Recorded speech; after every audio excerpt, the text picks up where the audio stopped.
right. Hopefully everything is sounding good. Hopefully everything is coming through clearly. Let me make sure that we're going live on Facebook and Rumble and all the other platforms. Oh yeah. All right. We're going live. All right, chat. I'm gonna expect you guys to behave just a little bit for me. Shit. Fuck. Damn it. This is the 92nd episode. I'm gonna just have to go in and change it manually everywhere. Well,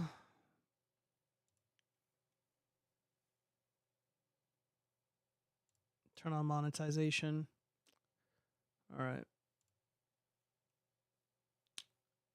Ooh woo. Ooh woo. I screwed up. Well, the thumbnail is correct. All right. Let me go ahead and let everybody know I'm going live. Warn the people on Minds.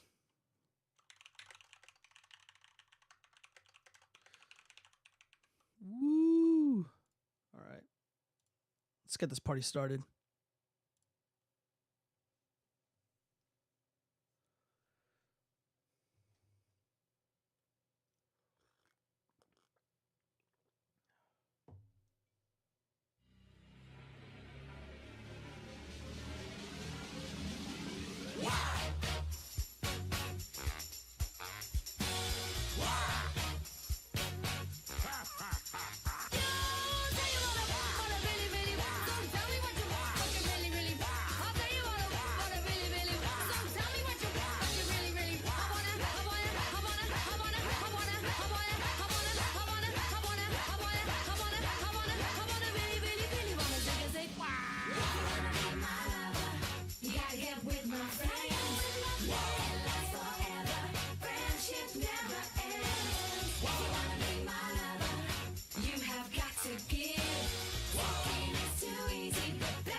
All right, everybody, how's it going?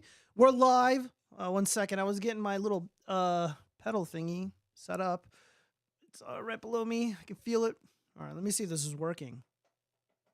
All right, it's working. Cool. All right. Okay, so shit. Let me just go ahead and do my spiel really quick and get this over with. So, without further ado, ladies and gentlemen, everybody, greetings. I'm glad to be here once again for another exciting episode of the Watchfrogs. I appreciate every single one of you joining as always. Now, before we begin, please be aware I am streaming on dlive, Trovo, Kick, Facebook, Rumble, X, formerly known as Twitter, Twitch.tv, and YouTube. And for those who enjoy or prefer the audio-only experience of the show, you can head over to Google Podcasts, Apple Podcasts, Spotify, or anywhere else where podcasts exist. Of course, links are in the description. There are also a handful of other ways that you can support the show and to help keep me independent. Feel free to head over to my Subscribe Star page, my Locals page, or toss a generous donation in my Cash App. I greatly appreciate it. All right, so now that's all out of the way. We got a lot of stuff to talk about, and I wanted to go over some cancel culture stuff that came up. I want to do that first thing, and I kind of want to give people an idea as to the kind of person that I am. And I try to impress upon everybody the power of words, the power of ideas. And I'm generally a crusader against bullying. Zombie Bomb, thank you for the heart. Thank you for the heart. We lost somebody. There was a comic book artist that recently passed away. Hold up 1 second. Okay, set all this stuff aside. Okay.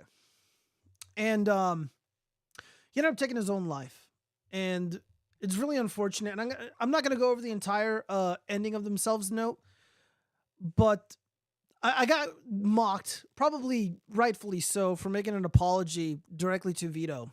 I reached out to him, obviously, and I apologized to him for some of the things that I said about him. And, you know, I try not to push my own, like, religious views and shit on people because I think that's kind of lame. But I am a religious person. I am a spiritual person. I do believe in Jesus Christ and Christ is King, whatever. And I think bearing false witness against somebody is wrong. And I know what it's like for someone to bear a false witness against myself. in my personal life, online, etc. And then of course I'm a hypocrite because I did the exact same thing to Vito Giswaldi. And of course, I talked with Dick Masterson about this. Obviously, I talked to Vito about it. And, there was another human being on the other end of my barrage of attacks. And I was saying things that were just not true. And I felt really bad about that. And of course, I'm putting together the puppet. I got to redo the head because there's issues with it. But, again, I genuinely mean it when I say that I'm sorry. And we have a situation where people were bearing false witness against a man, an individual, and he took his own life as a result of the torrent of abuse that he received online. I didn't know this person. I don't know if he's like Comicsgate or if he's like, pro Eric July or whatever. I don't really care about any of that stuff. If this happened to Eric July, I wouldn't be making jokes at his expense, even though I do not like Eric July. I think he's a horrible human being. I think he's a liar. I think he's a shyster. He's a lot of awful things, but wishing harm on people, wishing, this kind of nastiness onto somebody, I do believe in throwing out negative energy and then it coming back to you tenfold. So I try to avoid doing evil. He let them win. MTMG, you're right. He let them win. You know who I'm talking about. Ed Posaki. I'm probably saying that name wrong. Let me see if we can get into it. But there were some tweets that I highlighted. Again, I just want to impress upon some things to you guys and why our words and our actions have consequences. This is a Yellow Flash. Again, this is a guy I don't like. Yellow Flash sucks. I think he's a talentless moron, a hack who doesn't deserve his audience whatsoever. He's a pig. This guy abuses his audience. He milks them for whatever little money that they have. If I was doing this show, because I've only been doing YouTube reliably for about 2 years straight. If I was doing this stuff like back when these guys started or when like an iDub started, things would be a lot different. I feel like I wouldn't sell out.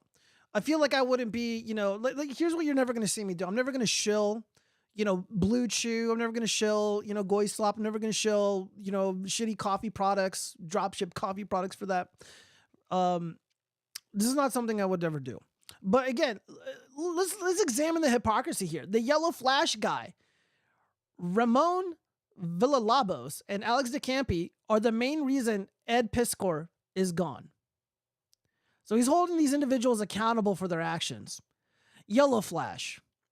I get where you're coming from, and you're probably not wrong here, because there was a bullying campaign against Ed Piskor that resulted in his life being cut short. But you do the exact same shit. You call out people in Hollywood for being PDF files without evidence. Granted, a lot of them are. But there's some people who are really not deserving of your tired horse shit. You and your Friday Night Tight crew. You called Vito Giswaldi a PDF file.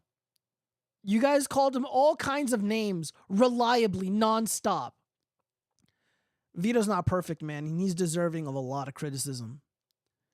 But you try to put on the good guy badge. You try to pretend to be something that you're not, which is principled. Ideologically consistent. You're none of these things, Yellow Flash. You and your douchebag friends. Who else do we got over here? Nina Infinity. More like Nina Stupidity. The Goblin Woman. This little Goblina. Translation of what Vito is saying. So this is not that long ago. And by the way, they just recently reiterated this in a stream with the Yellow Flash. More like the Yellow Trash. Am I right? Translation of what Vito is saying. I'm a PDF file. Have empathy for me. Really? And then, of course, a detractor, a good friend, Mint Salad. Will you lead by example and own up to and apologize for this and your other statements about Vito? Because this ain't cool at all, dude. Are you not better than this? Nina Infinity is not better than this. She's cultivated an audience of simps who will believe anything she says because she's not like an obese troll or whatever. And she's friends with that certain group of people, and they love calling people PDF files for no reason. Literally no reason. Again, I know Vito kind of brought it on himself with some of his stupid, the stupid shit that he says, but he's like fucking around. Like, it's obvious he's joking. Someone just ended their life for accusations way less than this, but kind of similar, and we're gonna get into it. I can't see what Nina Stupidity is saying on this account because I'm blocked. Yeah, Nina Stupidity blocked me for calling her a goblin lady. Well, I am unblockable. As many people have found it would be absolutely nothing but infuriate me, and I am trying to be nice, and I don't hate Nina or anything, just liars and people who tell other people what they can say or joke about. Well, I know Mint Salad's trying to be nice because Nina Stupidity is friends with some people that Mint Salad is friends with, but they're making up lies about Riley. They're calling him fat and stuff. And you know, again, Eric July threatened to murder somebody on live stream. And he's also tried to justify killing him in other circumstances. Of course, I reply, they came after me in my Discord, nearly had my YouTube banned. Also, bearing false witness against people, calling them PDF files is insane. Look what happened to Ed Pisoko. I totally butchered that name. But there's more. There's more. That umbrella douche guy who pretends to be a child therapist. Again, another one. Again, they like to make fun of the Hollywood people. They call them like Hollywood pretenders or something. I don't know, something stupid. Jeremy from the Quartering was trying to make it a thing. It's never going to be a thing. The douchebag umbrella guy, EVS just posted that comic pro Ed Piskor is dead. He posted a 5-page ending of himself note yesterday and disappeared. Piskor was canceled recently for allegations he says were taken out of context. His friends ditched him. His career was ruined. And now it's being reported that he's gone. That's what allegations do to men. They take everything from jump. Yeah, dude, that's exactly what you do, umbrella douche guy. This is exactly what you do. You were a liar. You bear false witness. And there's a lot of Christians and stuff within the geeks and gamer community. Bearing false witness is a sin. Lying about people is a sin. Trying to destroy someone, getting them to end themselves is a sin in the eyes of the Father. And look at this self-righteous horseshit. That's why I hate these people, man. This is why I call them out. And I call them the fakes that they are. Every single one of them. Here's a post from Facebook from one of the family members. It was with the most broken heart that I share my big brother Ed has passed away today. Please just keep our family in your prayers, as this is the hardest thing we've ever had to go through. Again, I don't know his politics. I don't know what this guy's about. He's just a comic book nerd. He's an artist, and he's gone. He let the not the detractors. He let the trolls win. He let the mob win. These far leftist goofballs and these fucking concerned trolls like the umbrella guy who just throw a hissy fit over all these allegations, fake allegations, unsubstantiated allegations about PDFness and stuff and just creepiness. The biggest creeps are in Geeks and Gamer, by the way. Like that heels versus babyface guy, total creep. There's more. Dick Masterson, of course, chimes in, friend of the show. Ed Piskor just ended himself because he got caught flirting with a 17-year-old girl over Instagram. And then she leaked the DMs when she was 21 for clout. Pretty amazing stuff. His ending of himself letter is a fun read. Obviously, the girl should be charged with manslaughter, if not murder. Yeah, you know, like, what I want to say about the specific allegation, like, I think he ended up doing this because of the shame that came along with being exposed and having your personal correspondence leaked. The funny thing about a lot of these nerds, like, you know, in social media or whatever, the so-called influencer sphere, a lot of these guys don't get chicks in the real world. And then they get a little bit of fame on the internet. They get, you know, some little internet groupies. You know, they start getting a lot of attention, and they don't really know how to like talk with women. They're not smooth. They're not suave. And the DMs that were leaked were kind of embarrassing. They kind of made Ed Piskor look kind of silly, but he didn't do anything wrong or illegal. I know a lot of people have contention with older guys, older, more mature men, reaching out to or talking with younger women. Me personally, I don't really care. In Pennsylvania, the age of consent is like 16 or 17. She was 17 when this happened. He did nothing wrong. He literally did nothing wrong. Like in my state, the age of consent is 16. So if somebody like in my city, let's say there was like an influencer out here and he had a 16-year-old girlfriend, people would be calling him a creep and saying things about him that are not even true. And he would not be doing anything wrong or illegal anyways. But, you know, there's this stigma. I don't know why. And it's like both guys and girls. The women go after the dudes who talk with or consort with or date younger women because they're jealous. It's a jealousy thing. You know, they feel hurt. They feel rejected by seeing an older, more mature man with a much younger woman who doesn't have any money or experience or whatever. And the older, more mature woman's like, well, why would she choose a younger woman who's like stupid or whatever in their eyes? And younger, and not younger dudes, but dudes my age or just dudes in general who get butthurt or jealous. They get jealous for different reasons. It's because they're not successful with women at all. And the thing with Ed Piskor is that he was, I guess, posting his art. He explains it in his final goodbye letter. Let's just go ahead and let's see if we can go ahead and check this out really quick. Oh, whoops, that's not it. Here, it was on Facebook. I ended up finding it on Facebook here. I'll try to read whatever I can. Oh man, this is a big ass document. Oh boy. I'm so sorry for being so stupid. I definitely never should have talked with Molly D. The language and optics look real bad, real dumb, which is what I said at best. But I promise my innocence. Especially out of context, it looks terrible. It was the height of COVID with no end in sight, and I was alone through most of it. Okay, dude, see what you're doing is like, you're trying to make excuses for a behavior that was literally innocent. If you're innocent, you don't need to make excuses for or explain yourself, dude. That just makes you look worse. I mean, I know he's gone now, but for anybody watching or listening, I was just happy to have the internet to talk to people with common interests. The way that I noticed her was when she would like a bunch of my pictures at once. I wasn't trolling Instagram randomly, but I definitely shouldn't have chatted with her when I found out how young she was. Again, you did nothing wrong, dude. Seeing someone younger representing R. Crumb and Gigi Allen gave me hope for the next generations. It made me curious. Curiosity killed the cartoonist. There was no way I'd have a 17-year-old stay at my place. That's cap. Maybe not 18 even. That's cap. Again, why are you lying, dude? Why are you lying here? I was forward projecting to someone unknown. I was projecting to some unknown future where COVID lockdowns were finished and we could see people again.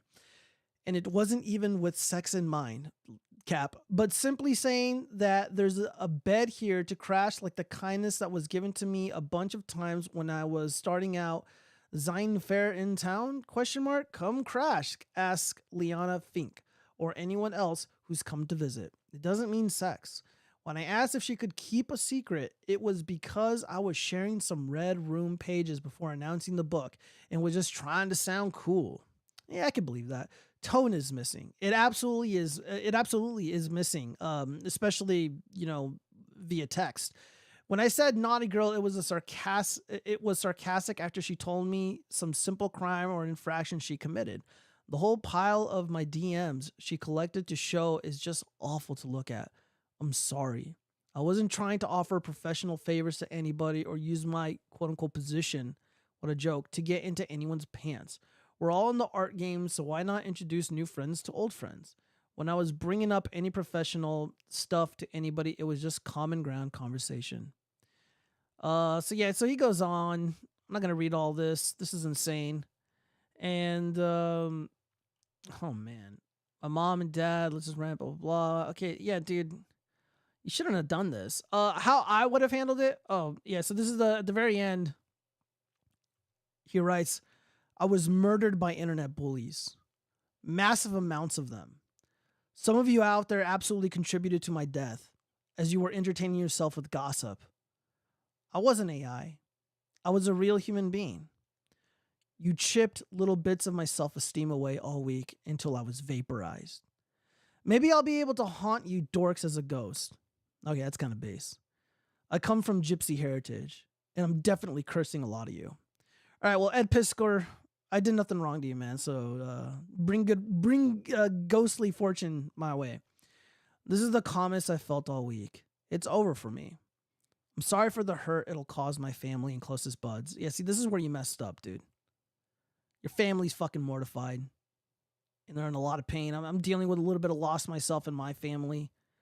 You know, and how could you do this to them, man? Especially when you didn't commit a crime. The only thing you did wrong was be a fucking nerd without any game whatsoever. And you probably thought for the longest time it was completely harmless. But now it's come back to bite you in the ass. I hope it makes people think twice when joining an internet feeding frenzy. There you have it. Control freak till the last. Peace out. P.S. There's $852 in my wallet. Cash. In case the Jakes get sticky fingers and steal my shit. I don't know what the Jakes are. Eddie P. 1982 to 2024. If it's over 16, who cares? Americucks are so backwards. Friedrich Marx, you're right. I mean, what's the age of consent in Aussie land down there? It's like, what, 14 or 15? Something ridiculous. Yeah, dude, like, Americans are just so weird about this shit, bro. Like, we're just so fucking weird about this stuff. And like, you know, like I get the whole predatory stuff. I get the whole creepy shit. But when you're like an adult, dude, and you're 17, you're about to be 18, and you guys are talking and flirting on the internet or whatever, like who fucking cares? I literally don't care. Again, like I've gotten shit. I've been called all these horrendous things because I date 18, 19-year-olds. I just don't give a fuck. Like that. I just don't fucking care. Someone's like, "Oh, dude, what the hell is wrong with you?" Don't fucking care. Last Thanksgiving, a much more mature lady took me home. We had a moment. Like who fucking care? I don't care what people think. I literally don't give a fuck what people think. Ed Piskor, a lot of these artist dudes are just so soft, man. And they're just so desperate to seek the approval of others.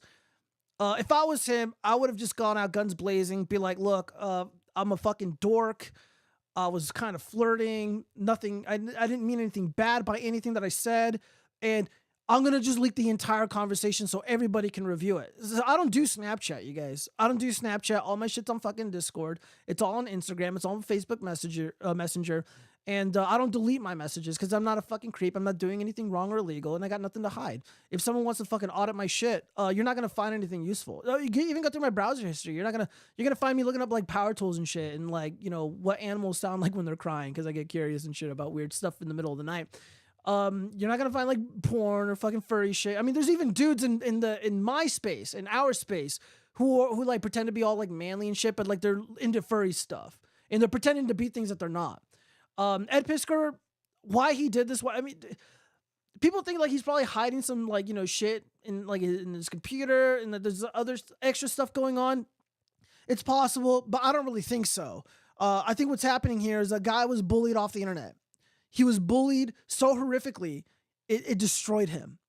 And he felt the only way to end his suffering is to end his own life. And this is one of the reasons why I said what I said to Vito. And people, not just him, but there was a couple other people that I was kind of mean to. And I was like, look, man, I fucked up. And I'm sorry. And I meant it. And I truly do mean that. And I just got to impress upon everybody, man. Because, I mean, dogpiling people when they're innocent is a fucking horrible thing to do. Calling people things that they're not, like Ed Piskor calling him a PDF file for flirting with a woman who falls within the age of consent in his state is fucking insane to me. Absolutely insane to me. I don't know, man. I don't know. Did you just say you lay around wanting to hear random animals cry in the middle of the night? Listen, Zombie Bomb, I was listening to Prince, and he was saying this is what it sounds like when doves cry. So I started thinking, is that really what they sound like? So I fucking looked it up. I was just like, what does it sound like? Based on the story so far, he's a hero to make the statement he has now. I can't read all of it, man. It would take way too long. But, he went hard on the paint. Oh, shut up, Zombie Bomb. I don't want to hear your shit. If I was Ed Piskor's friend, oh, dude, just reach out to people, man. Ed Piskor had a lot of people who loved him in his life. I was going through his Facebook, and, his family is fucking suffering. Yellow Flash is I can back it with facts. Friedrich Marx, Yellow Flash is a fucking disgusting hypocrite. I know what you're talking about. The lolly stuff. Again, all those people got skeletons in their fucking closet. There's a few of them that I think are good. Like Jeremy, the leader of the Geeks and Gamer crew. Again, I like Jeremy. I know, like, my main issue with most of them is that they're just fucking assholes and they're bullies and they're fakes. Not all of them are like that though. And that's why I do this shit by myself, man. Because if I was a part of that Geeks and Gamer ecosystem, I would tell Eric July, there's no fucking way I'm going to recommend your shitty comic book. There's no fucking way I'm going to tell people about your Yaira campaign. Because I don't want anybody to waste their money on stupid garbage, which is what ISUM is. It's garbage. It's not real art. It's shit. The 3D assets. Come on. I can go on forever about it. And I would be banished from the group because I wouldn't play ball.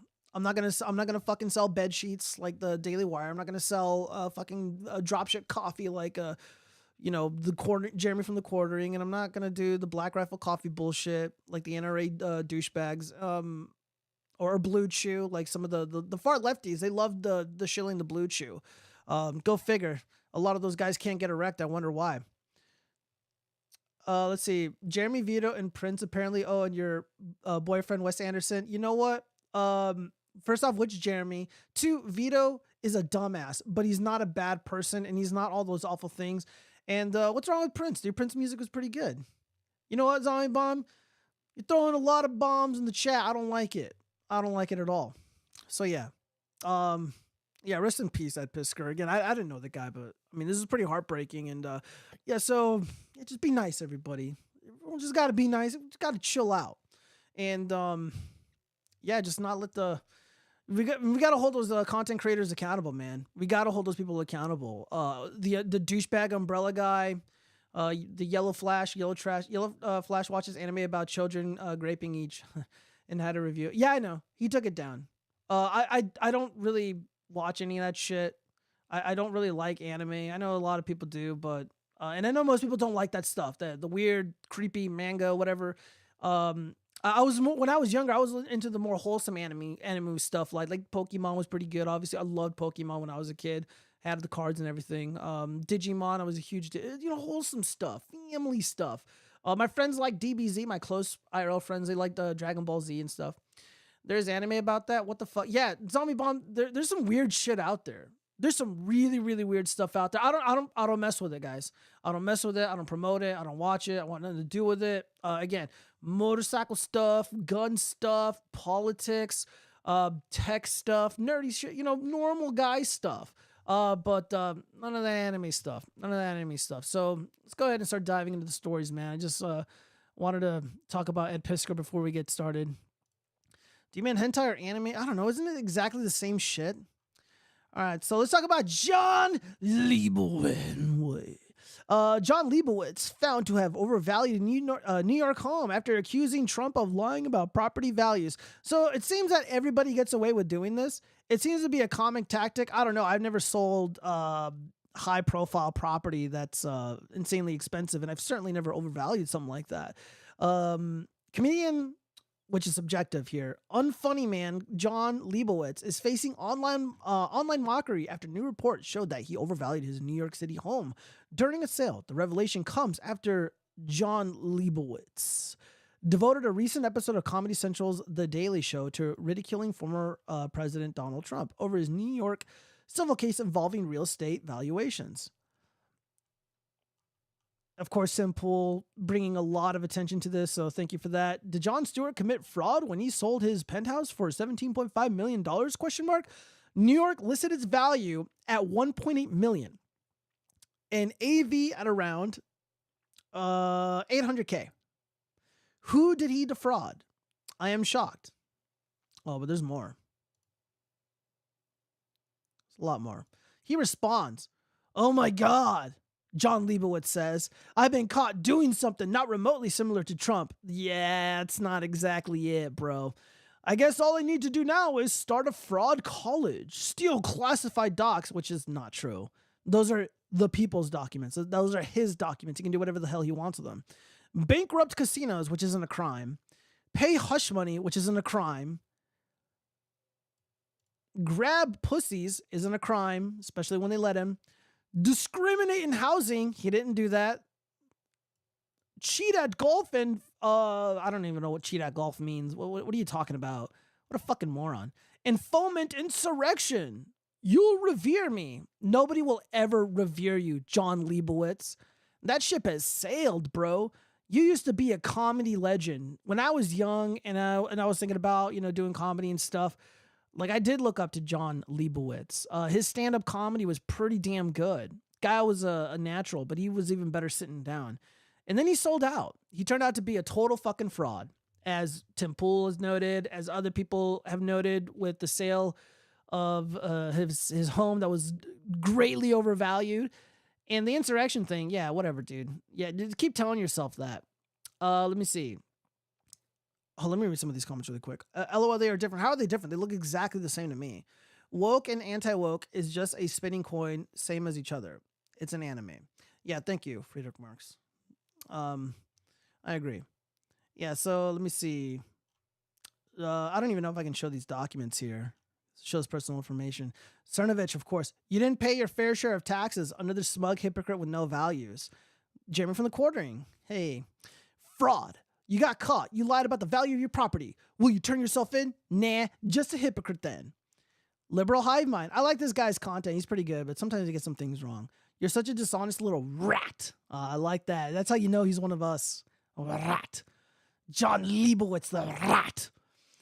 I've lost all respect for you. Bro, who are you kidding, bro? You didn't respect Jon Stewart. Jon Stewart fucking sucks, bro. You're just jealous because Trump has a hot wife. Oh, come on, guys. Be nice. Leave the wife out of it. Calm down. I like this guy just posting L's. Calm down. Oh, yeah. So, again, John Leibowitz, the rat. Check this out. Magic American people should hate white people. We ruin everything. We're dicks, says John Leibowitz. My fellow whites, aren't we dicks? And then he says, Jews and blacks shouldn't fight. Jews and blacks should get together and get whitey. There goes that shape-shifting shit. See, that's why I don't fucking like this guy. That's why he's a fucking rat. He's a fucking rat. Fuck this guy. Of course, people are not letting this go. They've reached out to unbelievably fat woman, Letitia James, the AG of New York. Letitia James faces growing pressure to prosecute Jon Stewart over property overvaluation. Yeah, why aren't you doing it? What we're seeing here is selective prosecution against a former president of the United States. And they're prosecuting him over bullshit where there's no victim, there's no crime, there's no damages. They're just making it up. They're making up a lot of things. Rep. Mike Collins, Republican from Georgia, radio host Andrew Owilko, and Trump attorney Alina Habba are among those calling for Tish to, why are they calling her? Don't call her that. To show that no one is above the law. John Leibowitz was recently found to have overvalued his Tribeca duplex by more than 800%. When he was selling it back in 2014, the embarrassing revelation comes after the comedian used Monday episode of Comedy Central's The Daily Show to claim Trump was lying when valuing his own properties.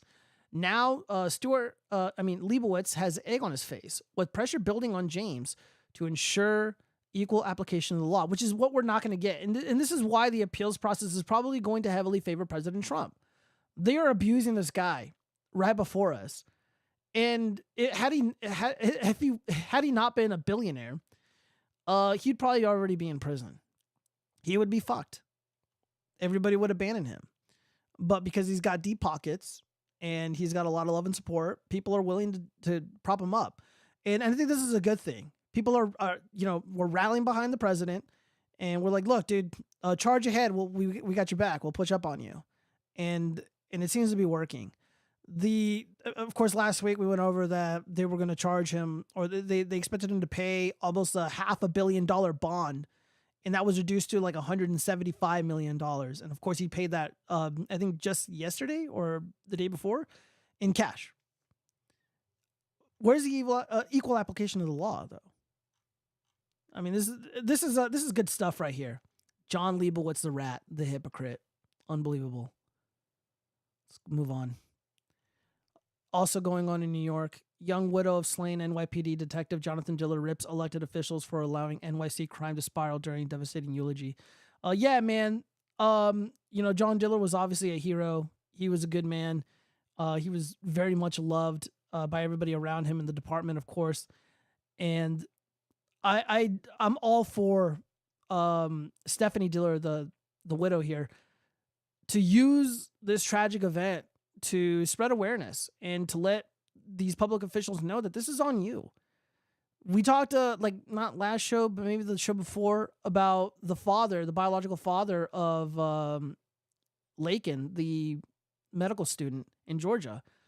He didn't cuck, man. I mean, he was kind of leaning that way, but he ultimately, he's putting a lot of pressure on Governor Kemp, who's a total shithead, by the way. But it seems like everyone's marching to the beat of these victims. Everyone's rallying behind them. And we're saying enough, man. These fucking criminals, these Biden criminals, they're killing our police officers. They're killing these young, beautiful college students, these young girls. And it's unfortunate, but people got to stand up and say, hey, look, this is going to happen to more more dads, more husbands, more cops, more of our daughters if we don't call out the Biden regime. Let's hear what Stephanie has to say. It's hard to imagine how long I have to wait to see Jonathan again. When the doors to heaven open for me one day, I hope to see Jonathan standing there looking at me just like he did on our wedding day. My husband died a hero, but he also lived as one. Our world will never be the same, but I know I speak for everyone when I say I could not be more proud of him. It's been 2 years and 2 months since Detective Rivera and Detective Moar made the ultimate sacrifice, just like my husband, Jonathan Diller. Dominique Rivera stood in front of all the elected officials present today pleading for change. That change never came, and now my son will grow up without his father. I will grow old without my husband, and his parents have to say goodbye to their child. How many more police officers and how many more families need to make the ultimate sacrifice before we start protecting them? I don't wish this kind of pain on anyone. Jonathan lived his life doing good for people, and it's now time for people to do good for all the officers he represents. Yeah, absolutely. Friedrich Marx, let them have their consequences for their own actions. No, Lincoln didn't do anything to deserve that. And John Diller was doing his job. And had the political class in New York City took their job seriously, took their oath seriously, the majority of these criminals would be behind bars and they would stay there. And we would do away with this compassion culture, this bullshit that's being promoted by the modern left. I'm kind of sick of compassion. I mean, how much compassion are we to tolerate? You got young children being pushed out of playgrounds. They're not habitable anymore. They're not safe to play in anymore. There's drug dealers that occupy the playgrounds and the sidewalks. There's bums that occupy these spaces. There's needles and shit. And also feces, shit, actual shit, everywhere. All for the sake of compassion. I mean, how many videos have gone viral on Instagram, on Facebook, on Twitter, etc., of these dirty, filthy, illegal alien criminals rushing at women, jumping on them like animals, like they're prey, and attempting to grape them? I know some of them voted for it. Doesn't mean they asked for it. And some of them, you know, again, I don't have a lot of sympathy for a lot of these people involved, especially the far leftist goofballs that I've talked about on the show that have been ruthlessly murdered. Don't have a lot of sympathy for them, but I don't want this to go on, so I'm gonna speak out against it. And again, I'm not a snitch, and I don't talk with cops and stuff. I am friends with a lot of them, and again, a lot of my friends are vets. A lot of my friends are cops. A lot of my friends, you know, they serve the community, and you know they risk their lives, and now they're in danger because of the Biden crime wave. You know, I was recently victimized. Someone fucking broke into my car and stole my shit, even though I should have parked it in the garage, whatever. Yeah, I wasn't locked. And people were like, "Oh, well, why'd you leave your stuff in there?" Would you say that to a woman? Well, what were you wearing? No. These people should be in prison for a long time, away from polite society. I don't give a fuck what they look like. I don't see cops refusing orders or arresting political players, taking a paycheck to enforce crap laws. Zero sympathy. Look, if this was like an FBI agent, sure. If this is an ATF guy, sure. But regular beat cops, man, I don't know. I think you're wrong here. We got more though. Governor Hochul confronted by a mourner at NYPD officer Jonathan Diller's wake. Crowd applause as she leaves. Yeah, this is good. Let's play this video really quick. So yeah, people were like, "Get her out of there! Get her out! Get the fucking bitch out of here! Get that fucking witch out of there!" And of course, she rolls up with a posse. Yeah, no, this is good. This is what needs to happen. People need to reject these politicians. Tell them to fuck off. Let them know that their policies, that their actions, that their words, their compassion, their empathy for these criminals is getting innocent people killed. It's like every week or every day, people are ruthlessly attacked, thrown in front of the train tracks in New York City. These illegal aliens raping little kids. And it's just like, dude, enough is enough, man. We've got to stand up to this shit. Also, in attendance at one of these events. Everybody looks really happy. Look at this. This is a really sad day for New York City. It's a really sad day for all the people involved. But look how happy they look to be hanging out with President Trump. Election Wizard post: President Trump comforts the family of falling NYPD officer Jonathan Diller during his wake in New York City. Apparently, he was personally invited to attend, which is excellent. Riley Lakin's family, they embraced President Trump. And of course, he came, to show his support. And then, of course, the Diller family, they embraced President Trump. And of course, he came to the rescue, and he comes to comfort them and speak to them. And again, it's like, who else but him? The Cuomo brothers aren't there for this family. Governor Hochul wanted to show up, to save face, but they know she's a fucking duplicitous snake. None of those Democrat senators are going to this family's wake. What about all those council people? What about the mayor? Well, I don't know. Maybe the mayor was there. I don't know. But Trump is there, and he was embraced by the people. Let's read some of these comments here. It's a weird way to spell disingenuous photo op. Oh, go fuck yourself, Colt Sebastian Taylor, you fucking boomer. Look at this coat beard on this moron. Adventurer, entrepreneur, amateur everything. Yeah, that's right. That's the only thing that's accurate there. Amateur everything. You're a fucking amateur, bro. He was invited to this event. He was invited to be among these people.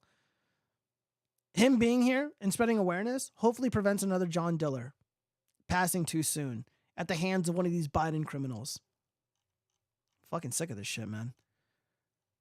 Let's see, what's this here? On day one, I will seal the border and will begin the largest domestic deportation operation in the history of our country. Base. And if other countries say they won't take them back, we're not going to take them back. I will say that, here they come. You're just going to hold on to your britches, because here they come. They're coming back. Yeah, that's what we need to do. We need to do that right now. Oh, you two don't want me calling her a... oh, really? That video was boring. Did you see the Mexican video where they stomped the kidnapper lady? Oh, yeah. I did see that. That was pretty brutal. Man, they got to be careful, man, because they're going to end up stomping on some fat lady who's cartel related, and the cartel's going to come after all those people and their families. But yeah, that lady had it coming. And yeah, I don't know what's going on with all those. I don't know too much about that story, but it was pretty brutal, man. Yeah, I mean, that's what should happen to looters. What happened to that woman should happen to looters.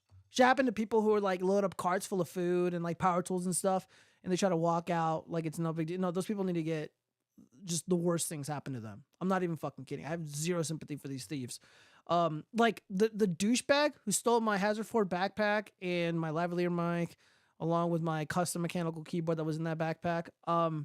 If that kid, that fucking thief, just leave it at that. If he was like, approached by a pack of pit bulls, like outside, like in front of my driveway as he was leaving, I wouldn't do anything. Just stand there and be like, I'll get my stuff when they're done. I'll let the dogs finish first. That's what I would do. Fuck thieves. All right. Let's go ahead and continue. God bless Trump. Trump 2024, even though the election is probably going to be bullshit. But hey, man, we gotta go out there and vote. We got to vote our way out of it, right? All right, Boston says it's overrun by illegal immigrants. Plans to place them in veteran housing. Yeah, see, this is why I tell young men, don't bother risking your life for this country. Don't bother fighting for this country. One, you're not going to fight for this country. You're going to fight for Israel. You're going to fight for Ukraine. It's a waste of time. But by the time you get back, your wife's going to be gone. She's going to be bouncing on Tyrone's dick.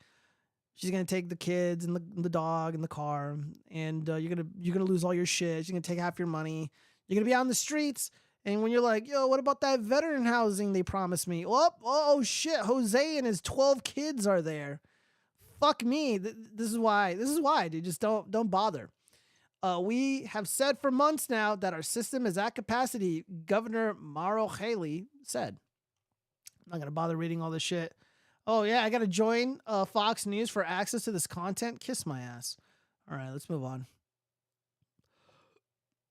Joe Rogan accuses Israel of, you know what aside, compares Gaza to the Holocaust. Yeah, dude, Joe Rogan, expect yourself to be canceled very soon. You're going up against very powerful people, and you just made a grave mistake. Congratulations, you just ended yourself. I am one of Israel's greatest allies, and I disavow Joe Rogan. Let's hear what he has to say. I'm just gonna play this clip. Hey, I want to know what she was fired for. Because was it criticism of Israel? Was it? I mean, did she show that Edward Snowden video that he put up on Twitter that shows them maybe drone bombing those kids that are those men, I should say, unarmed people that were walking towards the rubble that clearly weren't causing any danger to anybody? Yeah, they right. just bombed them. Yeah, no, it's your duty. It's just like for Biden or whoever you like, you're supposed to cover up for them because but the whole thing is like they were always saying they're only targeting Hamas and everybody else is a casualty. Well, if those guys are just unarmed civilians and they're walking alone, that's what they appear to be. Dresden. And you just blast them from. Oh, I like that. Dresden. Yeah, absolutely.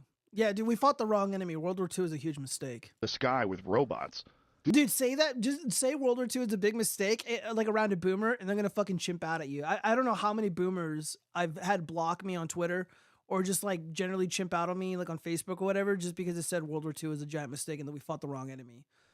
And that the bad guys won. They don't like that. This is the tragedy. And it's true, by the way. I mean, look at all those young men. All the best that America had to offer at that moment in time in history, they all perished. Millions of them perished over nothing. Look at us now.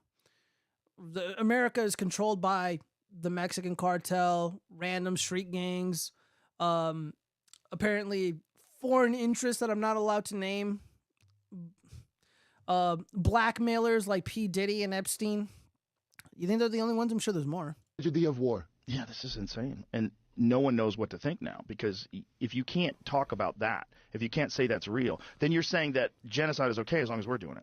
And that is what we're saying. And if you're saying that from a perspective of someone who literally went through the Holocaust, or your people, your tribe, went through the fucking Holocaust, and now you're willing to do it? I hope the irony's not lost on you.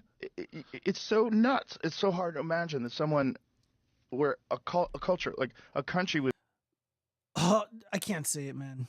I can't fucking say it. It's like officially founded in, what, 47? 48. 48? Okay, officially founded. So that's so recent. and you guys are willing to do what was done to you that led you to believe that you needed to start your own country? You're willing to do that at least on a small scale in Gaza. Like there's nothing left. If you see the videos, let's see some recent footage. Yeah, man, it's pretty unfortunate what happened to those Palestinian people. But again, largely my position is still the same. I am anti-war. I am anti-funding war. I'm sick and tired of Americans being forced at gunpoint to fund these conflicts, to fund all this suffering and death. And again, if we weren't doing that, I don't care what these people do to each other. It's got nothing to do with me. However, it does look pretty fucking bad. I'll just leave it at that. However, pro-Israel. Let's see. Friedrich Marx, I don't even know what you're trying to say. Can you try rephrasing that correctly?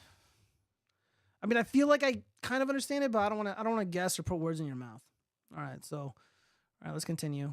What else do we got here? Oh, yeah, Diddy. Oh, yeah, what the fuck is this? Yeah, remember what I said about Diddy? My initial claim, let me just reiterate really quickly, is that P. Diddy, if he's smart, he has a lifeline. And I explained a lifeline is basically somebody who is going to protect Diddy and basically avenge him if anything horrible were to happen. So Diddy is basically saying to the permanent government or the regime, like, hey, if you guys come after me, I'm going to expose every single one of you, and I have the power to do it. I got my ducks in order. Don't fuck with me. So TMZ reports Diddy is out and about in Miami. Evidence in a new clip that an influencer took of the mogul out in the wild, also capturing Stevie J. Down here at Pura Vida by my pad, run into the man right here. What's up? Miami's like that. It's a movie. Interesting. Yeah, man. More people are being arrested in his orbit. There was actually a really interesting post by Mike Cernovich that I ended up liking. Let me see if I can find it really quick. Yeah, look at this. So Colin Rugg. New security footage shows agents using militarized force against Diddy's kids during the raid on his LA home. I showed a little bit of this on my show. Security footage of the raid has been released by Misa Hilton, the mother of two of Diddy's sons. The videos show agents holding Justin and King Combs at gunpoint and pinning one of the sons against the wall. Hilton is blasting the militarized force used by the agents against their kids. The overzealous and overtly militarized force used against my sons Justin and Christian is deplorable. That's what I am. If these were the sons of a non-black celebrity, they would not have been handled with the same aggression. Probably not true. The attempt to humiliate and terrorize these innocent young black men is despicable. So now they're doing the right thing. They're using their skin color to their advantage. They're going to try to shame the regime and basically assert that they're racist. Damn, bro, they're even deploying little drones and shit. Dude, that's like some Rainbow Six Siege type shit. Enough is enough. Did Justin need several laser beams from firearms pointed at his chest? Did Christian need a gun pointed at his back, at the back of his head while he was handcuffed? Yeah, probably. And Mike Cernovich posts, this was done to J6ers. The truth is there was no need for a raid like this. The evidence will all be electronic and based on witness testimony. This was done for other reasons. People can speculate as to what those were. And I already gave you guys the goods here. Most people are not talking about this intelligently. They don't really know what they're talking about. They don't understand what is really happening here. Puff Daddy or P. Diddy has compromising material that will make the regime look bad. That is what they want. They want all of that. They want to know what he has. They want to know how he got it. And did they find it? I'm going to assume maybe. Are they going to do anything to Puff Daddy? If he's wandering around Miami, he's probably going to get away with it. Even though there's a lot of substantiated claims made against him. And again, there's videos, weird stuff happening around P. Diddy and his parties. Weird, again, Justin Bieber literally sucking Magic American cock in a nightclub. 4K, caught in 4K. Weird shit is happening here. He's probably going to get away with it because he's that powerful. Kind of like Ghislaine Maxwell. Is Diddy and Puffy the same? Yes, Zombie. Puff Daddy and P. Diddy are the exact same person. Throughout the 90s and early 2000s, P. Diddy went through various names throughout his music career for whatever reason. I don't understand black people. Yeah, he changes his name. King Kong was there too. Disavow. Did that article say King Kong was arrested? No. Puff on Daddy so you can be P. Diddled. Yeah. Okay. We'll see. Well, I'll be keeping an eye on this story. Here, I'm already done with this one, so let me go ahead and... oh, no, that's something I liked. Let's move on. Hold up. Baltimore's Key Bridge will be rebuilt by immigrants, like America itself. Yeah, so they're like, oh yeah, apparently this bridge only took a little less than 5 years to build. It's estimated to take over 10 years right now to rebuild this bridge. And illegal aliens likely are going to build it. America wasn't built by immigrants. It was built by settlers. They carved this nation out of nothing. And the people that came to America in the early 1900s, they were from Europe. They were brilliant, intelligent, brave, selfless individuals who came here with nothing. Their hands were not out. They worked very, very hard to make their money.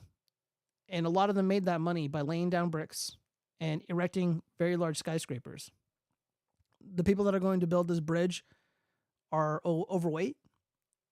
They're getting government housing for free. They're getting food for free. And it's going to take them 10 years to build this fucking bridge. If anything, they're incentivized to take longer. Why do they need to build the bridge quickly? There's no reason to. It's going to take them 10 fucking years, man.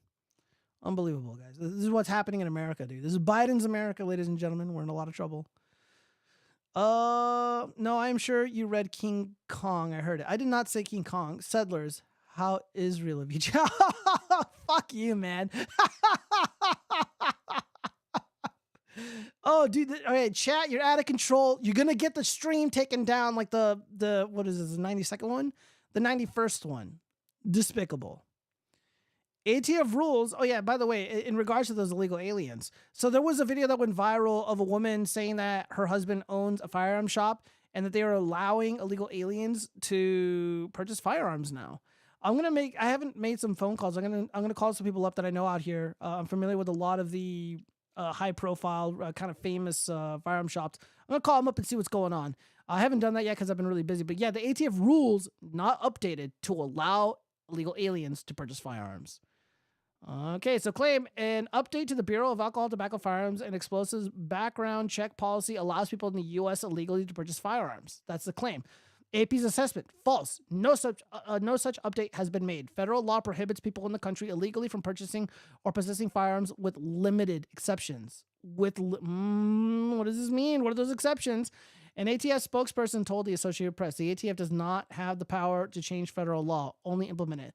Yeah, that's not entirely true. The ATF loves to make up law out of whole cloth. So again, this isn't entirely true in and of itself. So this is why I'm going to be doing my own independent research and doing my own journalism for you guys. I have the means to do it. I just haven't bothered the facts. Amid accusations from Republicans that President Joe Biden, fake President Joe Biden, Dork Brandon, illegal alien policies are to blame for the recent killing, yes, of a nursing student in Georgia. Yes, they are. They absolutely are. Don't fucking lie to me, Associated Press. I'm not in the mood for it. Social media users are falsely claiming that the ATF is making it easier for people who enter the U.S. illegally to obtain certain lethal weapons. So I mean, again, we're already seeing a lot of lies here from the Associated Press. I'm just gonna roll that this is possible. I'm gonna be making some phone calls for you guys, and I'll follow up next show and see what's going on, man. See what's going on out there, because we need answers. We need answers, and again, I know some people, so we'll deal with it when we deal with it. All right. And more in lighthearted news, Michael Rappaport, serial TDS sufferer, rips progressive lawmakers, Democrats. I will not vote for Joe Biden. Oh, okay. Actor Michael Rappaport offered a blistering takedown of progressive lawmakers and the Democrats in a new interview. In all honesty, I have educated myself so much since 2016, and I have a ways to go. My political views have changed immensely, and they're changing at a rapid pace. Oh, welcome to the club, Rappaport. Rappaport said while sitting on the shores of an Israeli beach. God damn it, dude. The interview was conducted by a representative of the prominent pro-Western news aggregator, Vicegrad24. I will not vote for Joe Biden. I do not support anybody from the squad. So that's like Elon Omar, Alexandria Ocasio-Cortez, who's mid, by the way, Ayanna Pressley, fat, Cory Bush, fat. I think they're totally full of shit. I think they're dangerous. I think they're race hustlers. I think they're cons. I think inevitably they want to get themselves production deals to produce documentaries. I think they're 3-card Monte, plain bullshit artists. I think they totally have an agenda. Oh man, you're just figuring this out now, Rappaport. You fucking bag of shit. Rappaport, a one-time standard liberal Democrat, said the war in Israel has colored his views. Yeah, you got a bunch of these fucking people here. They don't like Israelis. They don't like Israel. They don't like where you come from, Rappaport. You're just realizing this now? At this point, when we're doing this interview, voting for Trump is on the table, Rappaport said. He's been saying this a lot. He's probably going to make like this grandiose videos like, I vote for Trump. Yo, Trump, let me hang out with you at Mar-a-Lago. It's probably going to happen. People are like, what are you talking about? That's my reality. That is my reality. I will not support anybody who's anti-Israel. Rappaport, yeah, by the way, I am totally pro-Israel. Please give me a Hollywood deal. Rappaport also alluded to the United States' ongoing crisis at the border where millions of illegal aliens, have streamed in since Joe Biden took office, since stole office, more accurate. I'm not supporting anybody that's cool with the fact that it takes me 2.5 hours to get back into America from Toronto due to passport control, he said, noting it takes you 2 minutes to cross the border. I'm not down with that shit. Well, I guess better late than ever. And yeah, Rappaport seems like he's less retarded. So this is good news. Okay, what are you saying now, Friedrich Marx? What are you doing? American founding father Alexander Hamilton was oh god. So the settler comment is factual. Not to mention the jeez. Okay, I can't read all that, dude. You're gonna get the fucking channel banned, dude. You have to take the fucking show down off YouTube. Guys are, again, I'm pro-Israel, guys. Promise. Tearful wife of illegal alien influencer who urged others to invade U.S. squat in homes can't see husband who's in Ohio jail. Yeah, so this guy is in jail, this illegal alien thug. crimigrant, is in jail because he was going around TikTok and he's all like, "Oh, steal the homes, vote for Biden, Biden, Biden." Let me see. Is this video gonna say anything? No, it's just yeah, I'm not gonna read all that. And here's his wife, dude. Remember what I was saying about all these illegal aliens? Look how fucking fat they are. Dude, she's more well-fed than I am. Disgusting. Look at this, dude. Look at all this food she's eating. There's American veterans out on the streets. These fucking fat women from other countries. These fat people.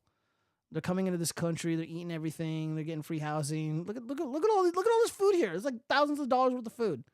And he's got like some government card so he can just buy all the shit that he wants. And look at that. He keeps changing his hair color. Look, I'm not like a fashionista or anything, but doesn't hair color, like hair dye, like doesn't that cost a lot of fucking money?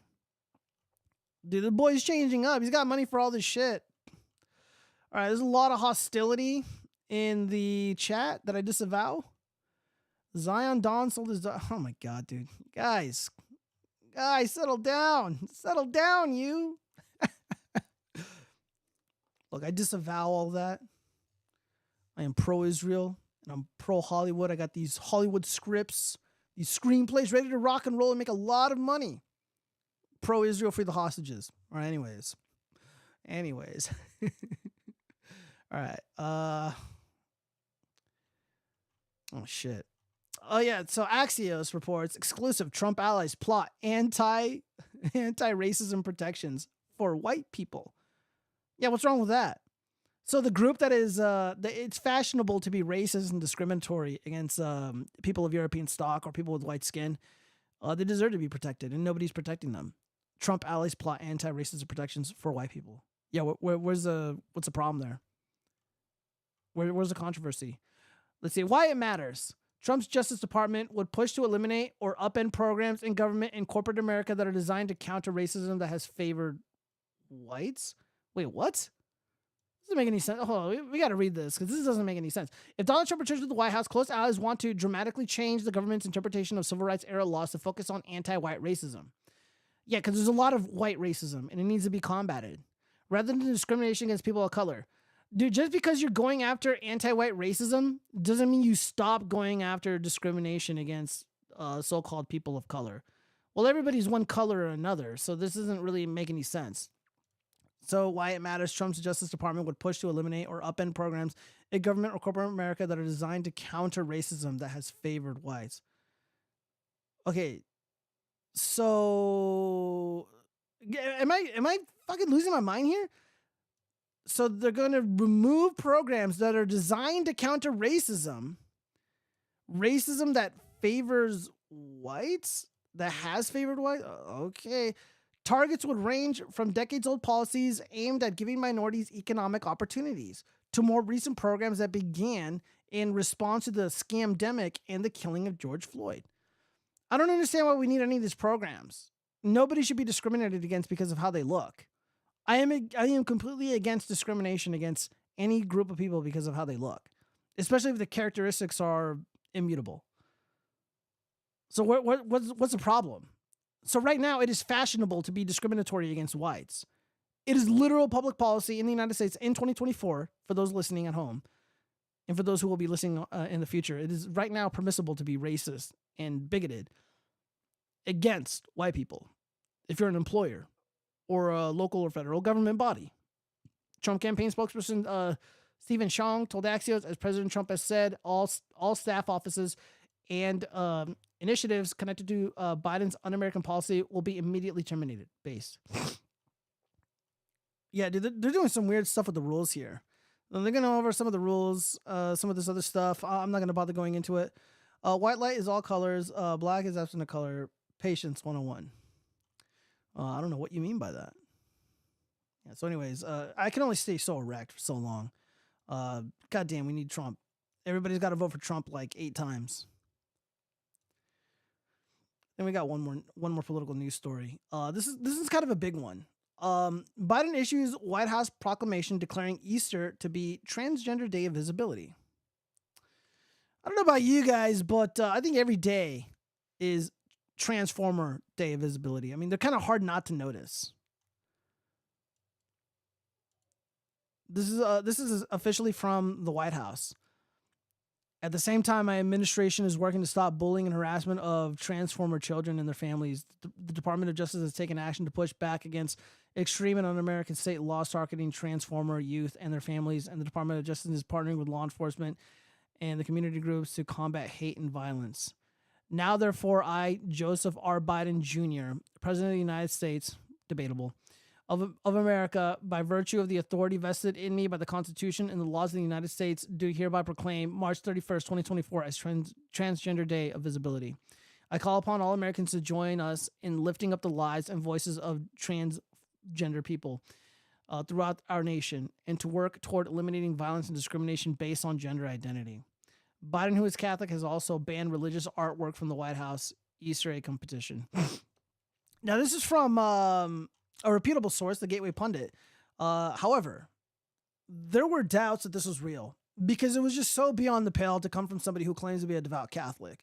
And I'm like, there's no fucking way. This has to be a joke. This has to be a joke. But it was on the White House website. It was all over the internet. And I was able to confirm it independently. However,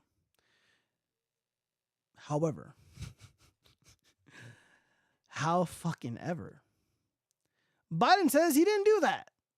When asked about Easter being Transformer Visibility Day, despite the proclamation, it's on their website. Bro, this is your house. President Joke Biden said Monday that he didn't do that. When asked about his official White House proclamation declaring March 31st, the same day as Easter this year, as Transformer Day of Visibility. In an exchange with reporters at the annual White House Easter egg roll, Joke Biden declined responsibility for the proclamation. Well, who the fuck else was it, dude? The Easter Bunny? Did they pull a practical joke on you and you're just not aware of it because you're a befuddled old man? When asked about White House Speaker Mike Johnson's criticism of the action over the weekend, Johnson wrote in a post on Twitter, X formerly known as Twitter, that the White House betrayed the central tenet of Easter, adding that the proclamation was outrageous and abhorrent. Yeah, I'd use more colorful words than that, but yes, it is outrageous and abhorrent. He's thoroughly uninformed, Biden remarked when asked about Johnson's comments. I didn't do that. In a statement to Fox News' digital spokesperson for the White House, downplayed the president's comments, noting that he didn't choose March 31st as the day for a Transgender Day of Visibility. Oh, man. This is actually some pretty good mental gymnastics. This is some linguistic gymnastics here. Very smooth. I actually kind of commend them for that. Since 2021, when Joe Biden took office, the White House has issued the same proclamation on March 31st every year. Disgusting. Why would they even do this, dude? Why the fuck would you even do this anyways? So annoying. Joe Biden is right. He did nothing in conflict with the tenets of Easter, which he celebrated. Again, I'm not going to fucking go through all this shit. We know what he did. We know what he didn't do. His White House basically canceled Easter. Yeah, we're not going to have religious symbology during the little Easter egg hunt thingy. No remarks about baby Jesus. No religious iconography. It's just Transformer shit. And now he's trying to pretend, I didn't do that. Dude, this is your proclamation, dude. It's on your fucking website here. Let's go to the website. White House doubles down on inclusiveness message amid backlash over Transgender Day of Visibility on Easter. Yeah, dude, pick a fucking lane, dude. Pick a lane and stick to it, man. You fucking flip-flopping bag of shit. Dude, he probably doesn't give a fuck. He probably doesn't have to. He'll just do whatever he wants. Because, the election departments are going to, pull all kinds of shenanigans to get him rigged into office again. But we're going to try to stop him. Devout Catholic seems about right. Have you seen the Pope? He's a pro-transformer and a rainbow guy. Yeah, I'm not a Catholic. I do not recognize the Pope and his popery. I bet I could be the Pope before I die. Probably. Wouldn't surprise me. All right. Oh, that's enough of that. All right, so that's enough politics for the day. I just want to comment on this because this is going kind of viral. Jackass star Steve-O says he asked Bill Maher not to smoke pot during a potential interview and to respect his 16 years of sobriety. Maher allegedly refused. I found it kind of upsetting when Bill Maher podcast reached out and he smokes pot the whole time while he interviews people. I said I'd happily go on there, but while I'm on, out of respect for my sobriety, could you refrain from smoking pot? He said no, and that's a deal breaker. I'm a clean and sober guy. It's very important that I maintain my sobriety. It's approaching 16 years. I am about to be sweet 16. Really, there's nothing I value more than my sobriety. There's nothing more that I protect than my recovery. Yeah, dude, all this is pretty commendable. And a lot of people want to give Steve-O shit. Like, I'm not the biggest Steve-O fan. I think his comedy kind of sucks. Jackass was kind of funny when I was younger, but I grew up, so whatever. But no, like, he was an addict. He did a lot of really bad stuff. And he recovered, and he does take that stuff seriously. And I think that's commendable. And I don't think he did anything wrong here. A lot of people are trying to, like, drag this guy. And they're like, oh, look at this fucking sober dude. What a Karen. Oh, he's an attention whore. No, he's not. Dude, Bill Moar asked him to go on his show. Steve-O's like, I don't want to say like a big get, but like, you know, he's not like a small deal. Like, dude, if you want someone on your show, you got to show them a little bit of respect. There's got to be some conditions. That's generally how show business works. You really can't put down the weed for like an hour or two while you sit down and hang out with Steve-O. That's a big ask of you. I don't know. It seems kind of a shitty thing. God forbid a grown man refrain from smoking weed for a few hours to accommodate a former addict. Yeah. I think people are missing that. Yes, Bill can do whatever he wants in the show and doesn't have to accommodate anyone. Yeah, that's fair. But he reached out to Steve-O. Fact. Everyone knows the guy's sobriety is extremely important to him. Why even ask him to come on? Yeah, exactly. I think it's bullshit what Bill Maher did. If one joint will be an issue, then you are still an addict. Steve-O is trash. Look, I know Steve-O kind of sucks, but, and again, I have a lot of harsh criticisms against Steve-O, but he's changed a lot as a person, and I don't want to say anything that's like out of line and not fair to him. Again, I'm trying not to bear false witness. I'm trying to move forward in life as cleanly as possible. Again, not the biggest Steve-O fan, but I don't think he did anything wrong here. Again, I've asked people to come on the show. They're like, okay, so I had Andrea on the show. Andrea is a transformer. Her pronouns are he, she, or she, her. I'm so sorry. And I respected her. All respect. I got no issues with her. I was nice. And we've spoken many times. Always courteous. I'm not going to, if I was like, yo, come on the show, and she's like, well, you got to say she and her. And I was like, no, fuck her. Or, you know, fuck that person, or whatever. And then they told me to fuck off. That's fine. But I'm a respectful dude. Yeah, Bill Maher fucked up. Bill Maher's an asshole. I don't like that guy. Bill Maher is significantly worse than Steve-O. I stand by that. All people who make recovery, their whole identity suck. Okay, all right. Look,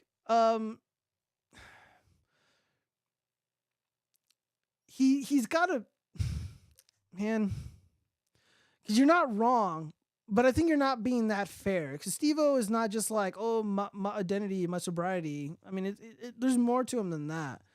I mean, there's just people who like, there's just certain shit you can't bring up to them. You know, there's things that are like going to stick with you forever. And like addiction is really fucking brutal for a lot of people. And everybody handles it differently. People go through it. You know, some people it's easier than others. And obviously it was pretty damn hard for Steve-O. Steve-O had an intervention. You know, his close friends, you know, they intervened and they're like, look, dude, this needs to happen or we're done. And he's like, fuck it. I'll go clean. And he did. He did the right thing. And I imagine it was really hard for him. And, you know, I don't think he does a really good job of handling his emotions because while he was on drugs, you know, Ryan Dunn passed away in that car accident and shit. And there was like some other stuff that went down. You know, some of his friends were just total shitheads and PDF files, for example. I'm not going to say who they were. And, you know, and then of course, Bam Margera also just totally fucked up out of his mind on drugs and stuff. I think he still is. And yeah, man, I imagine like it's really fucking hard for him. I sympathize. I know I'm being a pussy about it, but whatever, man. I have a heart, Zombie Bomb. I'm sorry. Yeah, well, kudos to Steve-O. He didn't puss out. Bill Maher really looks like a jackass here. At least that's what I feel. Feel free to disagree, you guys. All right, we got to talk about some crime stuff. There's really not much pop culture shit going on. All people who I already read that. So Kaylee Gain, the cute little girl who was viciously attacked by this fucking thug. She came out of a coma, began speaking after brutal beatdown by high school classmate. So I don't think she has full functionality of her body yet. I imagine there's going to be a long road to recovery. We can only hope and pray that she eventually makes a full recovery. That is what I'm hoping for. I know it's going to be long, just knowing what I know about medicine and these kinds of injuries. It's going to be a long road ahead of her, but we can hope and pray that one day she'll be able to walk on her own. And let's hear what. Let's just read a little bit of this really quick. The Missouri teen who slipped into a coma after her head was mercilessly bashed into the pavement, a la Trayvon Martin versus George Zimmerman, in a twisted after-school brawl, has slowly begun the road to recovery, but has no recollection of the beating. Oh man. Kaylee Gaines, 16 years old, has been able to engage in limited verbal conversations in the week since she was moved out of the intensive care unit, her family announced Friday. Kaylee also recently began speech therapy and has gone on a few short walks. Oh, okay, she's walking. Oh, with the assistance of hospital staff, as she is still unable to ambulate on her own. Oh, okay, so, all right, well, that's good. She's on her feet. Oh, thank God. Okay, so this is getting good. This is getting better. Hopefully she makes much sooner than I anticipated. Attorney Brian Kammerer, a spokesperson for Gaines, said in a statement, however, Kaylee does not have any recollection of the altercation that led to her hospitalization. The small steps mark significant strides for the teenager whose family initially thought she would never recover from the fight that led to brain bleeding and a skull fracture. Yeah, brain bleeding is no joke, man. My grandmother, she's she's in her mid 80s, I think, and she was at the store and she recently fell over because she was eating too much like sugar and shit. So she passed out. She fell and she had brain. It was fucking horrible. I had to go get the car for her and stuff. And brain bleeding is no joke. No joke at all. But yeah, thank God. This young girl, this little girl here, appears to be on the right track. So this is good news. A lot of people have been thinking about this and talking about this nonstop. This video will not stop going viral on Twitter and elsewhere on social media. Chilling footage of the March 8 attack showed an unidentified girl pin Gaines down before repeatedly striking her head on the concrete just blocks from Hazelwood East High School in Spanish Lake. The 15-year-old bully was taken into custody and charged with assault. The Gaines family on Friday also accused the perpetrator of sharing a series of social media posts boasting about the violent attack, including jokes that the beatdown would qualify her to join the MMA or the WWE.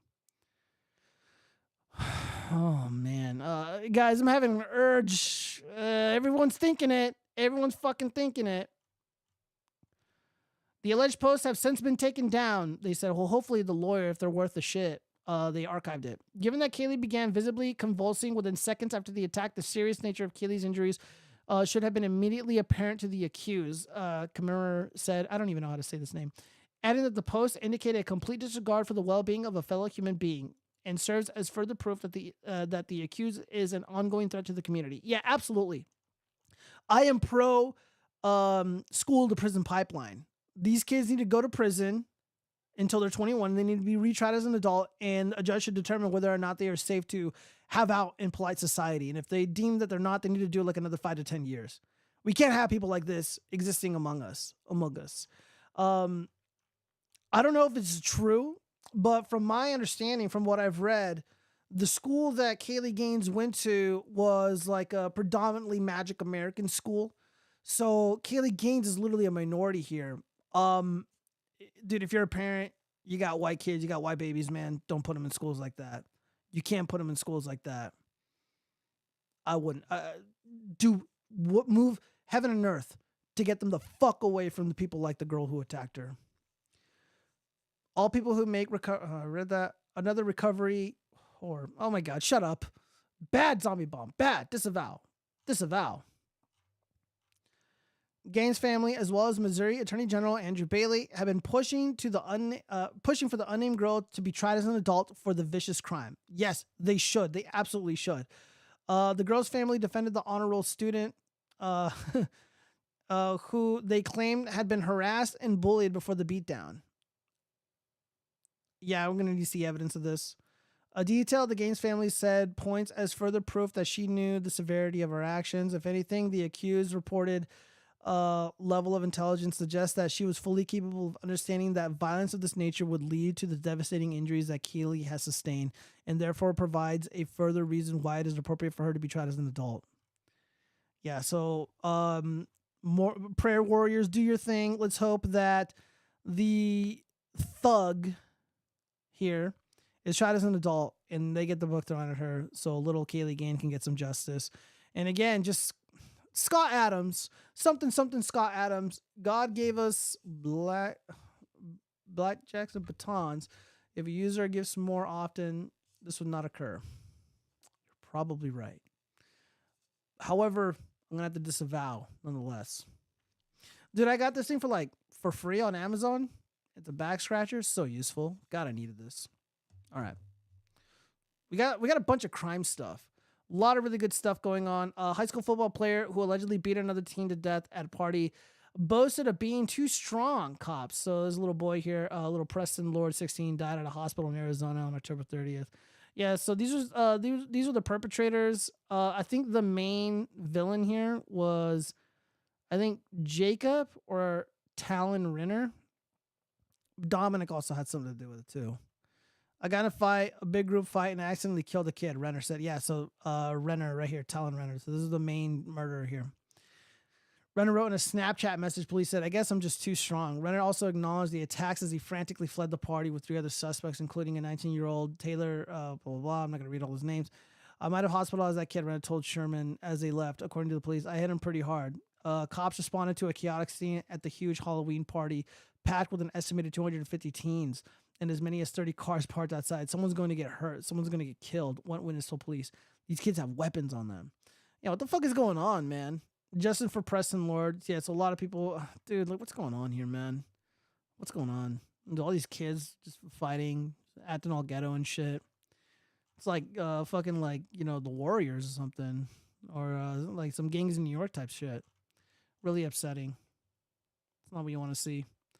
YouTuber self-proclaimed First Amendment auditor gets 6 months behind bars. So this is in my neck of the woods. By the way, I am totally in favor of this happening. Maybe this is like a bitch move for me to feel, but I just got no patience for these auditors. I think they're a bunch of pussies. A bunch of lame-ass bitches. Here, let's just watch this video. Let's see, is it even going to let me play it? Come on, let me play it. Oh my god.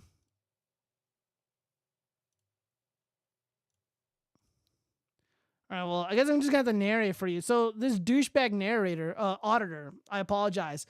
He shows up and is standing, I would say maybe within 10 to 12 feet from the police officer. The police officer made a lawful stop, and he was pleading with the suspect here to fuck off, and he wouldn't do it. Okay, I'm just going to have to, hold on, let me see. This audio reading is made available by Knock v. Injury Law. I'm not going to read all that shit. When it came time for YouTuber Jose Chili De Castro to be sentenced on an obstructing justice charge for interfering with the Las Vegas police traffic stop, the prosecutor wanted him to be placed on probation. But Justice of the Peace Ann Zimmerman had other ideas. She ordered De Castro to serve 180 days in the Clark County Detention Center. Yeah, CCDC is so fucking ghetto, guys. Clark County Detention Center, you don't want to go there. You got a lot of bad hombres at CCDC. And you're just some bitch-ass YouTuber fucking around, being a nuisance. Bro, like, what are you thinking? The self-proclaimed First Amendment auditor and constitutional scholar had been accused of intentionally getting in the way of an officer at a officer to film a traffic stop and refusing to back up when asked. Is that suspended, De Castro's attorney asked, questioning if the 180-day sentence would act as more of a deterrent while De Castro was on probation. Oh, no, it's going to start right now, the judge announced as she stood to walk out of the courtroom while marshals handcuffed De Castro in a bench trial. Dude, why'd you get a bench trial, bro? Why'd you do a bench trial, bro? A judge renders a verdict rather than a jury. That's why. Fucking idiot. This wasn't the first time De Castro, 49, has been in trouble with law enforcement. He told police officers he had been arrested 4 other times for filming police across the country, according to body cam camera footage. His YouTube channel, Delete Laws. Oh, okay, so he's probably like an anarcho bro, libertarian bro or something. With more than 500,000 subscribers, is full of hundreds of videos where he spends hours talking about police body camera recordings and footage from other self-proclaimed auditors. In some of his videos, he films his own interactions with police officers where he frequently curses at officers or calls them pigs. The channel advertises DeCastro's various cash apps and a $25 flyer titled Learn the Law, Know Your Rights, that DeCastro claims he will ship to customers from Los Angeles, although court records indicate he currently lives in Henderson. At the trial before Zimmerman, DeCastro claimed he makes his money by selling legal documents to people. It seems to me, from observing him in the video, that he wants this, the judge said after finding DeCastro guilty. He wants to get arrested. He wants to get in an altercation with police officers. He welcomes this. This helps his YouTube channel. Okay, so she's basically making him rich, according to her. A parking lot traffic stop on March 15th, 2023. DeCastro walked up to a woman who had been pulled over by a police officer in a parking lot near Flamingo Road and Grand Canyon Drive. By the way, very ghetto area. Body camera footage showed the officer, Brendan Burke, step out of his car and tell DeCastro to back away and stop speaking with the driver. You can film, but you need to stay away from my driver, the officer said. DeCastro and the officer argued for the next minute and a half until DeCastro said, "Mind your business. I'm a member of the press. Go get in your car and do your job, little doggy." Yeah, bro, dude, you're just asking to get your fucking ass whooped talking all that shit. The officer told DeCastro he was being detained. Body-worn camera footage showed DeCastro being placed in handcuffs and standing in front of a police vehicle as multiple officers arrived for backup. While waiting for a sergeant to arrive on scene, DeCastro continued to insult officers, occasionally using graphic sexual language. I wonder what that was. He also told officers multiple times that they were hurting his arms. By the time a sergeant arrived at the scene, DeCastro told multiple officers he would sue them and asked repeatedly not to be taken to jail. What you're doing is fine, the sergeant told him. You just can't get involved in the middle of a car stop, that's all. So hopefully lesson learned from here on out. Court records show that DeCastro was arrested again on February 14th at the scene of a fatal hit-and-run crash near Charleston, Decatur. Also incredibly ghetto. Very dangerous area. A lot of hood activity going on there. Footage posted to DeCastro's YouTube page showed him telling officers to shut up and mind your business when they asked what he was doing at the crime scene. He has pleaded not guilty to a charge of obstruction in Las Vegas Municipal Court, where he is scheduled to appear on May 1st. So if we could just go to this image up here. This is from the video. I wish I could play it for you guys. I'm sorry. He's just way too fucking close to this police stop. Even if he wasn't interacting with the driver that was lawfully pulled over, dude, you can't be interfering in the duties of a police officer, especially when they're just. You gotta, because again, the cop doesn't know what this fucking idiot is doing. He doesn't know if he's gonna, run up on him when he's turned around, talking to the driver, and not really watching his back. And this cop that ended up making initial contact was by himself. Again, I don't really got a lot of love for these auditors. I think they're kind of annoying. They're a bunch of bitches. So I'm gonna back the blue on this one. I know that's not a really popular opinion here with many of the viewers, just because you guys are anti-police. But generally I am pro-police. Let's look at some of these other images. Yeah, so this is DeCastro, just moments before he was arrested. And, of course, the female judge, the Honorable Ann Zimmerman, was just having she wasn't having any of it. We back the blue occasionally. Hey, what's going on, Mike Floyd? Welcome. Glad you're here tonight. Yeah, no, again, yeah, for the most part, I am, 8 out of 10 times I am on the cop's side. And I'll just be fair here, too. Like, a lot of those, there was a moment in time where not Facebook, but YouTube was just recommending me all these auditor videos, and they were pretty interesting and they were really insightful. And if you're smart and stuff, you will learn a lot of stuff. However, some of these dudes got bad attitudes and they're definitely looking for trouble, and they got to stick up their ass about the cops. And again, you just can't be this close to police when they're conducting a lawful stop. It's fucking insane, for one. It's none of your fucking business. You're violating the privacy rights of the driver who was pulled over. And not only that, you're possibly going to endanger the life of that cop. Right now, all the cops are on edge. It's open season on the police because of the Biden crime wave, because of the animus and hatred towards the police officers, which is directed at them by the Democratic Party. So no, we can't have any of this shit. And 180 days. Again, this is what he wants. That's a fair point to make. Can we do a moon landing episode and we can talk about how fake it is? JD Dallas, I don't know if I am the best authority on this matter. I just don't know if I'm the guy to do it. Again, I have my skepticism, but there's a lot smarter people who've done way more research than I have, and I don't know. Like, I want to give you guys that, but I just don't think I'm the person to do it. You know, like I'm my expertise, my professional expertise is guns, politics, some law, children's stuff, clinical stuff. I wouldn't be doing you guys. It would be low effort. It would be awful because I'm not really scientifically minded. Contact the others and do a collab. I could do that. I could actually kind of do that. You think Sandy Hook was fake?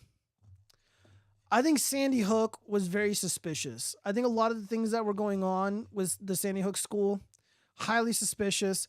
Again, if it happened the way that it was reported, all the people that were suing Alex Jones, why was Alex Jones not allowed to defend himself? A lot of those people that were held accountable for denying the official narrative of Sandy Hook, why would they deny the ability to defend themselves? I don't know. Just hit a bong and ramble and bitch about the moon for half an hour. I probably could. I don't know. Maybe one of these days I'll do a fun stream. I'll compile all the moon stuff and just go over my thoughts on it. This Alex Jones hit piece is such BS. Yeah, it was. It absolutely was bullshit what they did to him. And again, I'm not the biggest Alex Jones fan. I like Alex Jones. I think he's hilarious, and his show is insanely entertaining. I just personally don't really watch it. Every now and then, Jerry Taylor will be on doing a debate on InfoWars. Great, I'll watch that. Nick Fuentes will be doing a debate. I'll watch that if it's on the show. There's been a lot of really dope-ass debates on that show. There's been a lot of really cool stuff on InfoWars. And you'll only see that kind of entertainment on InfoWars, which is why it's got such strong staying power. But generally speaking, like, I don't really pay too much attention to that stuff. Me, again, elections. That's my expertise. That's my bread and butter right there. And there were things that were being alleged by people that were on InfoWars saying things that were just objectively untrue, like radioactive isotopes on the ballots. Get the fuck out of here, man. Jesus Christ. Alex Jones, do better. Anyways, we got to move on. Yeah, so fuck this guy.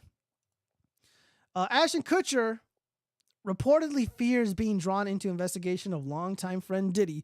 Ooh. Oh, no, dude. He was supposed to be one of the good guys. Again, the scope of the investigation is expanding. How many people are going to potentially go down because of Diddy? Here's what I think. Here's what I think is possibly going to happen. I'm just a guess. I'm not really concrete on this. Again, what I'm definitely sure of is the regime is searching for something that Diddy has that is going to prevent the regime from targeting him without there being any blowback. Because if the regime goes after Diddy right now, if they put him behind bars, if they even attempt to throw the book at him, they're going to throw like a bajillion felonies or bajillion charges against them. He's going to tell them, he's like, look, I got the fucking goods. And if anything happens to me, it's not going to end well for the regime. He knows.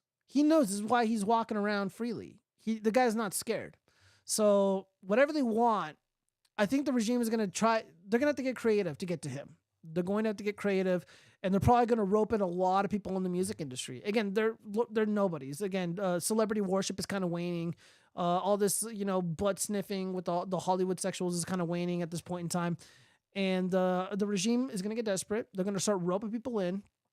Ashton Kutcher was supposed to be one of the good guys. He did a lot of sex trafficking work, like anti-sex trafficking work. And I don't know, man. This is not a good look.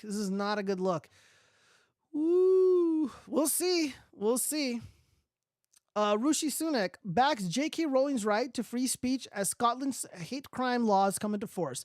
PM says people should not be criminalized for stating simple facts on biology after author dared police to arrest her for misgendering.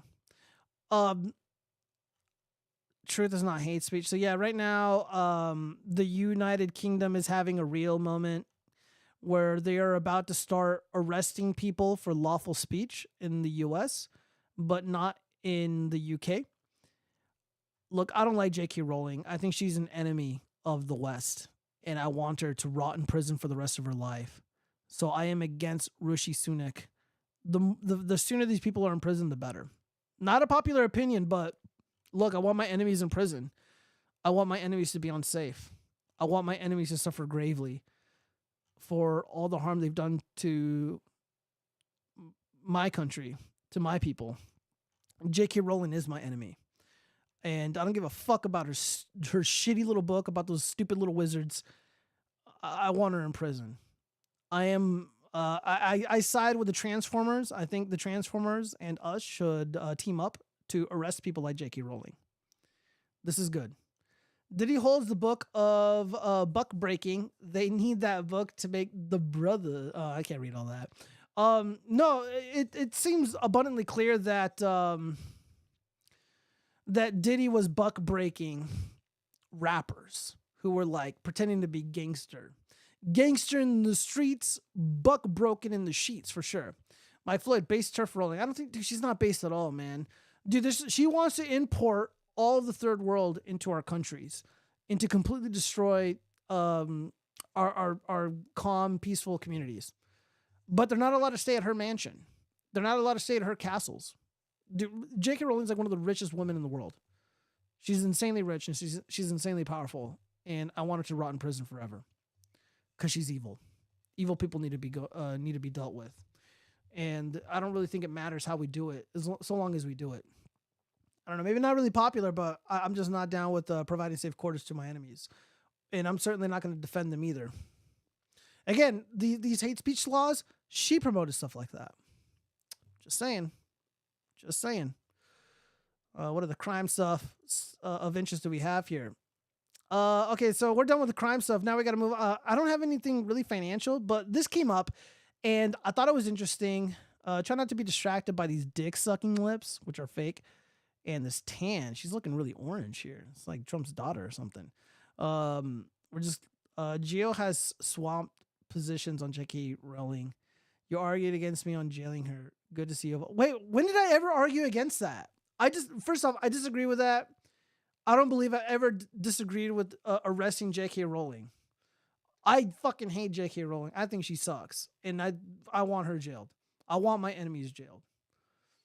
I'm done with this. Like, oh, let's all like hold hands and only have disagreements about finance. Like, fuck that. No, you fucking wish death on me and my people. Like, fuck you. Go to prison. Whatever it takes. All right. So, anyways, back to the finance stuff. All right, we gotta watch this. Let's see what's going on here. Do y'all want to know Oh, this is way too quiet. what is worse than my Tahoe payment? You guys thought that was bad. Wait till you hear this one. It's my husband's truck. My husband drives a 2020 GMC AT4 Sierra 1500. We bought it in August of 2022. Financed it for $78,000. He still has a remaining balance of, I think it's $72,000 or $74,000. I haven't really checked recently. His payments are $1,600 a month. So y'all thought my $1,400 Tahoe payment was bad. His truck payment is $1,600 a month with an APR of 14%. So yeah, y'all stop coming after me for my bad finance decisions and go after him because he fucked up too. Too bad he didn't buy his truck for him. I did. So yeah, I messed them both up. Oops. So maybe we should just let his truck get repossessed and keep the Tahoe because a $1,400 Tahoe payment is a whole lot better than a $1,600 truck payment. Or maybe we should just let them both go back because we have the Audi now and don't need either of the car payments. All right, so as somebody who drives a luxury car, I actually haven't driven it. I think I've only driven it like 6 or 7 times last year. I think I've maybe driven it like 2 or 3 times this year. I really don't drive my car.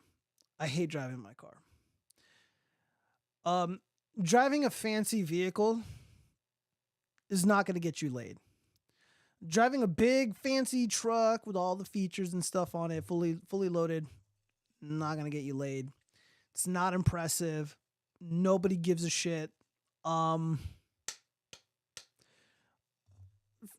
Like, okay, if you're going to be back in the day when it was like actually sensible to buy a car, now what a nightmare. Don't even get me started.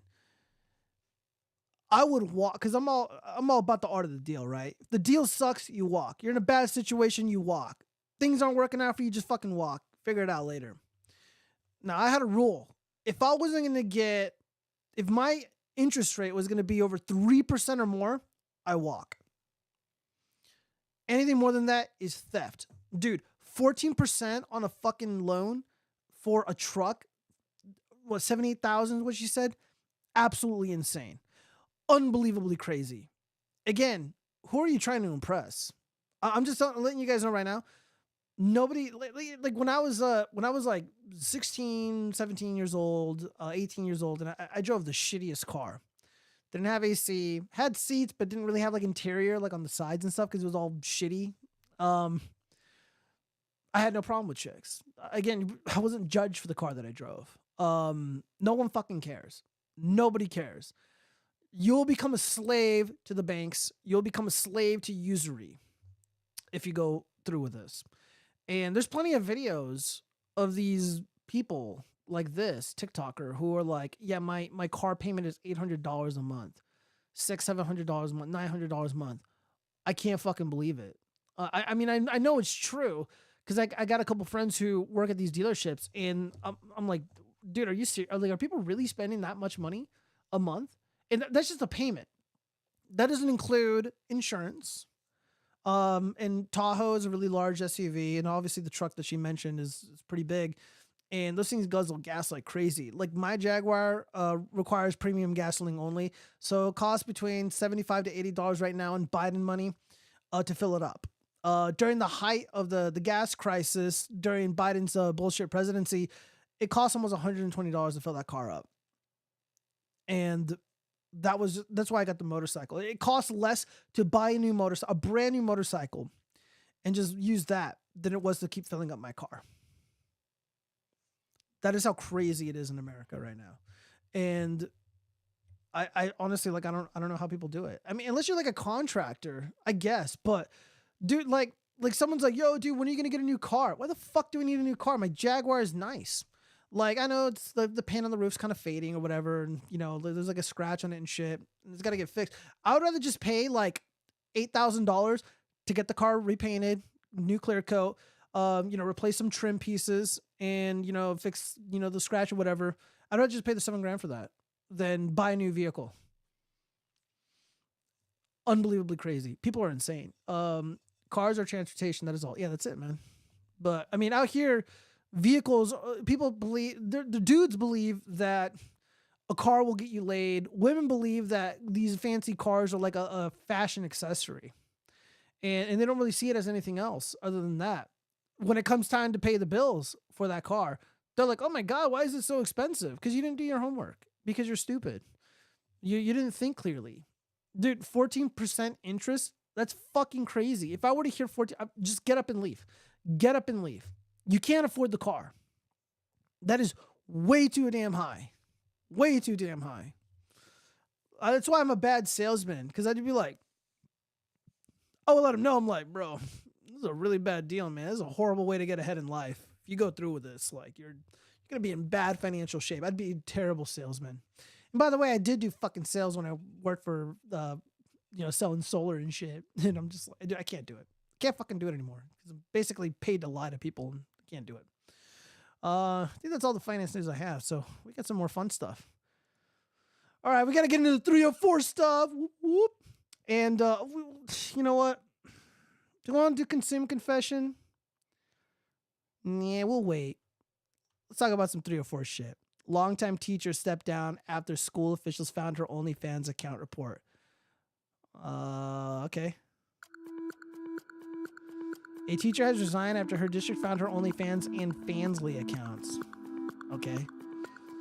Like, what? Okay, so, again, like, I'm all about holding women accountable, but, like, did she do anything technically wrong by having an OnlyFans and a Fansly account while also teaching?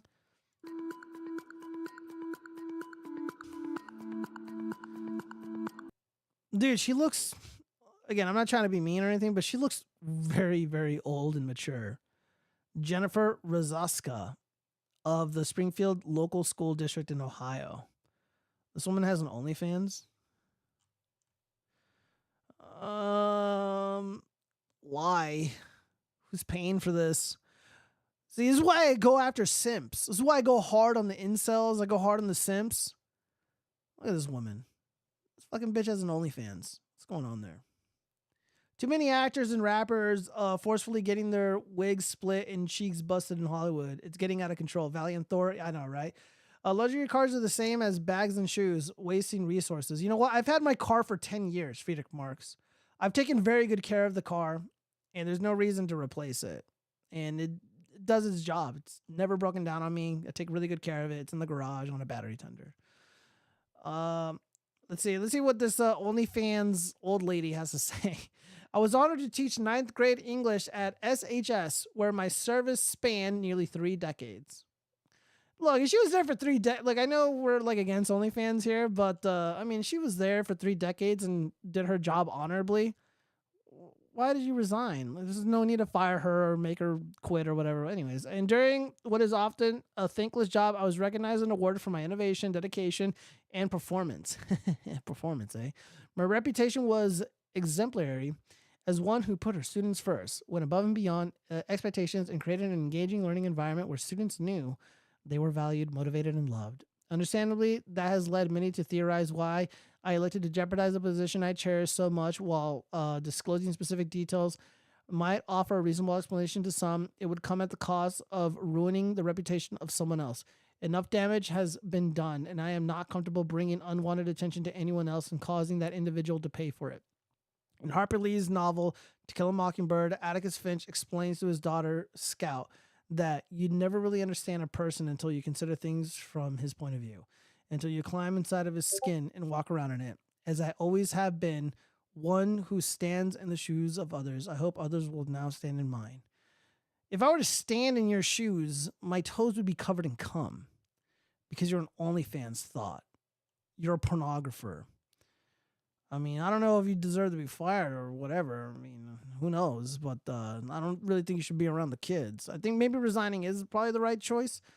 But, like, what the fuck, man? Like, dude, okay, woman, you dedicated 30 years of your life, 30 plus years of your life to serving your community. And you have a choice. You can spread your legs and get a goo bazooka blasted in your cunt. Or you can serve the children of your community and continue to teach these children and prepare them for the future.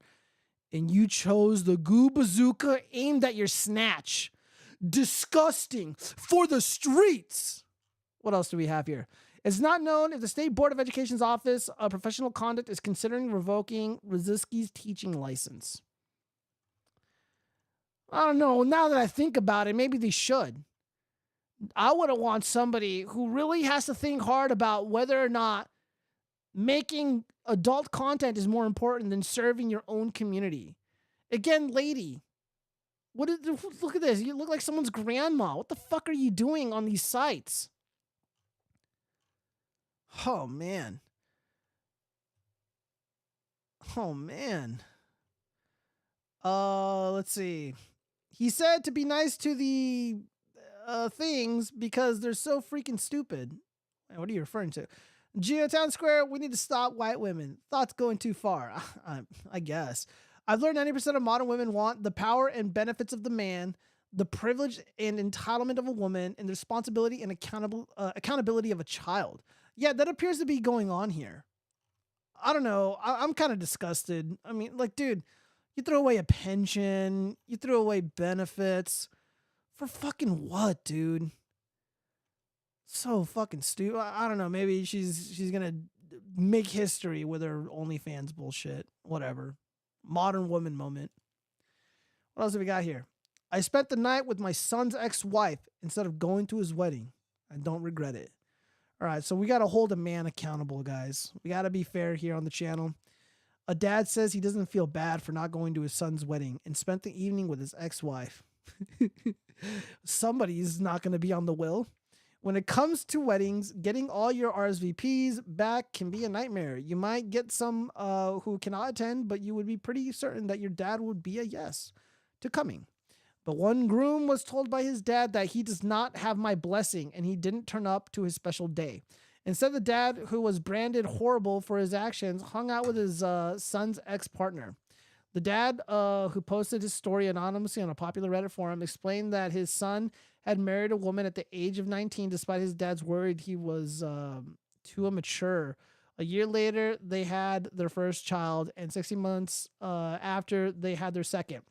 After a while, the dad noticed that his son's wife was struggling, and his son refused to take responsibility. I don't know. I feel like something else is going on here. So far, I don't believe the dad at all. A year later, the couple announced they were getting a divorce. The son began dating someone new, and after 1 month, he announced their engagement. Okay. So the first wife that he hung out with, the first wife is was the one that got divorced. Okay. A year later, the couple announced that they were getting a divorce. The son began dating someone new, and after 1 month, he announced their engagement. That is kind of insane if true. He explained, just after the second arrived, my son and his wife separated. She would bring the kids over for a visit. It was then she began unloading on us. I know there's two sides to every story, but considering I know my son, I believed her. I sat my son down numerous times to speak with him regarding his marriage. He blamed her for everything, even when I directly pointed out where he was the sole problem. The ex-daughter-in-law had to become a stay-at-home mom to provide for her kids, and the son's parents even bought her an apartment to help support her. He continued, before the divorce was even finalized, we received a wedding invitation. I made it clear to my son I would not be attending and they would not have my blessing. Well, they don't need your blessing because they're adults. Go fuck yourself. His mother told him she would see to it that I would attend. I stayed consistent in my decision. I also asked him not to bring his fiance around our house out of respect for the mother of his children. What the fuck? Dude, his dad sounds like a bitch.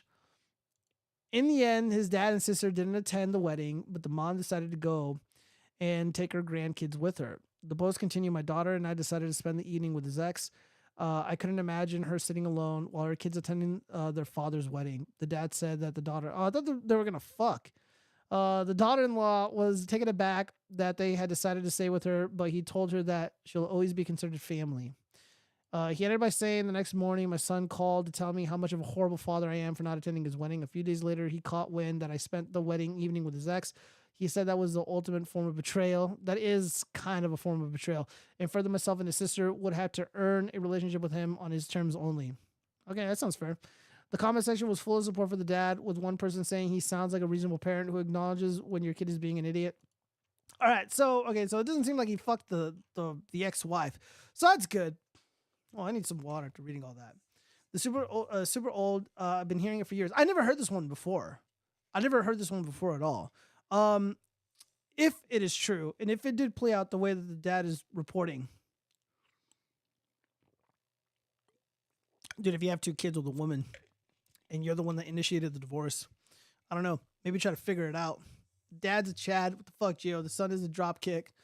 The son abandoned his family. Yeah, no, I was getting there. Because, again, I didn't read the story beforehand. This is the first time reading it. I thought the dad fucked the ex-wife while the son was at his wedding with the new bitch.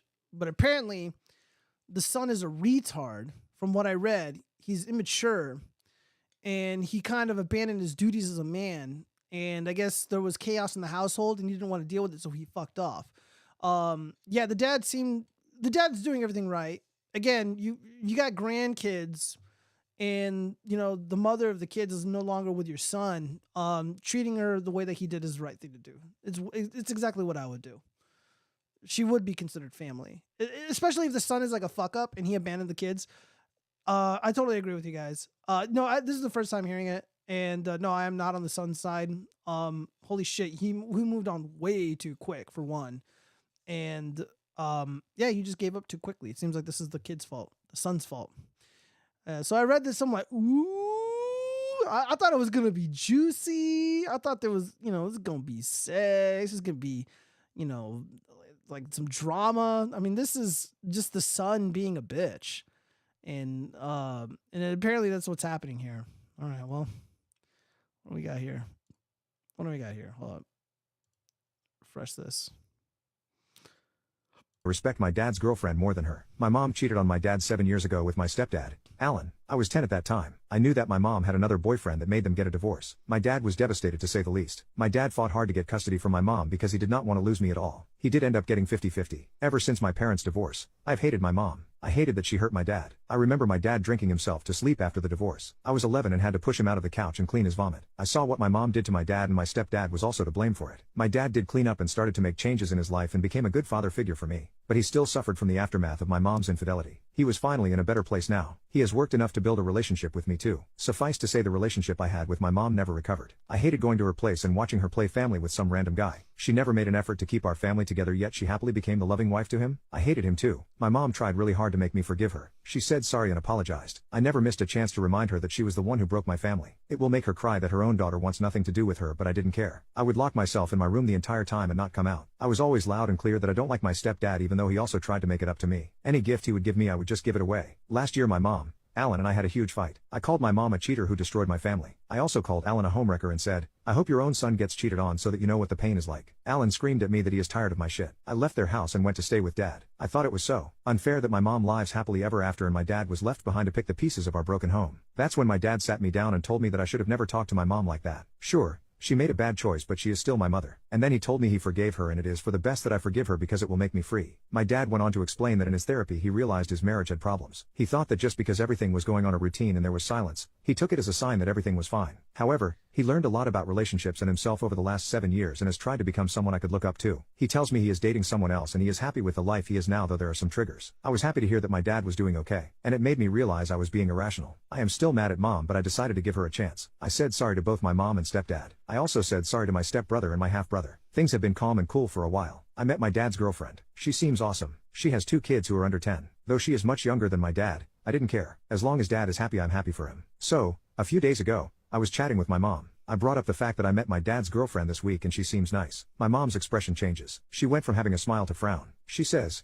I didn't know your dad was dating. I said I didn't either, but my dad is taking things slow. I told her she is really nice and cool. My mom then lashed out and called me a hypocrite. She said that for years her stepdad and her have been trying hard to make me forgive them. They went out of their ways to make it right, and I still didn't accept them. But I accepted my dad's girlfriend in a heartbeat, and suddenly she is this cool step-parent. I was angry too, so I blurted out, at least she didn't cheat on my dad like you. I also said that I would never accept my stepdad as a good human because he is the reason why I grew up in a broken family. That I do not owe them anything after how they treated my dad. I respect my dad's girlfriend more than I respect them because at least she didn't cheat on him and left him to pick up the broken pieces of our family. In fact, she is the reason why dad is happy now, and she will always be above my stepdad. I stormed out and stayed with friends. I know I shouldn't have said that. I mean, firstly, my dad and his girlfriend have only been dating for 6 months. My mom and dad were married for 13 years, and I felt like I oversold their relationship to mom. I remember watching my mom and dad fight. My dad was crying and saying, why did she do this to him? Why did she break our family? She didn't stay. She left us and went to have her perfect life with my stepdad. I knew why. I was a kid but still understood that she broke a promise to my dad. The very mom who told me to always keep promises broke her vow. I was devastated. I would cry because our house felt empty. My dad spiraled into depression and alcohol, but he came out clean just for me. I saw the amount of dedication my father gave to just provide some stability. He was there for me when I cried holding our family photo. I sometimes saw him holding that picture of us and being sad. I wish she could just understand how much I was hurt. But she didn't. She married my stepdad after 5 months and her divorce was finalized. She only gave me a vague apology. She didn't even apologize to my dad for her infidelity. I remember our camping trip when I was 8 and we took a picture. I also went on a trip with her new family, even though I didn't want to. She wanted to recreate the same picture, except this time it was with my stepdad. It just made me angry, because it looked like she wanted to replace my dad with a homewrecker. My therapist told me I shouldn't have to pick sides. I can love both my mom and dad despite their failures. But I couldn't. I do love my mom, but it is just not the same. As I grew up,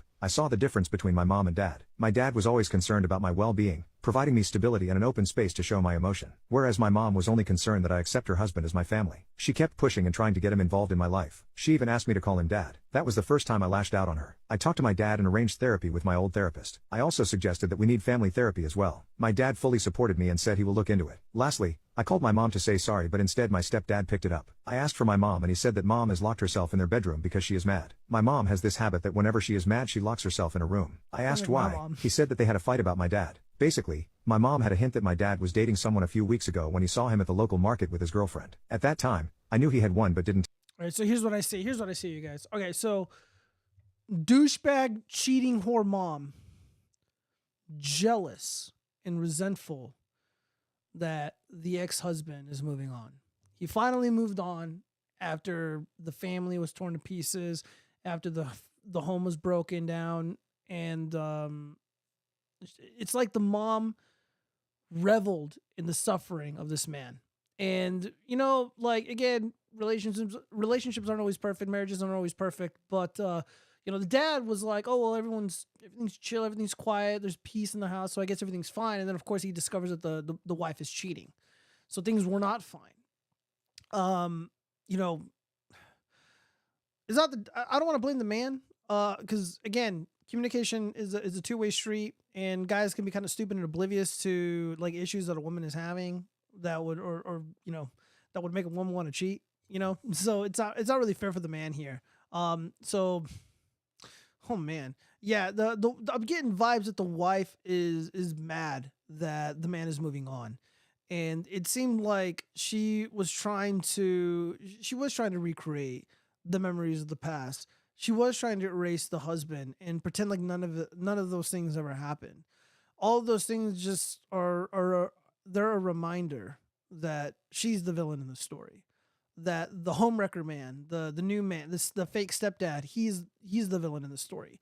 And she doesn't want it to be that way. Let me see. Am I getting any dropped frames? No, I'm not. All right, let's continue. Tell mom. She took the liberty to track her on Facebook. My stepdad has caught her several times looking at my dad's girlfriend. There were pictures of dad and her too. So, their argument was that my mom was basically obsessed with my dad's girlfriend and has been stalking her. My stepdad said it's best that I do not speak to her for a while because she clearly has some issues of her own. Well, yeah, absolutely. Again, dude, that's a huge red flag. Like if I'm in a relationship with a girl, let's say like I'm it's getting warm again, so I'm gonna come out of hibernation, right? Because I haven't really gotten with a chick since like mid-February.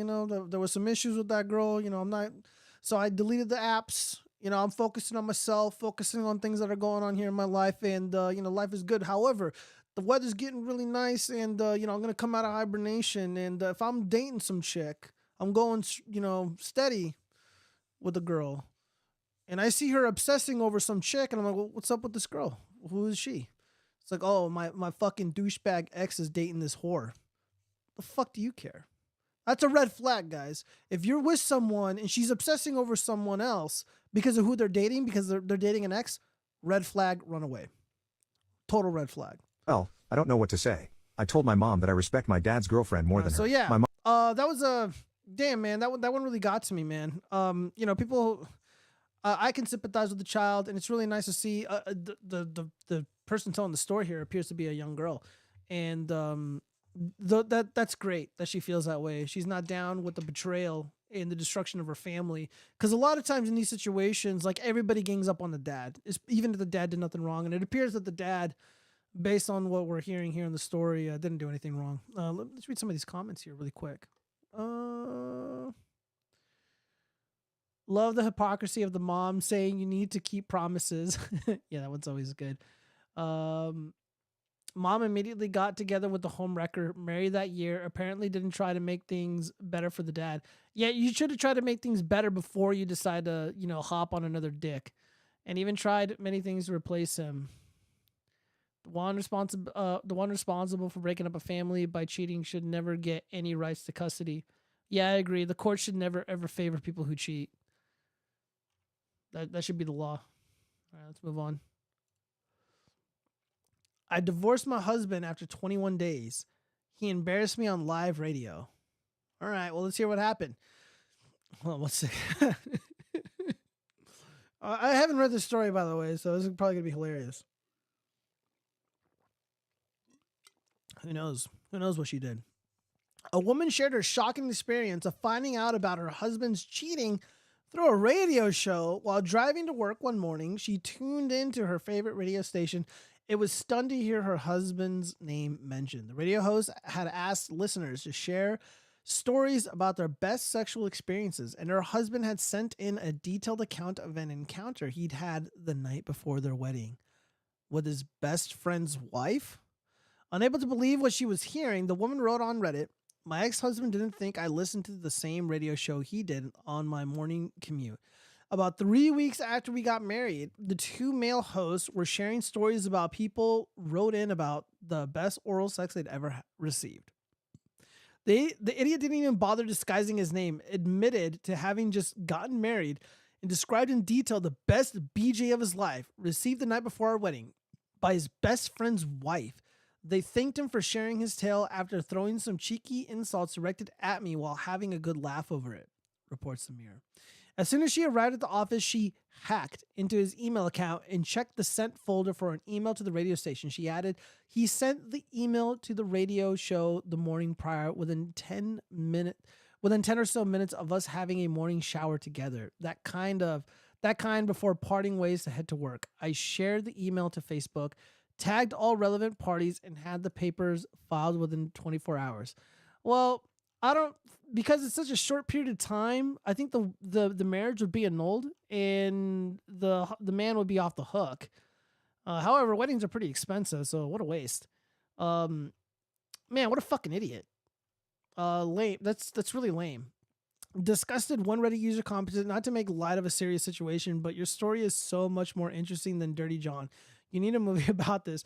What a hot mess to overcome. Another user added, I wonder if he still thinks that BJ was the best BJ he ever got in his life, considering how it pretty much fucked over his entire life. A third user said, you're an incredible human. What a brave fucking story. I'm so sorry you went through that. One more user added, this is box office movie written all over it. Yeah, dude, this sounds like a bit from some movie that I saw recently. Jesus Christ. The fuck is this? What is wrong with some people? Yeah, like, yeah, when you have experiences like that, like, you don't tell people. I don't really talk about certain encounters that I'm, gotten into.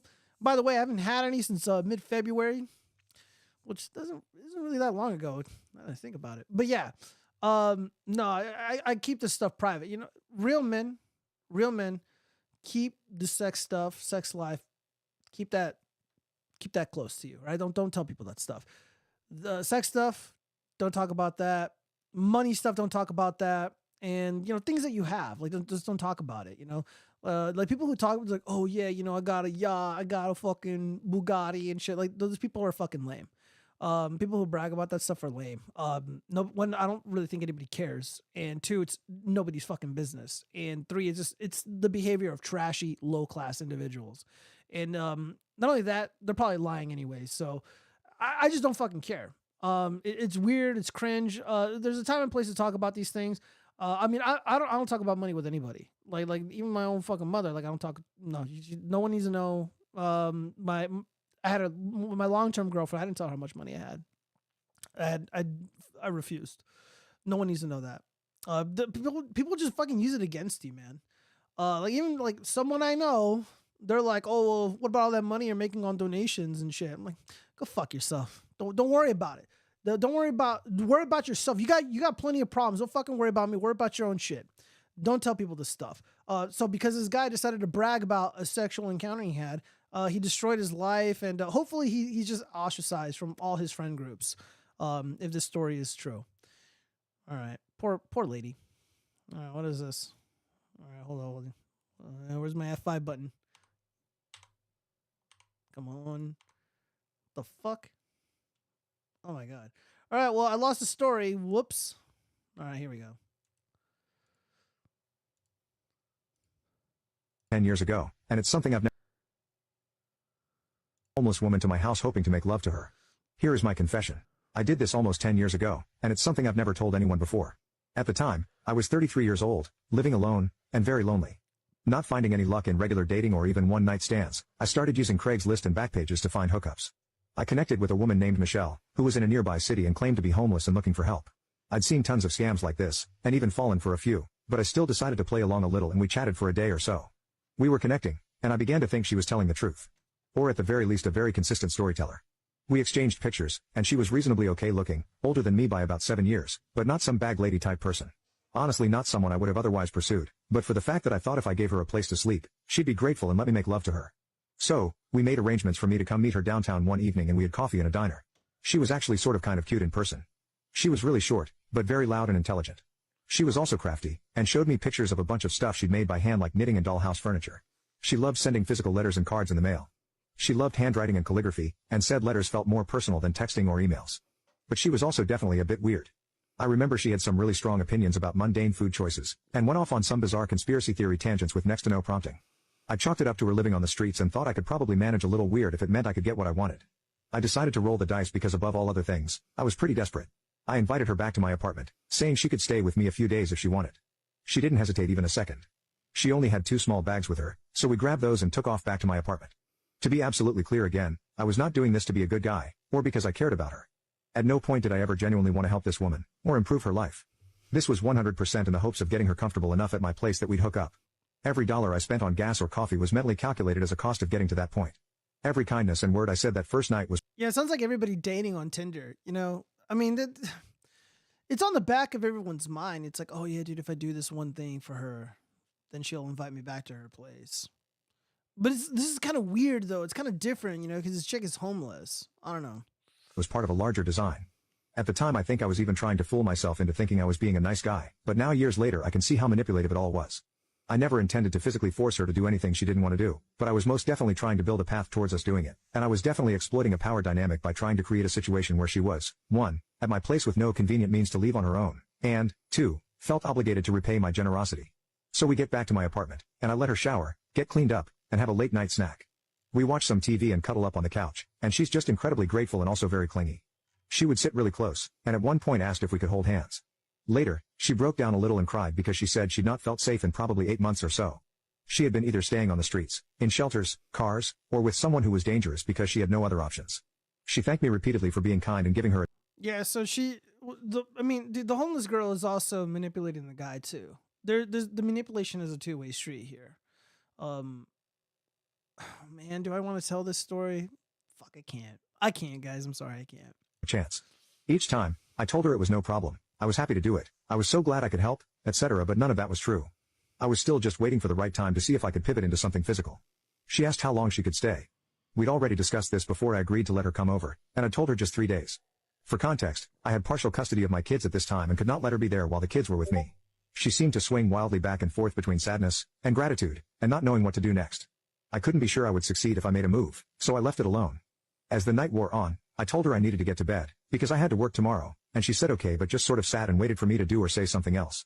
I walked her back to my kids' room and told her she could sleep in here. There was a bunk bed and lots of clean linens and stuff in there, and I added that I would be right down the hall if she needed anything in the night. I could tell she was really surprised. I started to realize that I was not being smooth or clever, and that she 100% expected and anticipated me wanting her to come to my bed. And I know now I'm not the first or last guy to use her in this way, and I think vulnerable people just sort of get used to being taken advantage of. I wanted it to be her choice, and didn't want to tell her or even suggest that she come to my room.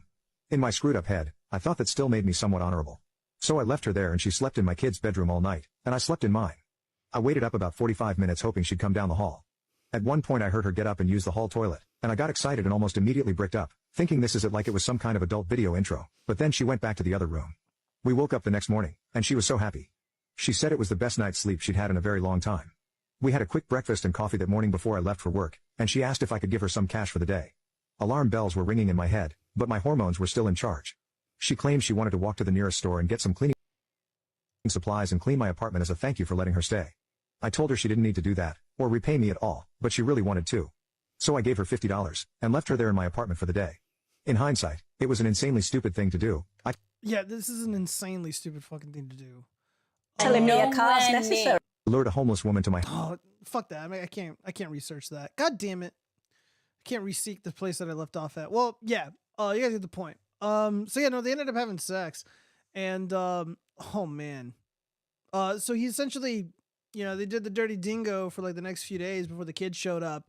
And he ended up like, all right, you're on your way now. And, I think he kept in touch. It's pretty sad. I don't know how I feel about that story, man. Some of the details in the story would suggest that this is 100% true. I totally believe this, 100%. There were some things in there that were a dead giveaway. I don't know how I'd feel. Oh man, it's just so fucked up. I don't even know what to make of it. I don't know. I'm confused, but I thought it was pretty interesting. Nonetheless, we gotta move on though. All right, so, oh man, what do we got here?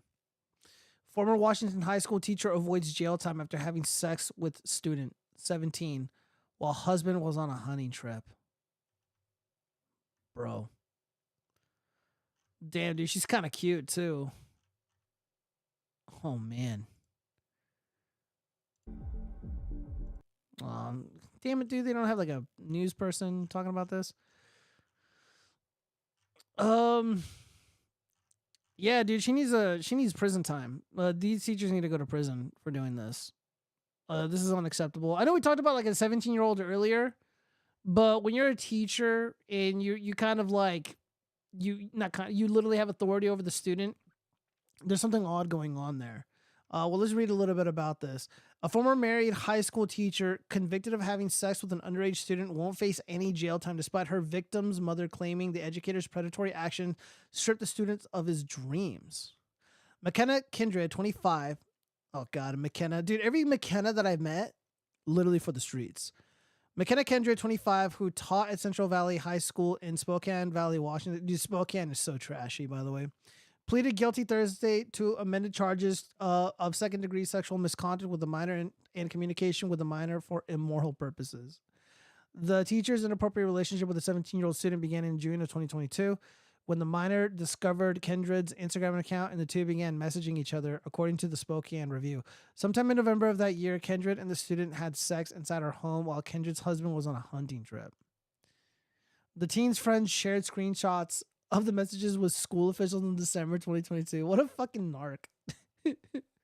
Both Kindred and the teen at the time had denied any sexual relationship as rumors began to spread around the school, including the teacher being harassed by someone on social media, the outlet reported.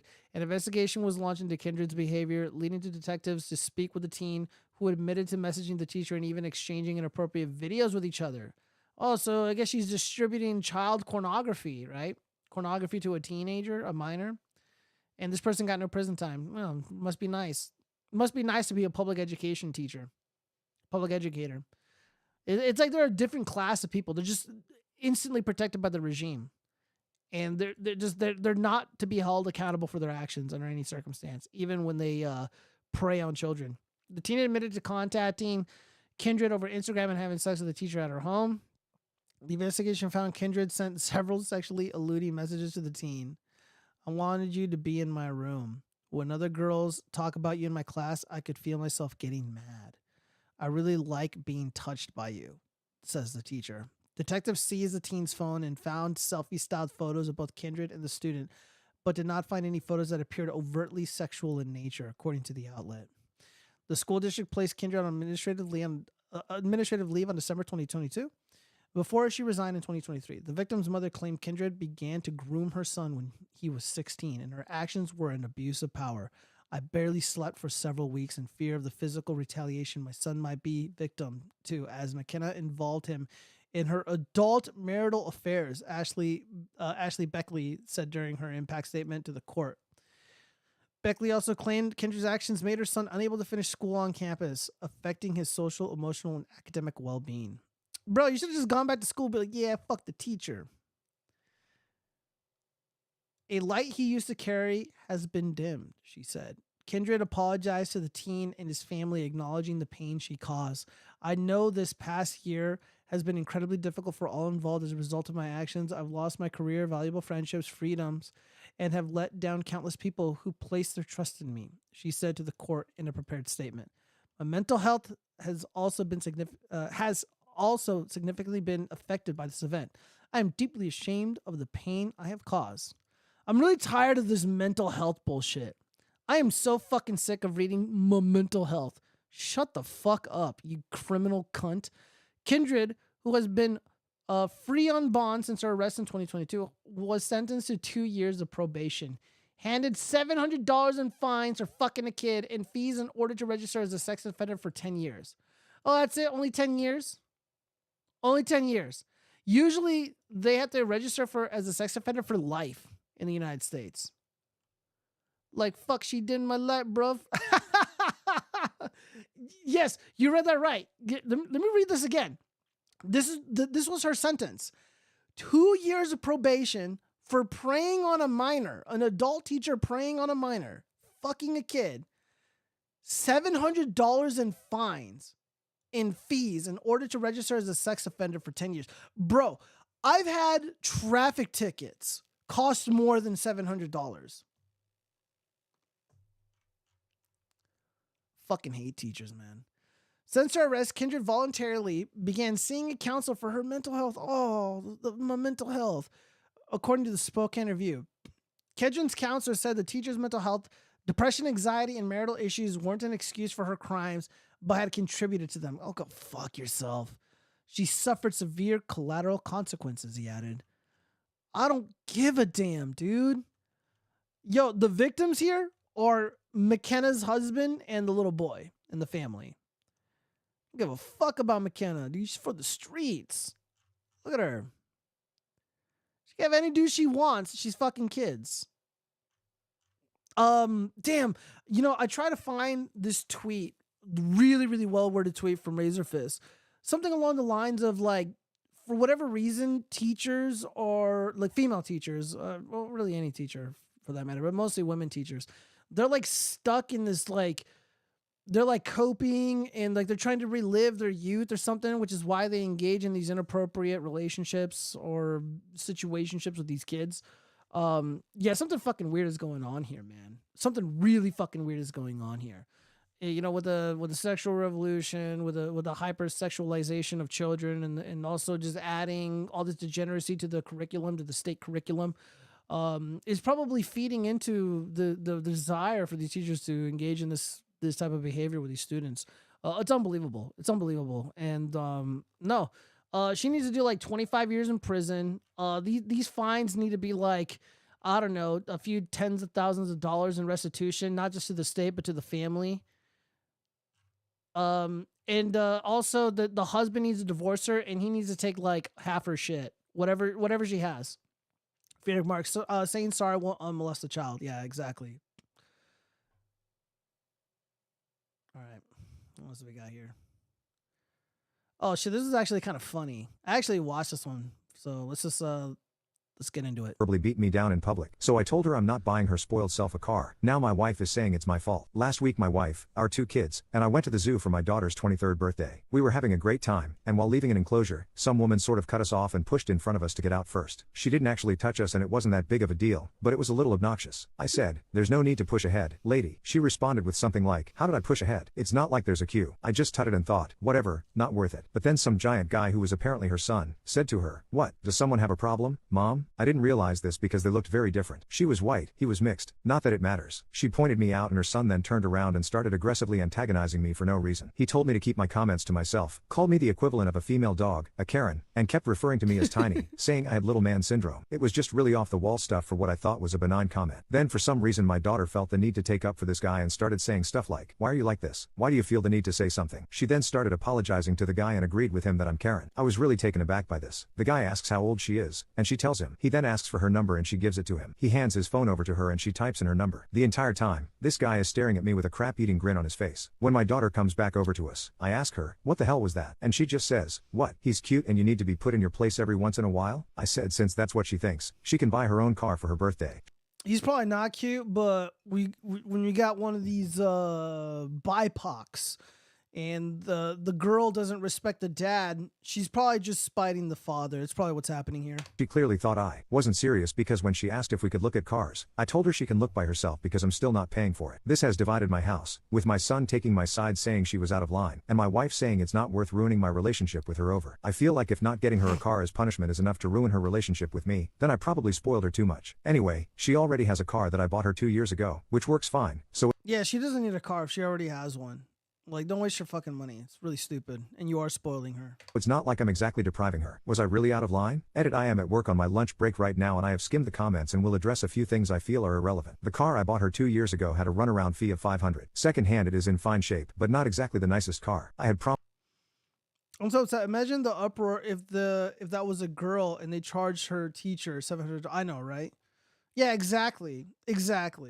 Yeah, dude, again, I used to work for the district. And the government, local governments literally protect teachers that prey on students. There's a lot of shit that's going on that the public isn't even aware of. promised my daughter an Audi as my son is going traveling for his 21st birthday, which I am paying for. The car she wanted was roughly the same cost. She doesn't live at home. She hasn't since she moved out for university at 18. I don't feel like I am a Karen, but I'm not shy to speak up or complain if I feel I must. If people are rude or something is not up to my standard, I will happily say something. Realistically, I couldn't beat up the 6'4" whatever. I am 47 years old and I've worked an office job for the last 20 to 30 years and have a bad back. Update 1: So I got home about an hour ago and my wife called me into the room to talk. She gave me an ultimatum. She said I can either swallow my pride and buy my daughter the car or she will buy the car with her own money. My wife doesn't earn as much as me, but still has a well-paying job and can afford it. She said that everyone is sick of my attitude in public, that every time we go out I get into some sort of altercation or disagreement with someone over some petty crap. I think this is a gross exaggeration, but my wife showed me a text from my daughter asking if she can go out with just my wife because I always do something to embarrass everyone. My wife refused and defended me, saying that's not true, and that's why when I got into that argument, my wife said nothing about my daughter's actions. She said she isn't going to punish my daughter because I can never keep my mouth shut, especially when my daughter said she didn't want me there because something like this would happen. She defended me only to be made to look like a fool. She says that my daughter barely likes me as it is, and if I do this, I shouldn't be shocked when she stops talking to me completely. I asked my wife if all I am to my daughter is a piggy bank, and she told me to stop playing the victim. She said it's up to me what I do with my money, but my daughter will be getting the car one way or another. So I can either make her hate me for no reason, or I can swallow my pride and get her the car myself. Don't really know where to go from here. Update 2. Sorry I didn't respond much. A lot happened yesterday. After everything, I called my daughter and asked her to come over because I wanted to talk about everything. My wife said to just let it go, but clearly everyone had a problem with me that I didn't know about, so I wanted to get to the bottom of it. So I waited for my son to get home and my daughter drove over a little later and we all sat down to have a little talk. I started by doing what many of you suggested and asked for actual examples rather than just accepting their word for it. Honestly, a lot of it sounded ridiculous. The fact that I sent back a steak twice because both times it was undercooked, as if it's a crime to want an expensive steak cooked correctly. The fact that I argued with someone who sat in our assigned seats at a cinema even though it was nearly empty. Again, as if it's a crime to want. Yeah, dude, okay, so like, okay, there is such thing as choose your battles wisely. There are some things worth speaking up about, and some not so much. Assigned seating, dude, if you're going to go see, like, I don't know, Society of Magical Americans, and there's literally no one in the theater because the movie is a piece of shit, and someone is accidentally sitting in your seat, dude, who cares? It's, dude, somebody who's like, who always has a comment about everything, who always wants to fucking argue about everything and debate about everything. That shit's exhausting, man. It is exhausting. So I have a little bit of sympathy here. And it seems like this family doesn't respect the dad anymore. So that's why the daughter got the phone number of Tyronius. And now the mom is like, yeah, the daughter's going to get what she wants. To sit in the seat I paid for when there are dozens of other places for these people to sit, and other equally silly things which I can't be bothered to get into and don't even really remember due to the insignificance of it. Despite thinking that it was all ridiculous, I said I would do my best to be a meat pushover in public if that was the only way to get them to like me. I also It's not about being a pushover, dude, but like sometimes you're just a little extra, bro. You're at like an 11, you need to bring it down to like a 3. stated that I would get the car on one condition: that my daughter hadn't actually texted the guy who abused me. I asked to look at her messages and she said not to bother because she had texted him and I didn't have the right to control who she talks to. I acknowledged that was true, but I do have the right to spend my money on whatever I want, and I'm not getting my daughter a car. She already has one that works fine even if I am a jerk. In a situation where her family is getting threatened, she sides with the aggressor and then doubles down on that, and that is unforgivable. My daughter blew up at me saying that I am a petty little pig-headed man with a Napoleon complex and that all the money in the world hasn't stopped me from being a giant loser. I said, oh yeah, because the guy who screams at old man is such a winner. She screamed at me that I'm not a victim, and then said something about how cathartic it was to watch someone stand up to me and that the second he did, she watched me shrink back into the little boy I'd always been growing up. That was the last straw. I told her to get out. However, she doubled down and told me that my wife had told them about me being bullied growing up and that was why I am the way I am. I saw my wife turn pale as a ghost at this comment. This is something I confided in her in private. Clearly, this is why my daughter stopped respecting me. Obviously, I wasn't cool enough for her or whatever. I was speechless, but my daughter carried on. She said, make a genuine promise to Jake that he can still go to Cambodia and ask him what he really thinks. I just nodded. Her brother begged not to be put in the middle of this, but I insisted. All he said was, sometimes you can be a bit much, Dad. My daughter called him a wuss and just walked out. My son ran off to his room and my wife drove off after my daughter. She didn't come back last night, and I've not heard from my wife or daughter since. I've called out of work and my son left for university without saying a word to me. I've barely slept awake. I can't believe it. I'm a cliche, a rich old man whose family hates him. If I was lost before, now I'm genuinely clueless about what I'm supposed to do. My daughter helps. Yeah, dude. I mean, dude, you're not managing these battles, these conflicts in your life that well. Granted, the family should have your back. The daughter fucking sucks and is a cunt, and you know, getting the phone number of Tyronius, but also being like, oh, my abuser. I mean, you sound like a pussy, bro. But then again, it's a Redditor, you know. But still, like me, I'm a tough dude. I got a lot of enemies. A lot of them don't got a lot of nice things to say about me. I'm not going to cry about it. I don't really give a shit. However, like Trump, I do take note of who defends me and who doesn't. And if someone doesn't feel the inclination to defend me against these slanderous comments made against me, I don't gotta keep that person around. I don't got to invite them to my parties. I don't got to invite them out. I don't got to include them in anything. I don't need to be their friends on Facebook or Instagram or whatever. I don't have to follow them. That's fine. This guy, but this is different though, because this is family. This is family, and you've completely lost the plot. You completely lost control of the household, and dude, you're it seems like you got your life together, and you're able to go out, and the family's able to go out into the world and do really fun things, but it seems like you're not able to enjoy it, because of your bad attitude. And it kind of reminds me of somebody. I don't want to say who this person is, but man, it was kind of like an embarrassing moment, kind of something like what was discussed here. We were at a McDonald's. I was like a little kid, or I was like a teenager, and it was like really, really busy. It was like jam packed in this place. And we weren't even that far behind in line. They got to us relatively quickly, but it was kind of chaotic. And the person that I was with was like, "Hey, where's the line at?" Just making a fucking scene. I was so fucking embarrassed. And I was just so traumatized and embarrassed by the event. I still remember it to this day. And so I kind of get where these kids are coming from. But even then, dude, the Tyronius thing, unforgivable. All right, so ruining a relationship with your kids is genius. You got your seed out there, and they don't want to be your problem anymore. Tyronius, my username on Discord is now living rent-free in Geo's head. Your name is not Tyronius on Discord. I refuse to believe that. It's something else. But yeah. Also, I've been using Tyronius for a long time, bro. A long time. Don't take credit for things. All right, let's see. What is this? All right, a stranger danger got my girlfriend pregnant, so I told her it's either me or the baby. Oh, dude, this one's rough. So I told her it's either me or the baby. 2 months ago, my girlfriend was intimately assaulted in a park. She didn't want to report it and went into a full breakdown, refusing to speak. Red flag. Red flag right there. If you're a victim of a crime, you got to report it to the police, especially a serious crime like this. If the woman refuses, the girlfriend or the wife or whatever refuses to report it to the police, leave. Red flag. To the police or go to the hospital. I couldn't force her, so I just stayed with her. And you wouldn't even go to the hospital. You don't want to get tested for STDs. You don't want to get tested for anything else. Very unusual. Very, very unusual. She was obviously in a really terrible state, and I've been by her side, listening to her, and helping her. We went to therapy, and she knows I'm there for her. She has a history of depression, and I've been really worried. Last week, we found out she was pregnant. Prior to the assault, I was abroad for work for around 2 months, so the baby definitely isn't mine. She is 100% sure it's the assaulters. So we had a discussion. Keep in mind she is a devout Catholic.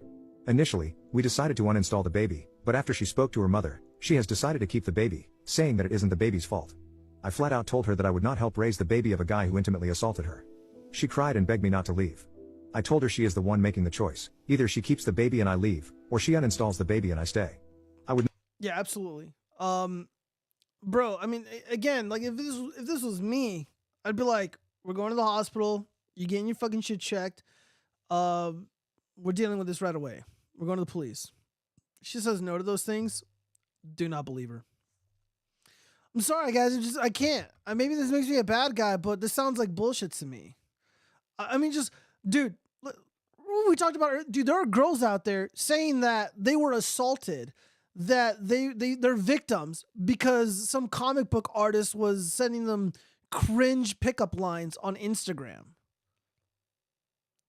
But in many such cases like this, I was assaulted, whatever. But you don't want to go to the police? You don't want to tell anybody who it was? You don't want to go to the hospital? You don't want to get checked? Very, very odd behavior. Not let this go. She didn't want either of those things to happen, so I told her we were done. I feel terrible. No, don't feel Update terrible. 1. Yesterday, I the received only a reason call why from you should feel terrible is because it's very likely you were cheated on. my girlfriend.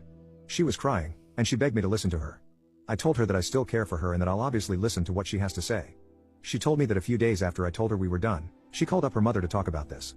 Apparently, what happened before was that she had pretty much decided on uninstalling the baby, but then when she spoke to her mother told her that under no circumstances should she uninstall, and that I was actually manipulating her to do so.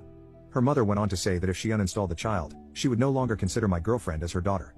After I left her, my girlfriend called her mom up to talk about what went on. My girlfriend said that she desperately wanted to go through with the operation, and her mother again said that if she does so, this is the last time they will ever speak again. She broke down on the phone, and her mother kept asking her what she was going to do. The conversation then ended when my girlfriend said she didn't know. Then she started texting. After a few hours of thinking, my girlfriend sent her mom a text saying she was going to do it. She was then blocked. My girlfriend then called me and told me everything. She will have it done in 3 weeks.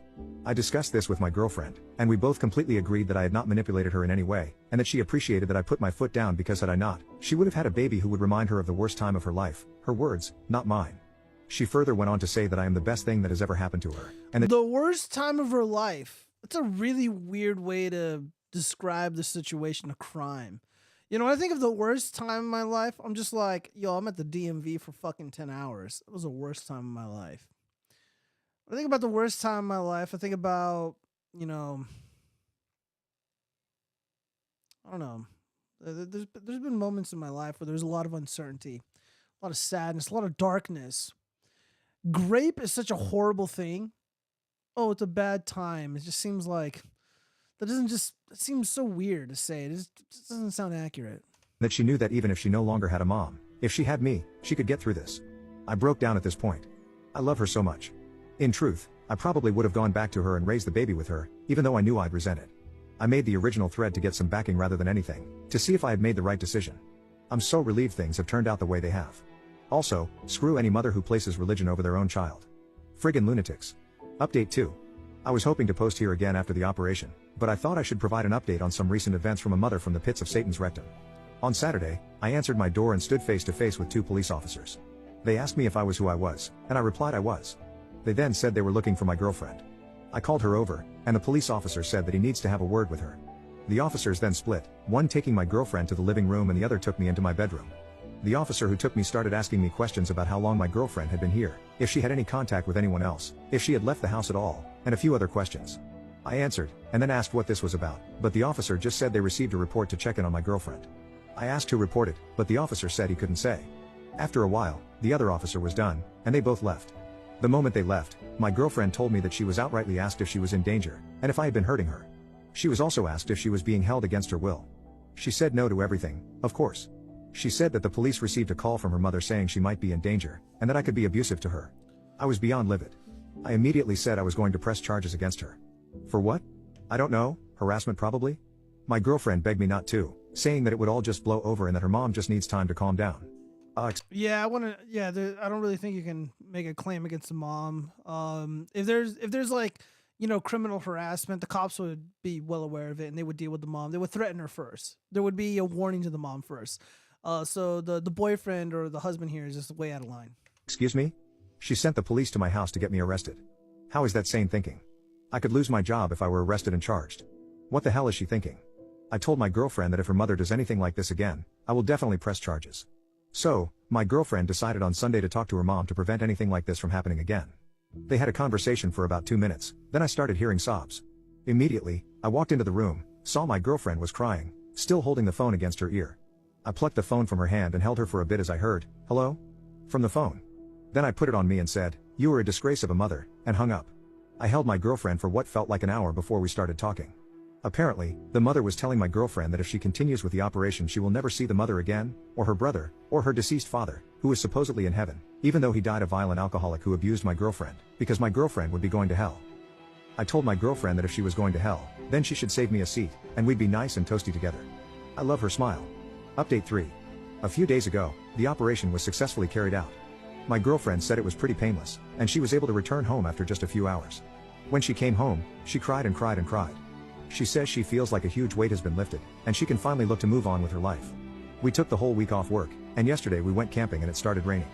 While in the tent, she talked about how difficult life was sometimes, but she was really glad things turned out the way they did, because even though things were bad, she came out the other side, probably stronger than before. She's amazing, man. Seriously. Also, an update on the mother from hell. So my girlfriend received a call from her mom, who was asking if she went through with the operation. My girlfriend and I have an agreement that if her mom calls, then she either hangs up or gives it to me. In this instance, she answered, didn't know what to say, and gave it to me. I told her mom that the operation went perfectly, and smiled as she cursed at me for about a minute. I then said, "How Jesus of you," at which point she hung up. My girlfriend didn't find— this is some lame Reddit atheist shit. Alright, so, I don't know, I'm still sussed out about the whole situation. Let me see. Catholics dropped their pants at the park. I don't know what you mean by that. Yeah, right. Catholics dropped their pants at the park. Chronic said some good things about grape accusations. There's physical evidence, usually like blood. Yeah, generally there is. I don't really know what to think of chicks who go to the cops over that sort of thing. What do you mean that sort of thing? You mean this crime? Look, we have a what's this? Fuck, I gotta clean that up. Anyways, we have this like epidemic of grapes in this country because of all these disgusting crimmigrants that are coming over here, and in Europe you have all those stunning and brave refugees, and they're going around doing their shit, and they need to be thrown in prison. So this woman was raped and impregnated. Stands to reason that the person who did that needs to be in prison for a very, very long time. Again, that just doesn't sit well with me. That would not, if I was the boyfriend of the situation, that would not sit well with me. That she would that she's essentially protecting the criminal here, and refusing to, again, if it's a rando, this is somebody who probably has done this before, or their DNA is in some law enforcement database already. It shouldn't be difficult to find them at all with a rape kit. I'd just be sussed out. It seems like if you want to make a big deal out of it, you'd go to your family, your boyfriend or your husband, and your buddies. I mean, you'd have to eventually. I mean, everybody would know. And really making a big deal out of it just makes it, it's just making it worse. You can just not think about that anymore. I don't know.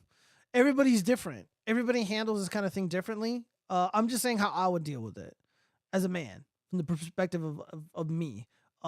If this happened to my significant other, yeah, we're going to press charges. We're going to the police and we're going to the hospital. Because if I engage in, cause I could get sick after the fact if it's a complete unknown, if it's just some rando, but the story has almost zero emphasis on where this happened, how this happened, yada, yada, yada. So I don't know. I feel like something weird's going on. That baby got in a boss battle all quick. Yeah. Worst weird. Worst time weird. I would have said worst event. Worst time implies you choose the event. Yeah, kind of. Yeah, there's something sussy going on there. I just don't understand crying over. I understand anger and revenge. It's not about crying over it. It's about justice. It's about preventing, other women from getting raped by these disgusting criminals, by these Tyrones and shit. Cops arrest instead of taking care of it. What do you mean? You got to elaborate. No, I don't really know where you're coming from, Zombie Bomb. Kind of sussed out. All right, so what do we got here? Is this true or is she coping? Oh boy. So we got a Tinder profile review. Anastasia, 38 years old. If you're over 35, it's time to forget about young girls and find a woman who can recognize signs of a stroke. Okay, well, you got to choose your words more wisely, Zombie Bomb. Yeah, YouTube doesn't like when you elaborate and use really naughty words. All right, so Anastasia, 38. If you're over 35, it's time to forget about young girls and find a woman who can recognize signs of a stroke. So we got an old lady mocking old men for rejecting her, essentially. This is a cope. Is this truth or is it a cope? Yeah, this is 100% a cope. Again, people have their preferences, and I believe preferences should be respected. Chop them apart. Oh gosh. Well, no, it's Zombie Bomb. Like what you're saying, like what's confusing is like going to the police and holding the person, the rapist, accountable. Is that considered crying? Like, this is what I don't understand. I don't know. So this is what I wrote. She's for sure coping. However, some older guys who are total nerds are delusional about dating some young prize. It isn't hard, but it does take skill, and that is 100% true. Sounds like something someone who is ran through would say. Yeah, probably accurate.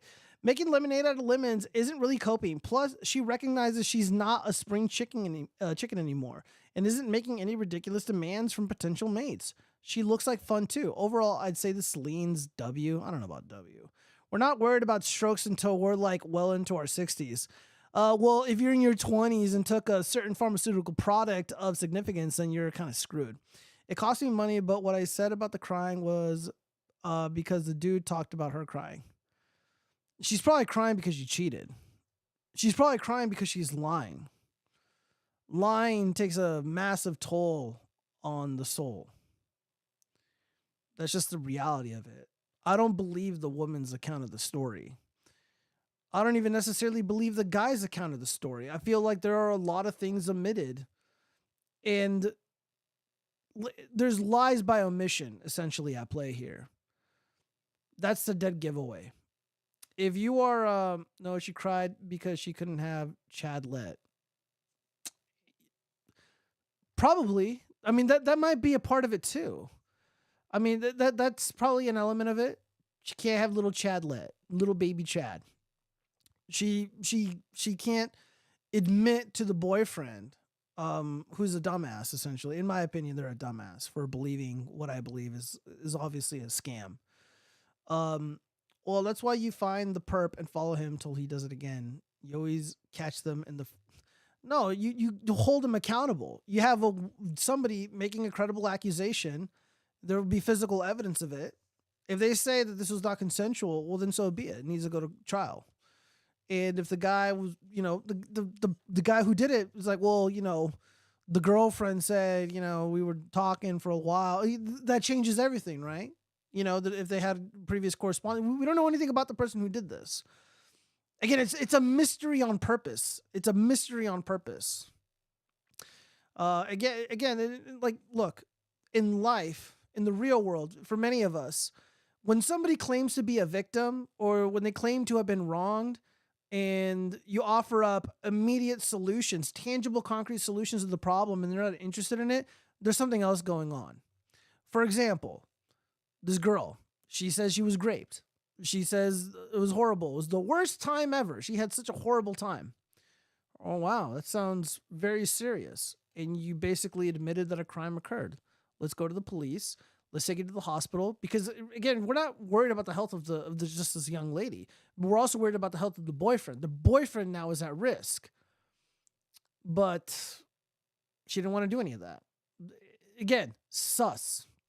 Trials in prisons are the theoretical reason my taxes are so high. No, the reason your taxes are high is because of endless wars, for example. Just endless spending by the permanent government for all these retarded programs, these government programs, most of them ineffective. Most people don't even know, many of them don't even exist. Illegal aliens, they require free housing and food, and that's why they're all fat. I mean, that costs money. All this stuff costs money. The public sector unions, they take a lot of money. These public educators, one of the biggest lies in society is, teachers don't get paid enough. That's just not true. Teachers make a lot of money. And if a teacher is smart, by the time they retire, they're millionaires. Just by putting very little away into their stock portfolio. Many a times it's their pension or whatever. I am paying for rapists to eat and flush too, though. Yeah, but that's a good thing to pay for. We want this ghetto trash in society, all these fucking things, these thugs, to be thrown in prison. That's worth the cost of admission, man. I mean, we're dealing with all the problems in society right now because there's all these immigrants, all these criminals running around, these Biden Americans, they're running around and they're not being held to account. By the way, crime, people think poverty creates crime. It's actually the other way around. Crime creates poverty. Crime creates all these problems. There's a real cost to allowing crime to just go on completely unfettered. It's not that simple. I mean, the whole mythos is like, oh well, keeping the criminals in prison, it just costs way too much. I don't know. I think letting them free is a lot worse. So you're Zombie Bomb. Are you seriously suggesting that we just allow these people? It's like we shouldn't address credible grape accusations because it costs too much money for them to eat food in prison and to shit and stuff. That sounds really stupid. It's a really stupid argument. But anyways, back to this woman, this old lady here, the Anastasia 38. First off, weird name. This is a coat. All right. Women hate how easy it is for men to be happy. Bitches will spend all day scrolling through TikTok videos of makeup tutorials, but lose their shit if a dude plays COD with his boys. All right, so we're gonna listen to this clip really quick. I would rather walk in on my boyfriend jerking off while hanging himself than have him have one of those Call of Duty headsets on. That's one where you protect our country from your couch while you're eating a sandwich. I saw you nod your head, sir. How many hours a day? 6. How old are you? 40? When Napoleon was your age, he'd conquered half of Europe. So, just something to think about. I don't know. It's kind of funny. I thought it was funny. Natasha Leggero. I like her delivery. I like her sassiness. It doesn't come off as like snarky and annoying.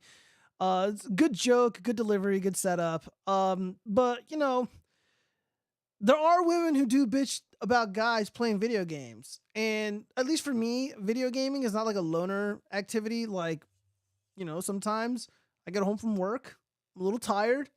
I'm gonna plop on the couch, play some fucking BattleBit, play some Party Animals. Sometimes play Call of Duty. Well, not anymore, but I used to. And I'm playing with the fellas. You know, we'll hang out at the gym the next day, whatever. And there was a girl that I was seeing not long ago, and she didn't fucking like it. Listen, bitch, you're on your fucking phone all the time. You're on your fucking TikTok. You're on your fucking Snapchat. You're on your fucking Instagram reels. I don't do any of that shit. I'm on my fucking video games and I'm on Twitter. All right. And I still gave her all the attention that she wanted.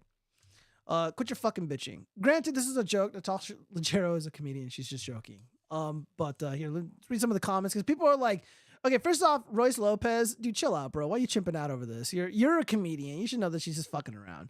But he's not wrong here. Christian Meyer chimes in. We all have a Call of Duty joke. It's a low-hanging fruit. Yeah. Like the one Eve picked. She cheated on Ari Shafir, LOL. Yeah, that's a W.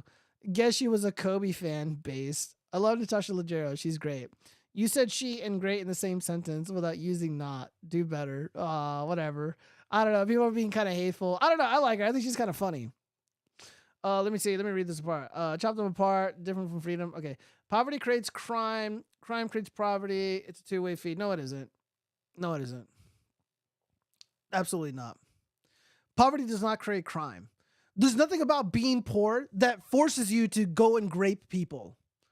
That's just not how crime works, dude. We'll fucking destroy you in an argument any day of the week about that. I'm just so sick of it. It's like, oh, dude, look at all these.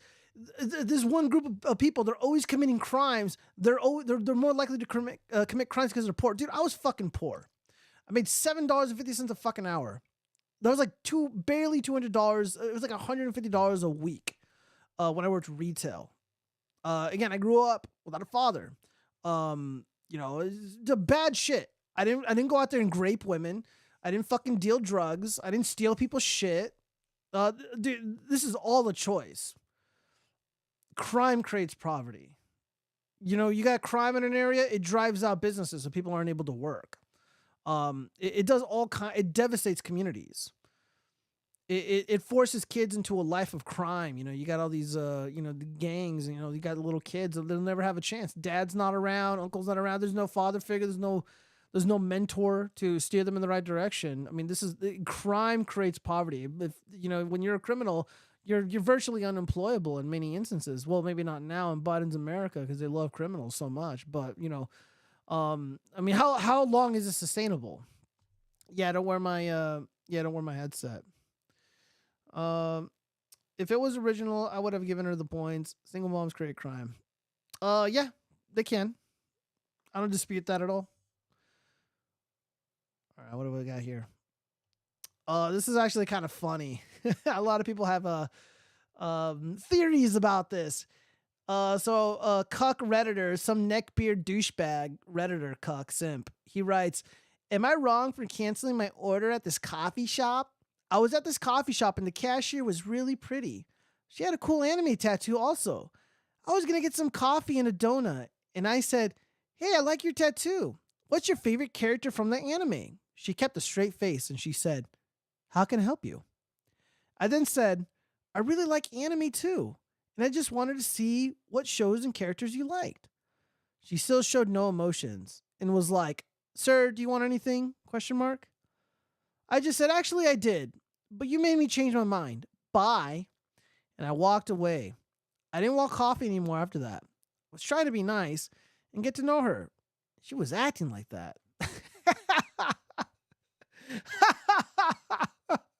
All right, so the Trump principle, walking away. You're getting nothing from this exchange. You were being disrespected, pretty much. He did the right thing. It's walk away. However, a lot of people are like raking the woman over the coals, and I don't think the woman did anything wrong. There's a lot of variables at play here. So first off, it's a coffee shop, so it's possible that he went at a time when it was really busy. Dude, you can't just be fucking having a conversation with a bitch at the cashier register. Like, if I'm behind you, be like, dude, come on, dude. Fucking stalk her on the internet afterwards. Fuck off. I want to order my shit so I can get out of here. Not only that, it's very possible that, you know, a lot of these cashiers, like, they're really cute and stuff, and they're desirable for a lot of reason because they're kind of wholesome, right? They're not they're not doing OnlyFans, you know, they're working a regular job. So in my opinion, they're desirable. And a lot of dudes hit on these chicks, man. And you know what? There comes a point where like a woman just had enough of it, man. They just don't want this attention, especially from some fat anime nerd. And I posted a Redditor who loves anime is a disgusting man 10 times out of 10. Even cute nerdy chicks don't want some Reddit neckbeard anime dork. She also doesn't owe him shit, and he's holding up the lines. Out! And yeah, that was well received. And I think that was the right call. I think this is the right opinion here. I know this is kind of offensive, but dude, just because like some chick might sort of have the same interests as you doesn't mean there's going to be chemistry there. You know, like dude, like we saw that video last week of that like anime chick, that cute little blonde girl, but she's like, ooh, woo, and like doing the little finger thing. I don't really know what the hell she was saying. It was all retarded to me. But dude, that chick would not settle for some fucking neckbeard Funko Pop collecting retard. She wants a fucking real man. And she wants a fucking cool dude. Like, nerdy chicks don't want some fucking dork. And again, like, oh yeah, ooh, how are you doing? I'm a fellow otaku. What's your favorite anime? Like, dude, like, she doesn't fucking want to, dude, she wants nothing to do with you, bro. And you're probably holding up the line.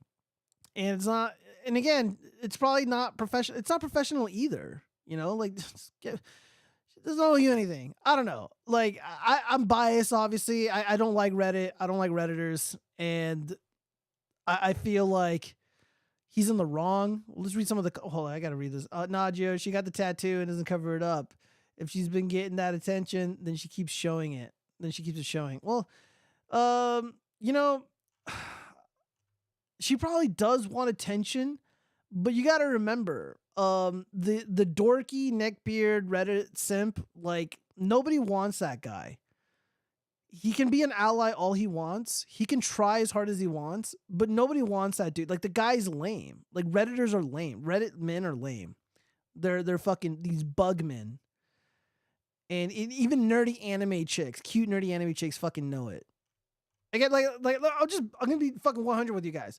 I have no luck with like conservative chicks, but like the cute goth chicks, the emo chicks, like the commie chicks, they like me. The fucking coffee hipster chicks, I don't know. I don't fucking know why, guys. I'm an asshole, but I just don't do well with the, like, you know, right wing tradcon whatever chicks, even if they're like faking it, whatever. It just never really works out. I do light years better with the commie chicks and shit. So I do know how annoying it can be. I don't know. I've heard some stories, man. I've heard some stories and pretty funny shit. Well, let's read some of the comments. Oh, even Matic the Mechanic wrote something. He is not in the wrong, actually. Well, no, I don't think he's in the wrong either. I mean, again, he was disrespected and he walked away. And I think that is the right thing to do. So maybe he's not like totally lost. There might be hope for him. Maybe if he's treated like this enough by women, he'll like end up, you know, watching like Legion of Men or something. I know I'm supposed to hate him for liking anime, which is so confusing to me that I can't even hate it. But I don't understand these people who turn their skin into a billboard and then act weird when someone acknowledges it. Well, it depends who's acknowledging it and what they're saying and where it's being said. If you're in a fast-paced work environment, you can't just sit there and talk to some fucking neckbeard about a tattoo that you're not interested in. Like, you got to keep that shit moving. Guys, do not talk to a woman at the Starbucks. The baristas will call the police. To accurately assess the situation, we need more information. We need more information than we have. And what we do have may be unreliable, starting with the bold assumption that there is some truth to what's being stated here. What can we, like the great Sherlock Holmes, deduce? I would start by establishing these as the facts for the purpose of the discussion. A male enters a coffee shop seeking coffee.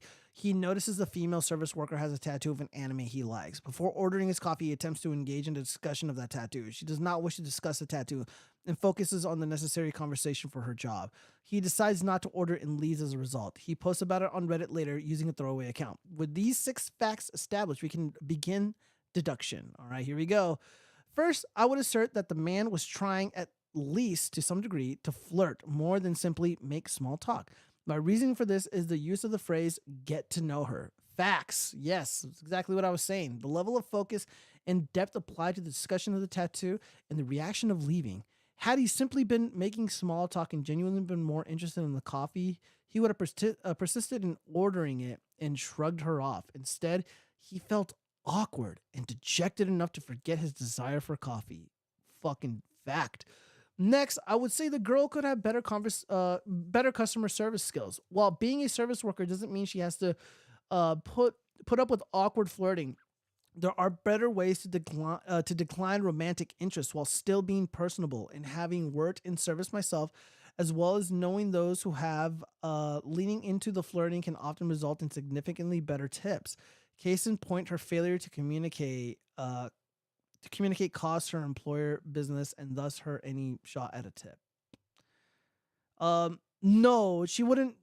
This is partially wrong. Case in point, her failure to communicate costs her employer business. Oh, no, never mind. I thought he was saying that it would cost her the job, the employment. I read that wrong. So she basically lost the business a little bit of money and shot at a tip. Okay, so this is kind of true. All right, so far so good. Finally, it seems reasonable to believe that the man is a bit of a loser.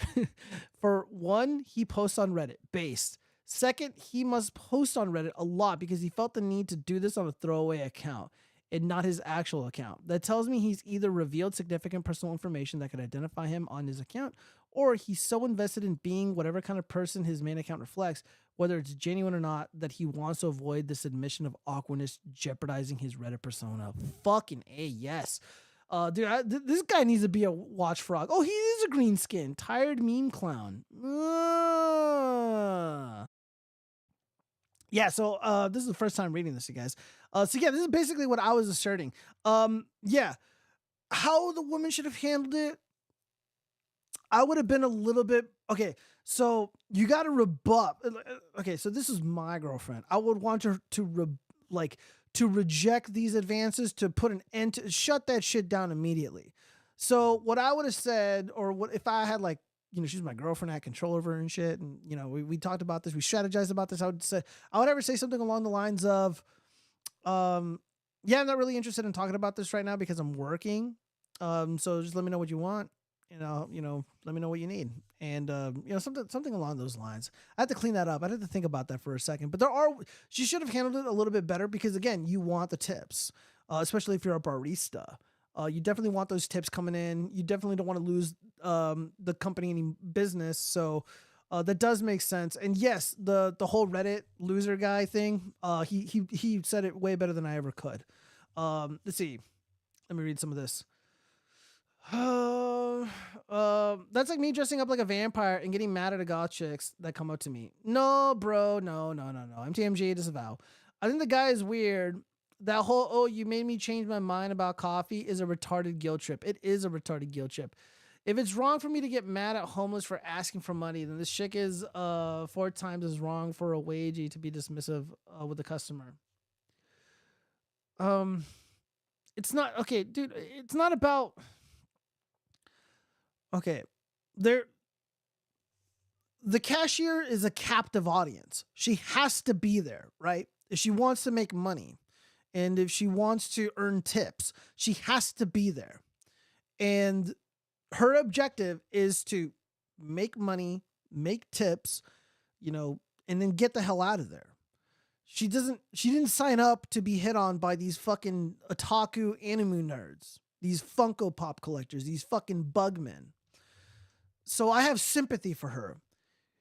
Could she have handled it a little bit better? I mean, she's obviously emotionally sophisticated, because what she was doing was very sassy and very passive aggressive. There were levels of intelligence, there was social sophistication in her responses, like, may I help you? It's kind of funny now that I think about it.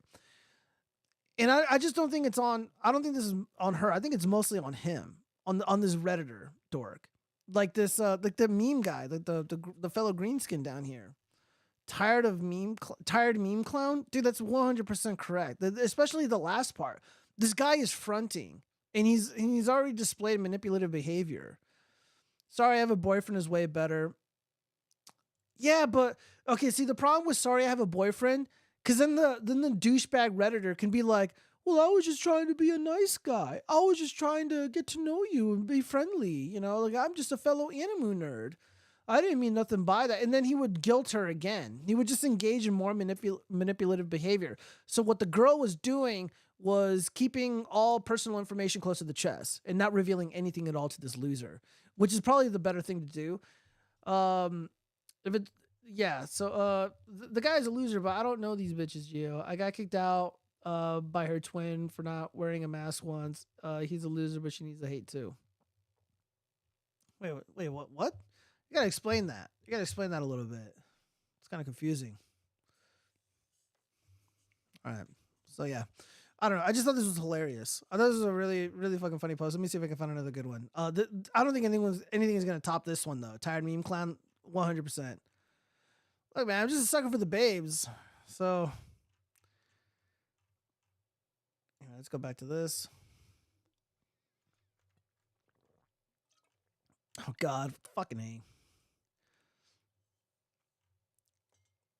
Basically, what I said, she owes him nothing. Bad bedside manner. But if you need to shut down a beta, do it fast and early. Yes, I did like that one. That was pretty funny. Yeah, dude, just reject Redditors. Treat Redditors like shit. Reddit males are scum. Place your order first. That's why you're there. And then compliment the tattoo while you're paying if you want, while there's a spare moment.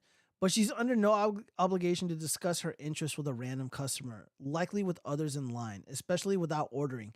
Yes, dude, yes, this all makes sense. All of that is totally relevant. Feel free to cancel your order. However, be aware that you give off weird proto-stalker vibe based. Yeah, a lot of those dorky Redditor guys, they give off these just weird vibes, and I figure she likely got the feeling some man who doesn't know her is hitting on her. It's usually really insulting and scary sometimes. Oh yeah. Yeah, no, absolutely. And look, I'm 100% sympathetic towards it. Again, like I know of dudes. I'm not friends with these guys at all, but like I've heard stories from chicks where they physically run away from a guy. They're literally physically running, sprinting away because they're so creeped out by them. And the reality of violence is different for a woman than it is for someone like me. Like I'll fucking scrap because I'm crazy, However, I do know when I have to run. Women don't really have that luxury. Like they always have to run. They always have to run. And again, there's a captive audience. She has to be there because she's working. It's bullshit. And again, I don't want the babes to be scared off. So fuck off, you creepy neck-bearded shitheads. Fucking ruining it for us normal dudes. Actually know how to function in a society, in a polite society. Let's see. People are missing one point. He may be an obvious creep. Without photos, we can't judge these books by the cover. I guess. Must have been Starbucks where they hate straight white men. Aw, Richard B., you're being dumb. She's there to conduct business, not to be your plaything. Order and move along. Exactly. Yeah, let me like that one. Yes, you're wrong. It's not her job to talk to you about anime. Yeah, dude, seriously, like, fuck off with that. Go whine to your mom. Maybe she make the sad go away and prevent you from having to grow up. Paula rants. Clean up this language. Other than that, I agree. Give that guy a like. Nah, she was rude. The entire point of a tattoo is to communicate something that you feel is a part. If you, all right, this guy's a retard. UltraCon79. That guy's a bitch. For $15 an hour, I wouldn't talk to that dweeb either. I did like that one. That was pretty good. I don't know, guys. I'm just being a fucking hater, man. I'm drinking all that haterade. Yeah, as you can tell, I fucking hate these bugmen. I want all women to treat the bugmen like shit. Yeah, I mean, I get shit on by society for being like a MAGA bro, but at least the babes don't fucking treat me like shit. So I guess that's nice. So yeah, I don't know. Yeah, just don't be weird. Don't be weird, guys. No love for this dude. All right. Fuck, man. It's that time. All right, we got a hoax hate. Where's my fucking music at? All right. Utah coach says team. Oh shit. Utah coach says team was shaken after experiencing racist hate during NCAA tournament. Is this reality or fiction? Did this happen or didn't do nothing? Let's find out. Oh, once again, another story out of Spokane, Washington. Members of the Utah women's basketball team were subjected to racism near their hotel in Idaho last week when a pickup truck with a Confederate flag drove near them and the driver began using offensive language, including the N-word. Authorities said Tuesday the team was left shaken and wound up, moving to a different hotel the next day. Utah coach Lynn Roberts said her team experienced a series of hate crimes. I didn't know mean words were a hate crime, but whatever. After arriving at its first NCAA tournament hotel in Coeur d'Alene, Idaho. She revealed what happened after Utah lost to Gonzaga in the second round of the tournament Monday night, and authorities confirmed some of the details the following day. Roberts said the incident happened last Thursday night after the team arrived, and they fucked this up. And they were disturbing to the traveling party to the point there were concerns about safety. Utah and other teams played their games in Spokane, but the Utes were saying about the UTES were staying about 30 miles away in Coeur d'Alene before they were relocated to a different hotel Friday. We had several instances of some kind of racial hate crimes toward our program, and it was incredibly upsetting for all of us. Again, where are the crimes? Where are the damages? Who are the victims? Roberts said, in our world, in athletics, and in university settings, it's shocking. There's so much diversity on college campus. And so you're just not exposed to that very often. Tony. Oh, hold on. Let me get shit just from being seen with someone like that. Imagine if I politely smiled, I might not have a smile tomorrow. Yeah, that is true. Zombie bomb. That is true. Tony Stewart, an official with the Colony County Task Force on Human Relations, said at a news conference the Utes were walking from the hotel to a restaurant when the truck drove up and the driver began using racist language. After the team left the restaurant, the same driver returned, reinforced by others. Oh, so they brought the reinforcements. So I guess the Proud Boys descended upon these NCAA players. Stewart said, and they revved their engines and again yelled at the players. We all just were in shock. And we looked at each other like, did we just hear that? Everybody was in shock. Our cheerleaders, our students that were in that area that heard it clearly were just frozen. Oh, God. They got N-bombed. Utah Deputy Athletic Director Charmel Green, who is black, told why do we need to know the skin color?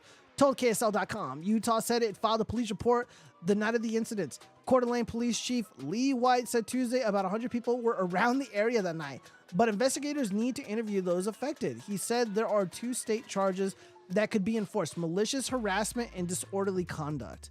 If someone is arrested, White also said he was working with the FBI.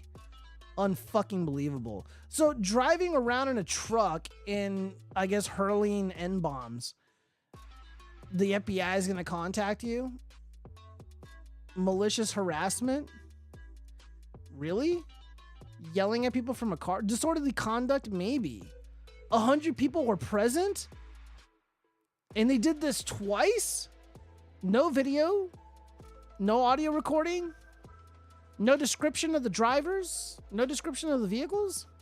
Until we get all the facts and the investigation is complete, what charges might actually be brought against the perpetrators, again, perpetrators, yeah, right, is yet to be determined, White said. Utah, South Dakota State, and UC Irvine were staying at hotels in Idaho, even with Gonzaga as the host school, because of a lack of hotel space in the Spokane area several years ago. The city was announced as a host for the first and second rounds of the men's NCAA tournament, and there was also a large youth volleyball tournament in the area during the weekend. That left limited hotel space, and Gonzaga received a waiver from the NCAA to allow teams to be housed in Idaho. South Dakota State stayed in blah, blah, blah. Let's see, for well-being. Let me see. Even so, the team requested to move for the well-being and safety of our student athletes. The entire party travel. Let me see. I'm trying to look for. Let's see. That review would include the first second rounds, blah, blah, blah. I don't really give a shit about your stupid game.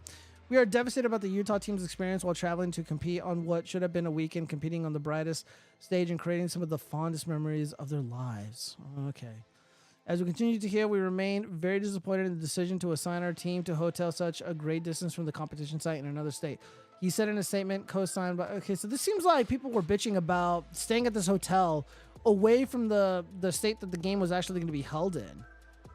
And now they conveniently were able to relocate their hotel because of this alleged racism. Racism is real, and it happens, and it's awful. No, it doesn't. It's all bullshit. So for our players, whether they are white, black, green, whatever, no one knew how to handle it. It was really upsetting, Robert said. What a bunch of pussies. Who fucking cares? For our players and staff to not feel safe in an NCAA tournament environment, it's messed up. Oh, yeah, those poor kids. Jesus Christ, dude. The fucking, I'll do the coddling of these fucking bitches. I know, I wasn't going to read it out loud.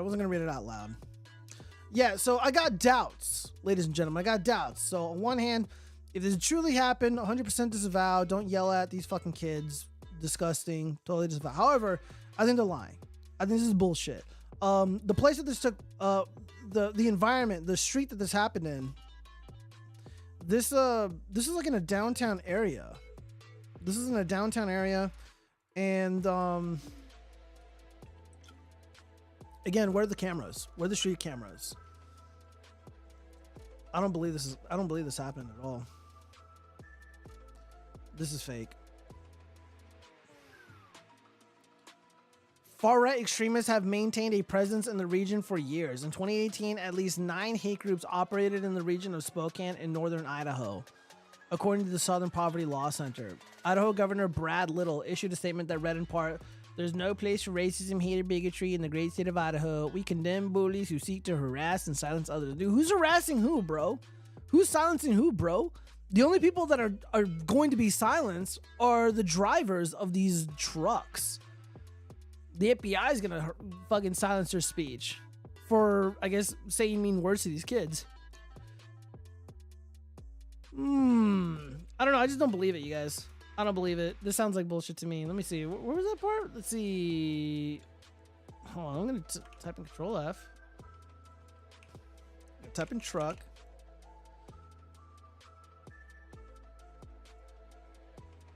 A pickup truck with a Confederate flag drove near them. Really? That's the only description we have. Truck with Confederate flag. Yeah, let me get right on that. Yeah, sure, this happened. Dude, like, the most racist people I know, IRL, they're all liberal, far left. The most racist people imaginable. And also, like, genuine racists, like, really don't give a fuck to be, like, doing shit like this. This is how, again, retards have, like, a really skewed, like, idea of what a genuine racist is.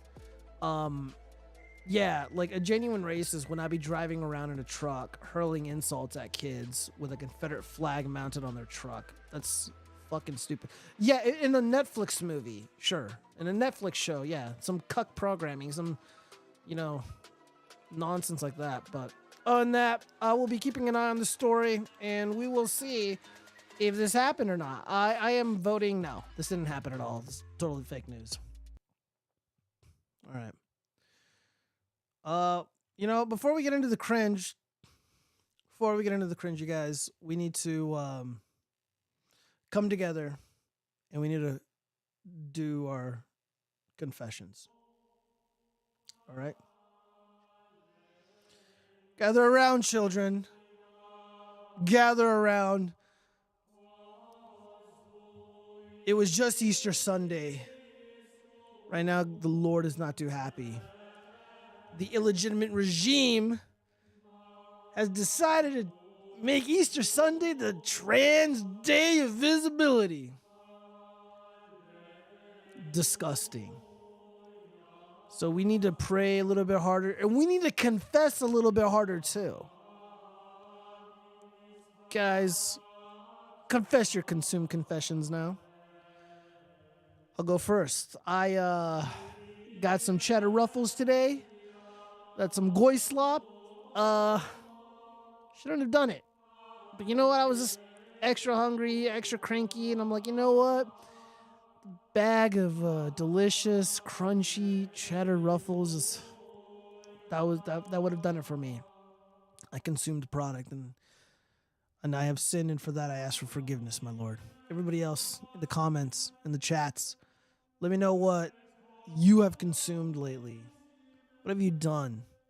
What infraction have you made against our Lord and Savior, Jesus Christ, around the time, the holiest of times, Easter Sunday? I'm making my own frozen burritos now. They're better than the ones at the store. All right. I ate chips like 4 times this week. God damn it, MTMG, 4 times? MTMG said 4. He didn't say 2. He didn't say 1, but 4. I'm gonna need like 4 Hail Marys for that. I didn't even resist, god damn it. That means you had no remorse. You had no guilt. MTMG, what kind of chips were they? Were they cheddar chips? Were they regular chips? Were they sea salt? Were they jalapeno? Were they Doritos? Were they Cheetos?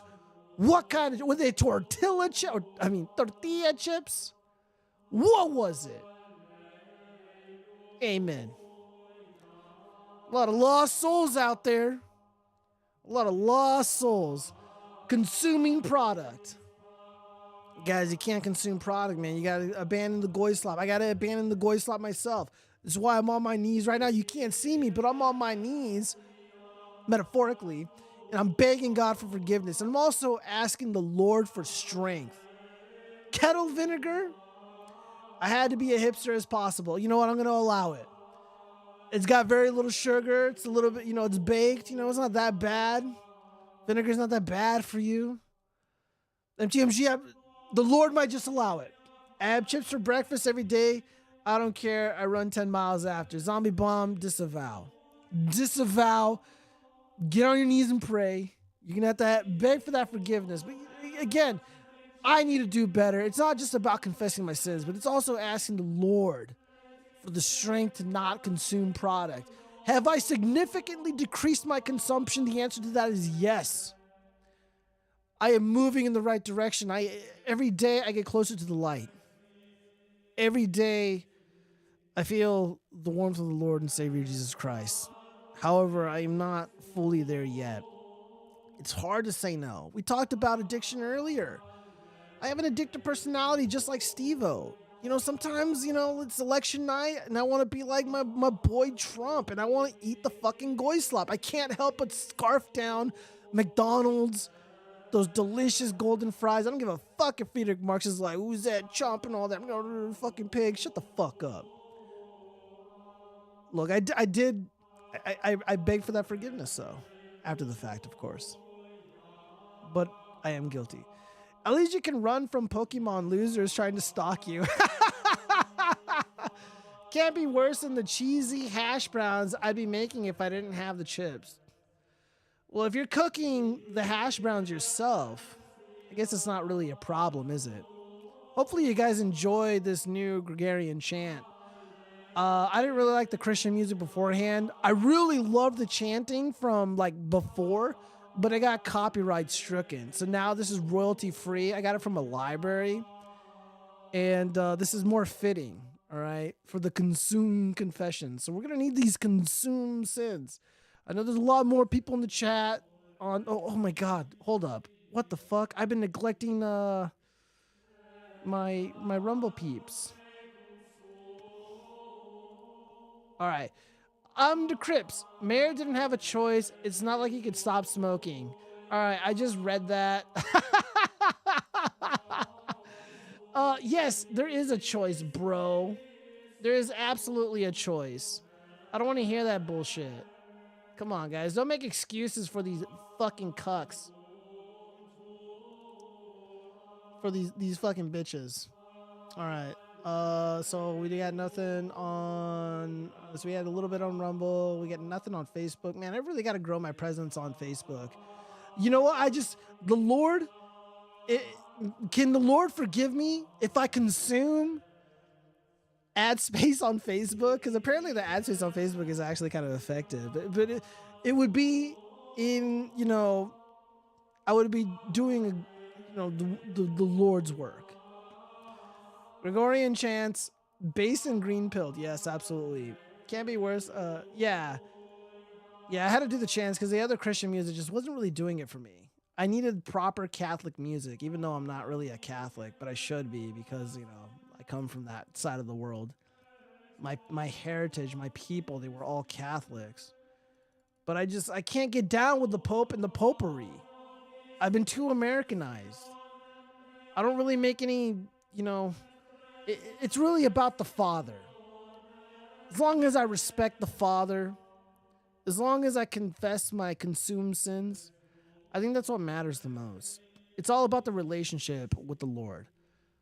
And knowing that the Lord wants the best for me and all of his loving, adorable subjects that he created. All the more reason not to consume the goy slop, you guys. So, okay, so we got hash browns, we got chips, we got, last week it was pizza. The week before that it was like McDonald's. Like, dude, guys, we got to stop. We're going to get diabetes. We're going to die. We're poisoning ourselves. It's an act of suicide. It's an act of deleting yourself in a game of Minecraft to consume products. Looking like wizards is fun and all, but the Pope can fuck off. Yeah, I agree. Yeah, again, the rituals matter, but what's in the heart matters more. It's what a lot of these Catholic bros don't understand. However, I got nothing but love and respect for many of the Catholic bros, especially in the dissident art community. I got no qualms with them. They just, we both see the Lord, but we react differently to him. We react differently to the Father. And, and I don't want to drive like a wedge or, or like start some unnecessary conflict with my religious bros and shit. I should be the Pope. Yeah, zombie, I endorse that. I mean, at this point, anybody would be a better Pope than the Pope. Do make Joe Biden the Pope. It'll be extra funny that way. I think, what else have I consumed? I don't really think I've consumed that much. I haven't consumed anything, to be honest. I bought a video game for a friend, but that was a gift. I don't really think that's consuming product. Yeah, I think, if it's just that, those cheddar ruffles, I think I'm doing okay. All right, I'm definitely moving a lot closer to the light.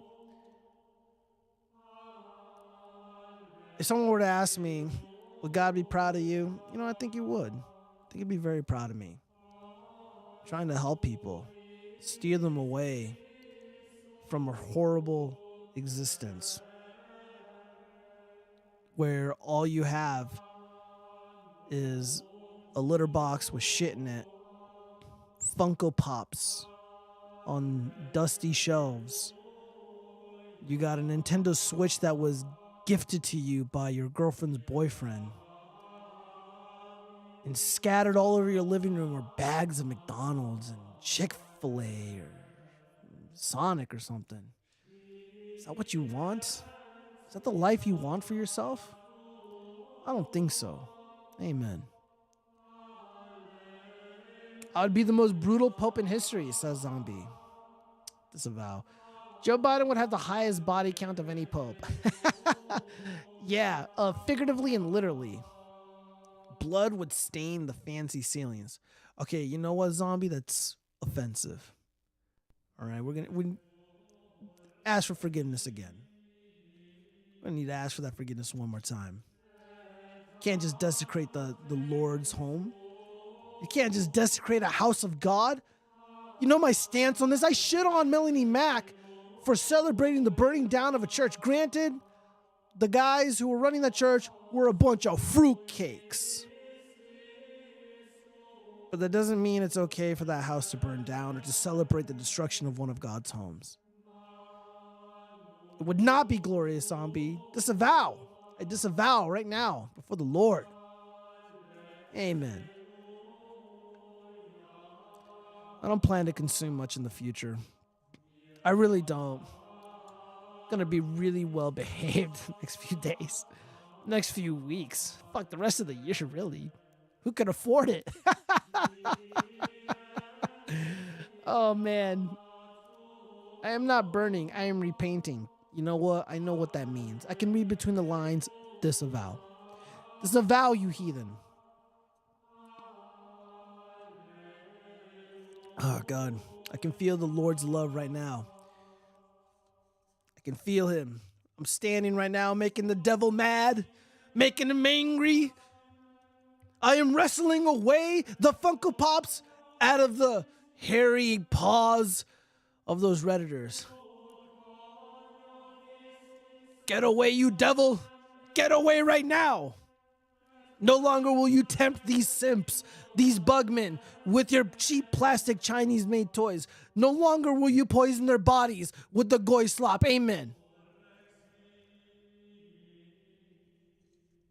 No longer will they be distracted from their mission in life. They will deviate from the path of destruction and consumption towards the light, towards the Father. Amen. That's what we need. We don't need the Nintendo Switches. We don't need some comic books. Fuck a Yaira. We don't need the goy slop. Our enemies want to destroy us with the goy slop. Can't allow it, you guys. We are God's soldiers here on earth. How can we spread the Lord's love and message when we are dying? Amen. Trendy Asian food mukbang. MTMG, I know what that means. Disavow. Disavow. I'll make sure I'm not getting any text messages during the sermon.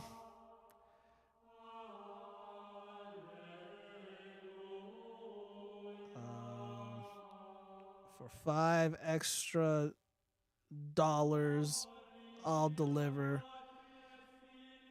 Unless you're in my area. All right.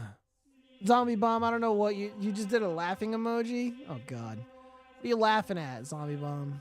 Be up front. All right. All right. May the Lord bless this chat. May the Lord bless this show. And give us the strength to not consume no more.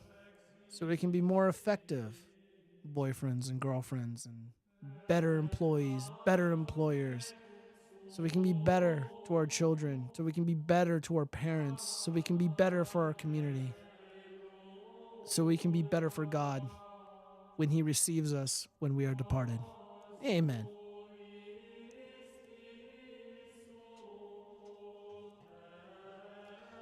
Oh, fuck, I almost tripped. All right. All right, guys. That was our Consume Confession segment. We're done. We got some surprise cringe, and then we're out of here. Let me see. What the fuck is this? I don't even remember what this is. Oh, God. My fellow white... Oh, Jesus. All right, here we go. Buddy, white as F woman here. Just want to say as a reminder... Yeah, let me look up her Wikipedia page. Let me see that early life entry. Hello, my fellow white women. Oh, God, here we go. A lot of you, like me, are listening to this, incredible album, Cowboy Carter, today. I just still can't believe I get to live. All right, so first off, you're consuming, she's already committing, so she's consuming corporate product, disgusting. Fuck Cowboy Carter, that music is hella mid. You got bad taste in music for one. All of that is ideological subversion. And first off, I don't believe you're white. Live on a planet at the same time as a woman like Beyonce Knowles. All right, and two, you're engaging in flattery. Flattery is a sin. And you're propping up false idols, sin. There's only one person you should be worshiping. Jesus Christ. The Father. If you're white like me, I just want to remind you, no matter how much you dude, the more you say it, the more I don't believe you. Have in common with Beyonce. I'm a Southern woman. I feel a lot of her lyrics. This is not about us, and we are not a part of it. So what we are experiencing... Yeah, dude, she needs real men around her to be like, who the fuck cares? If someone wants to enjoy Beyonce's shitty music, who the fuck cares? Unbelievable cringe. Shut the fuck up, you dumb bitch. Like, dude, men just need to be men again. And just be like, just tell these fucking bitches to shut up. This music, it's like, it's not for us, okay? It's their moment in time. It's like, shut the fuck up, you dumb bitch. Sorry, guys, I'm getting real fucking hood right now. I just can't stand it, bro. I'm like reverse. I'm regressing. Whew. Oh God, somebody save me. When we're enjoying this music and appreciating this music, no matter how deeply, is we are witnessing it. This is not for us, about us, or with us. Oh, shut the fuck up. Let me see. Brandon Straka, white women tells white women. First off, subjective. I don't. Again, let's see that early life entry on Wikipedia. It's kind of like a John Leibowitz moment. We need to get whitey. After he's like, us white people are bad. Let me see. You know, I like singers, I like songs, I like Beyonce. She's a fascinating person on many different levels. Fake. But in the end, she's just some singer out there making songs, stockpiling gold. Good for her. But there's nothing profound about her. She's not John the Baptist. Yeah, I agree about that. Not the other shit, though. She should have remained silent and removed all doubt. I know. Sounds like segregation again. Not surprising that it comes from the same source again. Oh, gosh. I'm not going to read that. What she's actually displaying is white guilt. Nah, it's not white guilt. Something else is going on there. Foreigners can't like Star Spangled Banner. It's not about them. I know, right? I don't even know what Cowboy Carter is. It's probably, I mean, I heard it once. All right, what do we got here? Oh, yeah, this is some real cringe here. I have 4 moods. Silly, angry, sad, and alpha. Jesus Christ. If I ever make a video like this, just fucking kill me. It's over. Dude, why would he do this? Like, it's 2.2 million views. All right, let's read some of the comments. Alpha.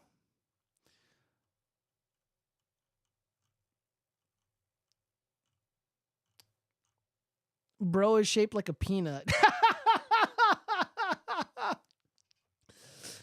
Looks like Thanos pinched his head. This, I hate this. I don't know why, but something about this video just disturbed me. Don't check folks' hard drive. Well, maybe you should.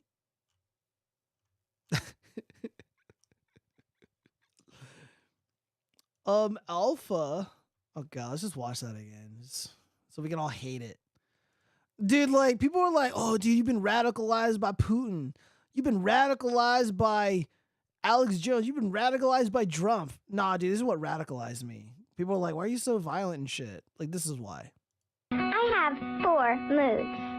Silly, angry, sad, and alpha. I have 4 Dude, even when he moods. sounds alpha, he sounds like a bitch. I don't know, guys. Let's go through some of these bookmarks. Look, I saw it, so I'm gonna force everyone else to fucking see it. New America is for the world. Your boomers sold your heritage. Nah, the people before the boomers did that. Whoever fucking initiated the World War One. I mean, they fucking sold us out, dude. I mean, we're fucked so long before, man. I mean, this train was in motion a long time ago. That's what you don't get. Let's see. I don't really want to read all this Trump shit, Trump trial stuff. Don't really care. Voting for Orange Man, that's it. There's some of this. On our culture. Matter of fact, you and Oh yeah, this is actually kind of funny. Again, I just love videos like this. There's two things that I noticed here. One, a lot of people like to claim that joke Biden. He's like, oh, he's got a stutter. Why would you hate him? Like, you're so like an ableist because he has a stutter, dude. Like, the guy's been in the Senate and on video for so long. Like, the guy never had a stutter. Shut the fuck up. And in 1987, he wrote that he grew up in an area or community where there was a large Hispanic or even small Hispanic populations. It was just non-existent. Or he did not grow up in an area. But then in 2022, in Puerto Rico, he said he was sort of raised in the Puerto Rican community at home. All right, well, let's just hear it from his mouth. most of us, all of us are a product of our background and our culture. Matter of fact, you and I had a discussion. I asked for your help. I did not grow up in an area or community where there were large Hispanic or even small Hispanic populations. I mean, it was just non-existent. Non-existent. And exposure and education are important. It wasn't until 3 years ago I realized the extent to which Hispanic Americans have been simply the victims of prejudice in the most extreme way, as extreme as any black American in this country. I come from a little state, the little state of Delaware. It's not like the congresswoman from New York. She's from the big state. But we have a very, in relative terms, large Puerto Rican population in Delaware, relative to our population. We have the 8th largest black population in the country, and between all minorities, we have 20% of our state is minority. And so I was sort of raised in the Puerto Rican community at home. Dude, what a fucking bitch, bro. Yeah, have you seen America lately? Well, now, yeah, now America's all fucking ghetto and shit. But not back then. Oh, God, dude, this one's a pretty big L from Richard Dawkins. Let me see. I'm going to speed this up. Well, I must say I was slightly horrified to hear that Ramadan is being promoted instead. I do think that we are culturally a Christian country. I call myself a cultural Christian. I'm not a believer. But there's a distinction between being a believing Christian and being a cultural Christian. And so, you know, I love hymns and Christmas carols, and I sort of feel at home in the Christian ethos. I feel that we are a Christian country in that sense. It's true that statistically the number of people who actually believe in Christianity is going down, and I'm happy with that. But I would not be happy if, for example, we lost all our cathedrals and our beautiful parish churches. So I count myself a cultural Christian. I think it would matter if we substituted any alternative religion. That would be truly dreadful. Well, which brings me to my supplementary point, which is that, as we know, church attendance is plummeting, but the erection of mosques across Europe, I think 6,000 are under construction, and there are many more, I mean, are being disgusting planned. So invasion. Do you regard that as a problem? Do you think that matters? Yes, I do, really. I mean, I might choose my words carefully. I mean, if I had to choose between Christianity and Islam, I choose Christianity every single time. I mean, it seems to me to be a fundamentally decent religion in a way that I think Islam is not. I think you're going to have to explain why you say that, Professor Dawkins. Why is Islam fundamentally not decent like Christianity? Yes, I mean, the way women are treated. I mean, Christianity is not great about that. It's had its problems with female vicars and female bishops and things. But there's an active hostility to women, which is promoted, I think, by the holy books of Islam. I'm not talking about individual Muslims, who, of course, are quite different. But the doctrines of Islam, the Hadith and the Quran, is fundamentally hostile to women, hostile to gays. And I find that I like... Really? That's it? There's nothing else going on with Islam, Professor Dawkins? Anything else you want to notate besides the hostility towards rainbow people and women? You'd like to say something else? This is what I really wanted to read, though. This is great from Cernovich. The Goobers thought if you removed Christianity, there would be, well, they didn't think that far. What do they expect to replace? Even all the skeptic crowd were COVIDians. Russiagate hysterics. No age of reason was ushered in. Yeah. Just speaking as an ex-militant atheist, again, I was a militant atheist. I loved Richard Dawkins growing up as a kid. I looked up to Sam Harris and stuff. I mentioned this before, and no one, the genuine belief was if everybody just lacked a belief in a deity or deities, we would usher in this utopia. Atheism has nothing to offer anybody but sadness and despair and this victim mentality that is just completely useless. Atheists are completely useless people. I was a completely useless person. I was useless I was just completely useless. No help to anybody. And I was always a victim. We had no representation in government. Everybody hates us. All this, it's all bullshit. It's all bullshit. And now look around. Now that we've essentially, well, not we, but now that the atheists, the new atheists, whatever they want to call themselves, they've removed God from school. They removed God from public discourse. They removed God from virtually everywhere they can. Now, single motherhood on the rise. Easter replaced with Trans Visibility Day.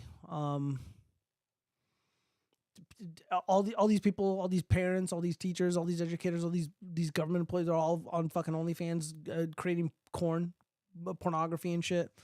It's disgusting. We've definitely, we may not have, but society has largely abandoned God, and as a result, the enemies are at the gate. The barbarians are at the gate, and shit's about to get real fucking real fast. Let me read some of these comments really quick. Zombie Bomb, elaborate. What happened? Why aren't they paying you? Why'd they tell you to fuck off? The Crusades were based. Yeah. Not even some weird job. It was a Whataburger. Oh, really? They took me out of the computer before sending my pay, and they were just like, I don't know, dude. We don't handle that. Yeah, that sounds illegal. They say call this number. It is automated. My employee number does not work. After they took me out to the computer, can't imagine doing work before being paid for it ever again. That was stupid of me. Pay me first. You need to call the manager of that store. My cousin shakes her boobs for money, and they pay her at the start of the shift. Well, maybe that's what you should do. Hey. All right, let's see. What else do we got here? What do Yellow Kazoo say? Yeah, you wouldn't have any of your freedoms if you didn't live in a fundamentally Christian country. This is what makes the West great. But you supported importing hundreds of thousands of magical people to Europe. So this is what you get now. Yeah, Europe's fucked. Sam Harris is a neurotic COVIDian looking for Russians under his bed. Richard Dawkins is a frail old man crying silently as his nation was conquered. Atheism has nothing to offer. Yeah, atheism is fucking cringe.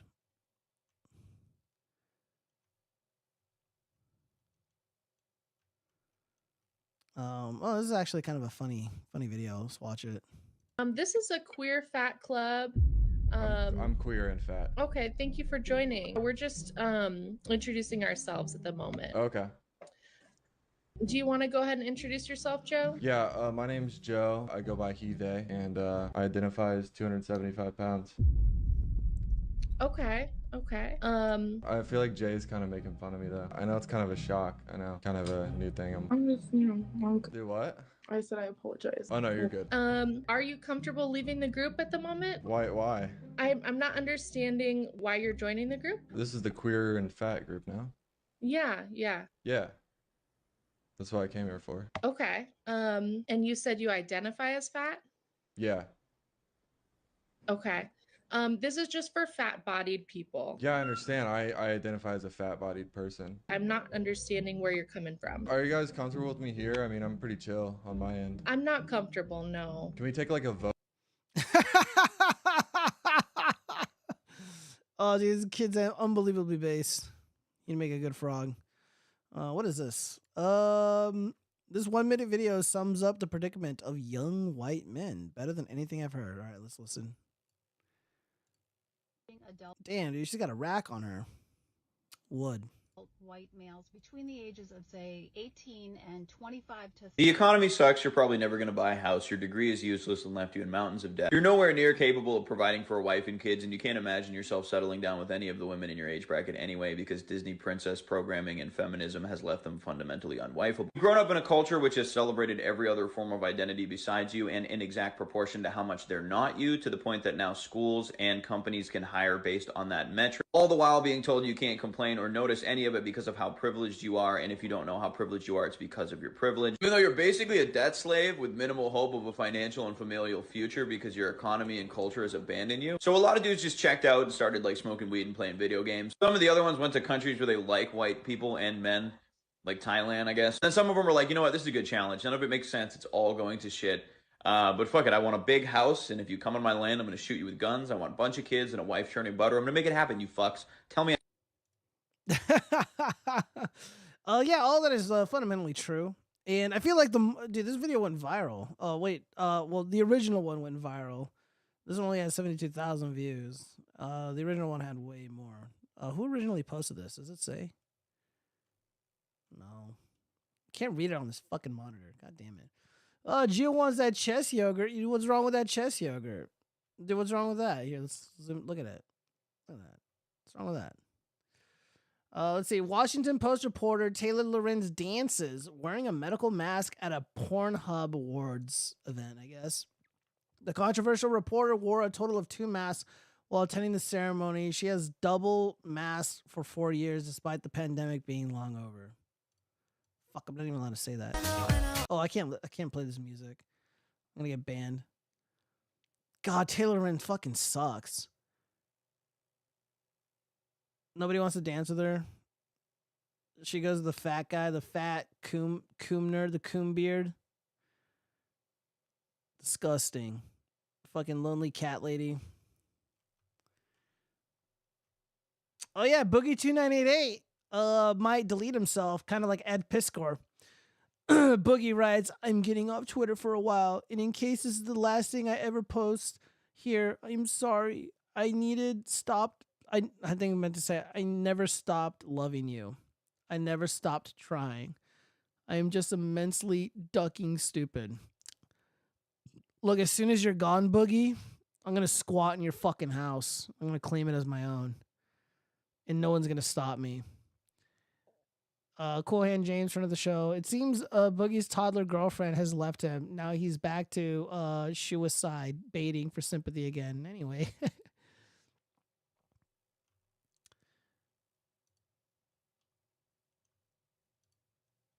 Oh, man. I'm trying to read this for us.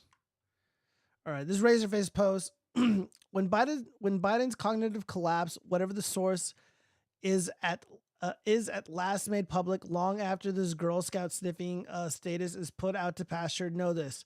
There will be no concession of this repeatedly asserted fact. The media will author no conciliatory admission of the grand deception they engineered. Slow-Mo Joe will instead be portrayed as a brave old man who defied doctors' orders to save the nation at a crucial hour. In fact, I argued if you pay close attention to media coverage in the present, you can see them laying the groundwork for it. Yikes. I think we read some of these last week, or watched some of these last week. Everything's propaganda. Every time I watch TV, I'm like, gee, can you put another fat, black, retarded person in this commercial? And then my friend's like, hey, Lizzo's not retarded. Couldn't fool me. Yeah, we did watch this. I remember Stady Dispatch commented on it. All right, guys. So let me see. Hold on. Who's messaging me? You better leave Uncle Ethan alone. Yeah. Oh, yeah. Commenting on that Redditor shit. It's pretty funny. Gonna stay on private a whole longer. And Boogie's back. He tried to jump off the Francis Scott Key Bridge, but it broke.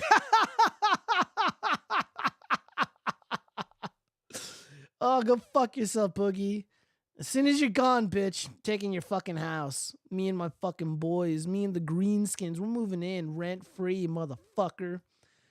And after a few years, we're gonna fucking write to the bank to make it ours. We're gonna own that shit.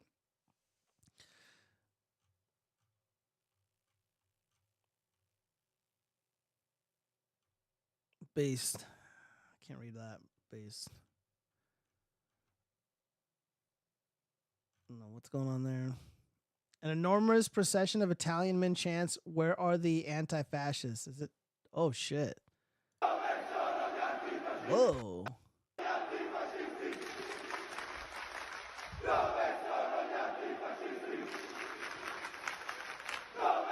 Oh, do I need to go back to Positano?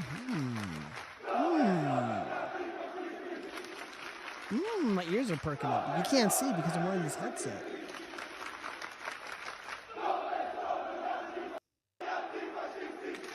Soon. Soon, my fellow greenskins, soon. Ew, fucking this bitch. Let's see, am I missing anything? Imagine sleeping on Boogie's coon bed. No, fuck that. We're gonna throw that shit out, bro. But if there was like a challenge, it's like, all right, bro, you can have Boogie's house, but you gotta live in it for like a year, and you can't throw away anything. You gotta sleep in that bed. Bro, he's got a pretty big house, man. He's a big guy, so he needs a big house. After a few years, you might get used to the stench. Yeah. Well, dude, I would make it bearable, but just be like, yo, I have like a garage sale, and I would like advertise it like, oh yeah, I'm selling all this like stupid, worthless, cheap shit, and pay whatever you want. So everybody's just like, dude, just throwing money at me and just taking whatever they want. And I'll be gone within like a few minutes. And it'll make Vito cry, Vito Giswaldi, because he's also like addicted to all that cheap shit, all those stupid fucking toys. Let's see.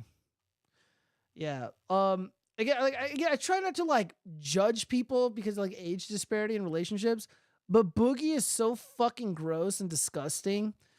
Like, it's pretty obvious he is preying on someone who's mentally ill, and it really has nothing to do with their age. Like, there's just something wrong with that girl. And I mean, Dick Masterson explained it really well in the predatory behavior that he was engaged in the manipulative behavior, the narcissistic behavior that he was engaged in. You know, like basically kind of trapping her in like this bullshit relationship by saying like, I'm gonna ask, you know, making these public declarations of love to her, and he's like posting like these weird, creepy, like, you know, like couples pictures and shit. You know, kind of solidifying the relationship, making it so concrete and embedded in people's minds, like this is real, this is happening. But it was obviously he was manipulating her, and he's obviously manipulating his audience too. Like Boogie is like the biggest fucking bitch imaginable. I can't stand this guy. Again, I wish he went to prison over the shooting of Frank Castle. Dude, I got so much shit and hate for fucking saying I wanted him in jail because everybody was like, oh, it's self-defense. He was on the property. I'm like, dude, you can't just fucking shoot at people who walk on your property. You can't just fucking shoot someone for like knocking on the door, calling you like bad names. Like, this is not how the law works. And again, I'm like a big 2A guy, but other two, dude, I feel like a lot of like people who are like 2A, like they either get it or they don't. And most of them don't fucking get it. Like, they don't get anything. Like, they're a bunch of cucks. Let me see. What else am I missing here? Let's see. Sturgis is a bitch. Yeah, this guy right here is a total cuck. He's fucking attacking a mother and a wife, saying she's like into like bestiality and shit. I can't fucking stand it. Another one of these Eric July simps. Bunch of cowards. Anya Taylor-Joy and Malcolm McCree eating anatomically correct heart cakes at their wedding. Dom Luke, you're about to put your ass on the Epstein list. Oh no, she's getting married. Oh dude, no. Oh yeah, they added like a bunch of other stripes to the pride flag. Like, dude, again, like I'm not even trying to be like a fucking like hater and shit, but oh man, dude, this is the ugliest fucking flag I've ever seen. Just unbelievably hideous. All right, Lizzo being fucking fat. What's going on here? Did Lizzo realize no one cared about her quitting music? Attention. All right, here we go. Fuck, man. I a lot of cleavage. I don't want to show this because I just need to clarify. When I say I quit, I mean I quit giving any negative energy, attention. What I'm not going to quit is the joy of my life, which is making music, which is connecting to people. Which is eating food nonstop. Because I know I'm not alone. In no way, shape, or form am I the only person who is experiencing that negative voice that seems to be louder than the positive. Bro, how much fucking makeup is she wearing? Jesus Christ, you disgusting pig. Ugh. I can just give one person the inspiration or motivation to stand up for themselves and say they quit letting negative people win, negative comments win, then I've done even more than I could have hoped for. Dude, I'm just gonna be a bigger asshole. Fuck you, Lizzo. I'm going to keep moving forward. You fucking pig. I know what you've done. Once again, I you just want to say anti-American thank pig. The You love fucking that I've Bolshevik. received. Whew. Fucking desecrating Means more than and you wiping your ass on the fucking founding fathers' beloved instruments. Fuck yourself. I fucking hate this bitch. I gotta look at that. I don't know what that is. Let's see what's going on here. What is this? These streamers don't fail to be a nuisance in public. He really grabbed her food. What the fuck?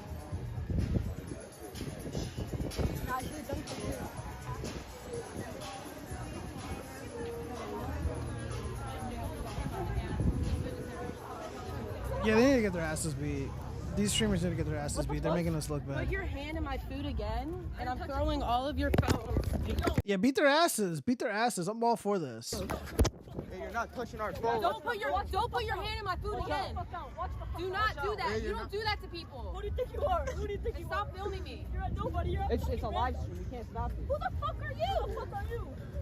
Give me the phone. Now you're not touching my fucking phone. Oh my god, dude! Like if I was that if I was that kid's dad.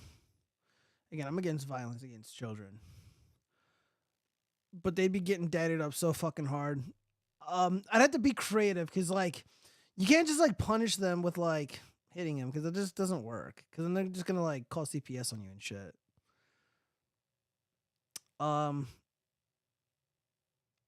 If you're paying for their take their phone away. Take their phone away. Disable their phone service. It's a good start.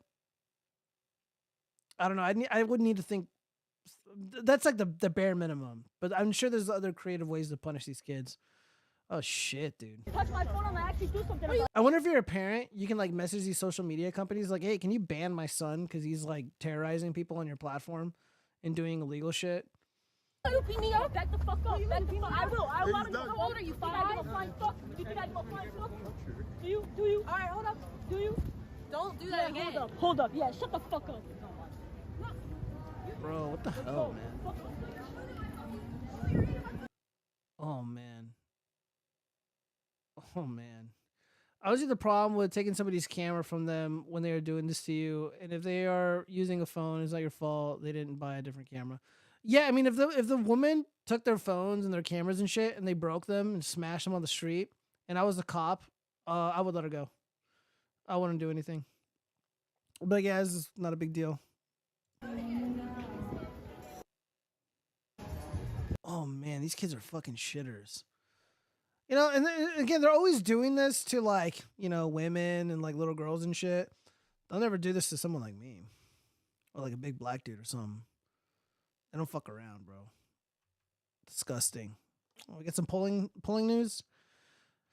Looks like Trump is fucking crushing it in all these states. He's neck and neck with Trump in Wisconsin, with Joe Biden in Wisconsin, +1 in Georgia. I mean, I'm seeing like +5, +7s in Georgia. +1 is probably not accurate, but whatever. Who did this? Swing States poll, Wall Street Journal, whatever. +5 Arizona, cool. North Carolina, he's gonna win it by more than +6, that's for sure. Nevada +4, yeah, maybe we'll see. I'll believe it when I see it. Pennsylvania +3. Like the interesting thing about this polling information is that he was never positive in any of the states in 2016 or in 2020. Well, in 2020 it didn't fucking matter, but whatever. Orange man good. All right, guys. Well, fuck, man. This is a long stream. 4 hours. Everybody, thank you so much for joining. Everybody on Twitter, Rumble, Facebook, everywhere else, YouTube. Yeah, sincerely appreciate it. Guys, I'll see you next week. And I'll probably be uploading videos throughout the week. So, yeah. Peace out, guys. And we're done.